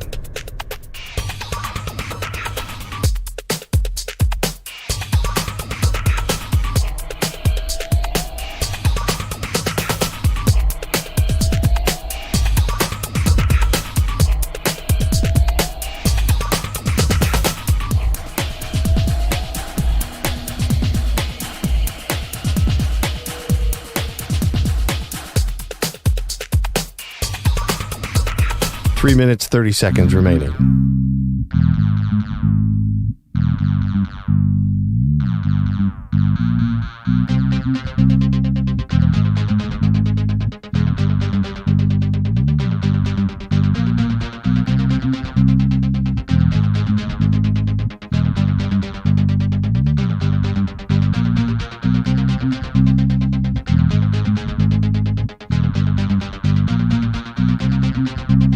Three minutes remaining.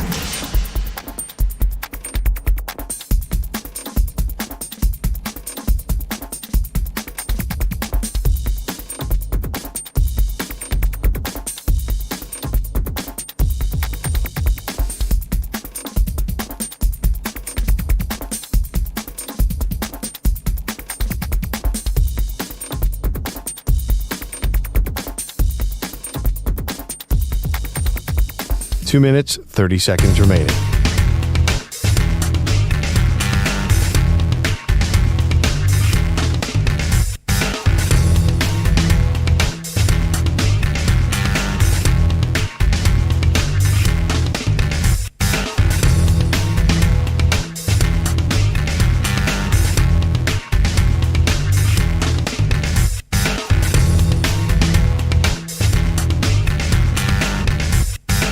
Two minutes remaining.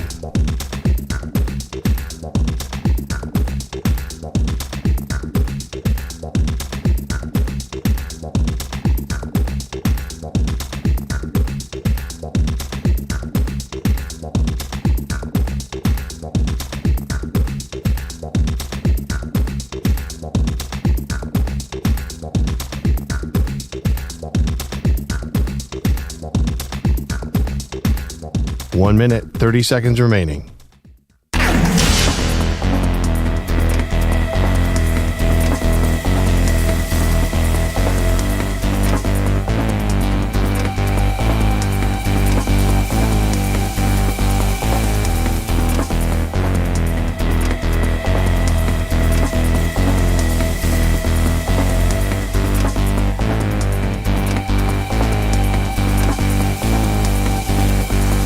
One minute remaining.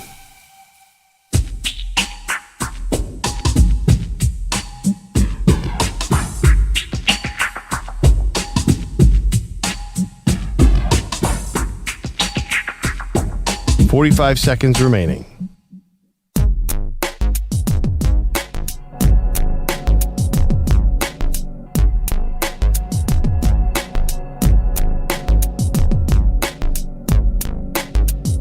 .30 seconds remaining.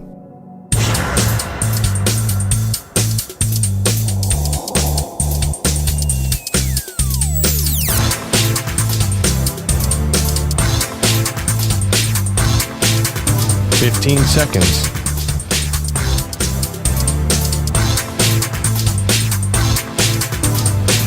Break ends in 5 seconds.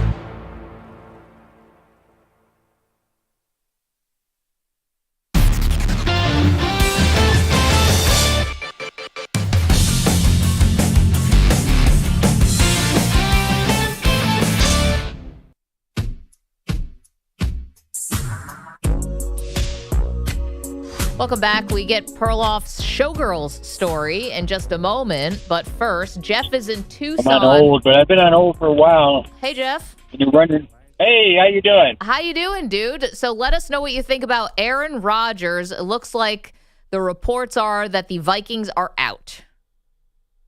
Okay, so remember the other day I told you, it'd only be fitting that he would go to the Browns, but that probably isn't going to happen because he probably won't go. Yeah. But the other thing is that Kirk Cousins kind of dangling out there right now, and I'm wondering what we're going to do with him, what's going to happen to him. And lastly, here's my Final Four: St. John's, Auburn, Alabama, and Houston. And one other thing. Yeah. I love the movie thing, but I haven't heard Police Academy 2 yet.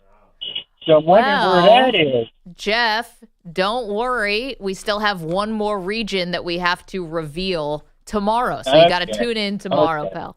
Thanks, dude. All right. Have a great day. We have a soundbite about Kirk Cousins, right? Okay, so Adam Schefter was reacting and responding to what's the deal, Pearl, with Kirk Cousins. The Falcons just paid like a $10 million roster bonus because of a certain date that passed. So what's up with Cousins? Minnesota. Again, how about this? Minnesota lost out on Sam Darnold and Daniel Jones. There's not an obvious solution. What if Minnesota just waits around till after the draft and then somehow figures out a way for Kirk Cousins to get to Minnesota as the backup to J.J. McCarthy? Wouldn't that make some sense, right? I mean, that'd be pretty spicy. More from Schefter about the Falcons and Cousins. The Falcons have been determined not to release him. I think the Falcons want to be able to say, we got something back for this guy that we paid so much to get. So maybe Minnesota says, you know what, it's worth it for us. We'll give you a 6th-round draft pick. They haven't solved the number 2. JJ's coming off the injury. You still don't know what you're going to have. Let's solidify the position with Kirk Cousins. Doesn't that make sense?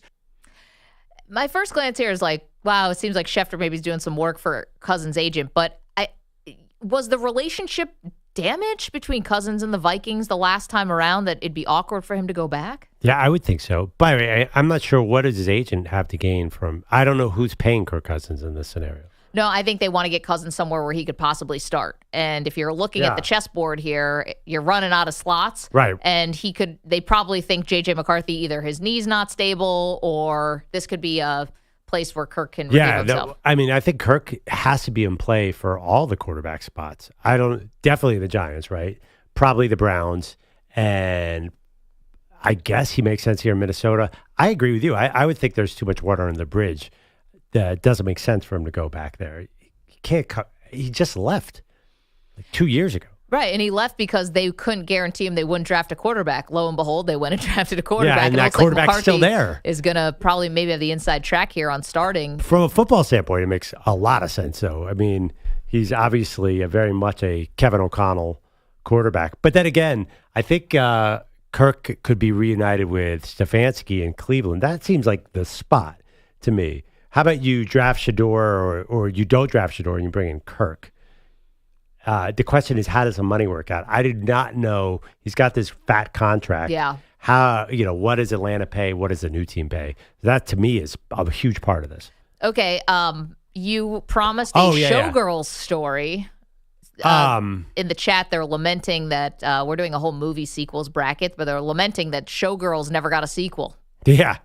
If people don't know this movie, it's sort of a 90s sexy comedy thing. How would you describe it? Everyone knows it. Oh, everyone knows it now? Showgirls. So it's but yeah, it's an arty film. It's not. It's not about pharmaceutical industry. So this is like one of the first things that ever happened. I moved to New York and this person calls me. It's like, they're trying to make Showgirls into the new Rocky Horror Picture Show where it's going to be an interactive audience.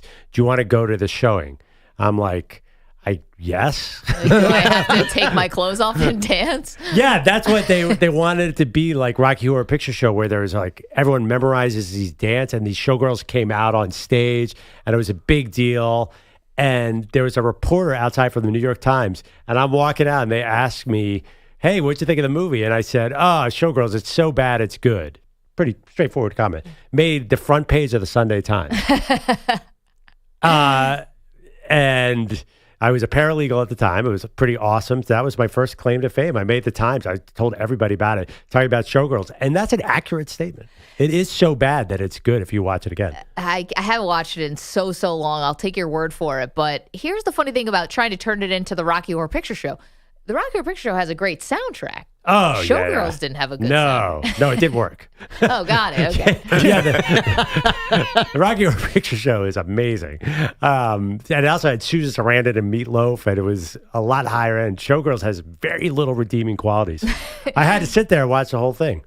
It was just such a shock because, it was Jesse Spano going from Saved by the Bell to Showgirls. And I think for men of a certain age, all of a sudden everything was left to the imagination, then nothing was left to the imagination. I have to imagine that's like probably a dream or fantasy come true. It was a lot to handle. I mean, Kelly Kapowski becoming the bad girl on 90210 was tough to deal with. Yeah, but you never saw Full Frontal. Right. But that was your entry into that kind of transition. And then Elizabeth Berkley did that with Showgirls. Yeah. But there was something about Elizabeth. That's like prayers being answered. Like many a young boy. You said Elizabeth Berkley? Yeah. Okay, let me just look this up real quick. Oh, you are the worst. We get it. You're 10 years old. Manny's a fetus. I'm sorry, go ahead. Don't use the studio Wi-Fi for that, Manny. Oh, crap. Too late. No. She was a mainstream actress for a little bit. She was like Saved by the Bell and Showgirls. She's not like an OnlyFans star. Exactly. Although I haven't checked in on her lately. Yeah, what has she been doing for the last 25 years? That's a good question. I mean, the best person from that cast, like far and away the biggest winner, is Mario Lopez. Yep. I mean, AC Slater clearly had the best post Saved by the Bell career of any of them. Maybe it was Tiffany Amber Thiessen for a minute with 90210, but Mario Lopez has outlived her. Without question. What's the main guy's name again? Mark Paul Gosselaar? Yeah, who's been in a couple of things recently. He looks just so much like he always did. Yeah. And he'll always be Zach Morris to a lot of people. I saw a video recently on Twitter where a musician sat down and tried to play the Zack Attack song based on the way they were playing the instruments in the thing. It's just gibberish. It's the worst thing you ever hear. Yeah, that didn't go well. Elizabeth Berkley's still acting. She was in an episode of Cobra Kai last year or this year. No, she's still around. Good. She was in the Saved by the Bell reboot. It hasn't been all bad for her. Maybe there is a Showgirls too. Maybe maybe future. Maybe this actual bracket kickstarts as Showgirls 2 movie. Was that rated NC-17? Probably. By the way, and again, it felt pretty dirty at the time, but Manny, you grew up with the internet. Trust me, you can handle this. Someone suggested next year we just do a pure Cinemax bracket. Oh. Skinemax or Cinemax? I mean, artist choice. And that's going to do it for us. So go vote at our movie sequels bracket and also Pearl Jam Season 4, the traditional men's bracket. You can find all that stuff on our socials. Thank you to EJ Stewart, Manny Rodriguez, and Andrew Bogusch, Andrew Kaplan, and the Weedos and the Coffee Drinkers.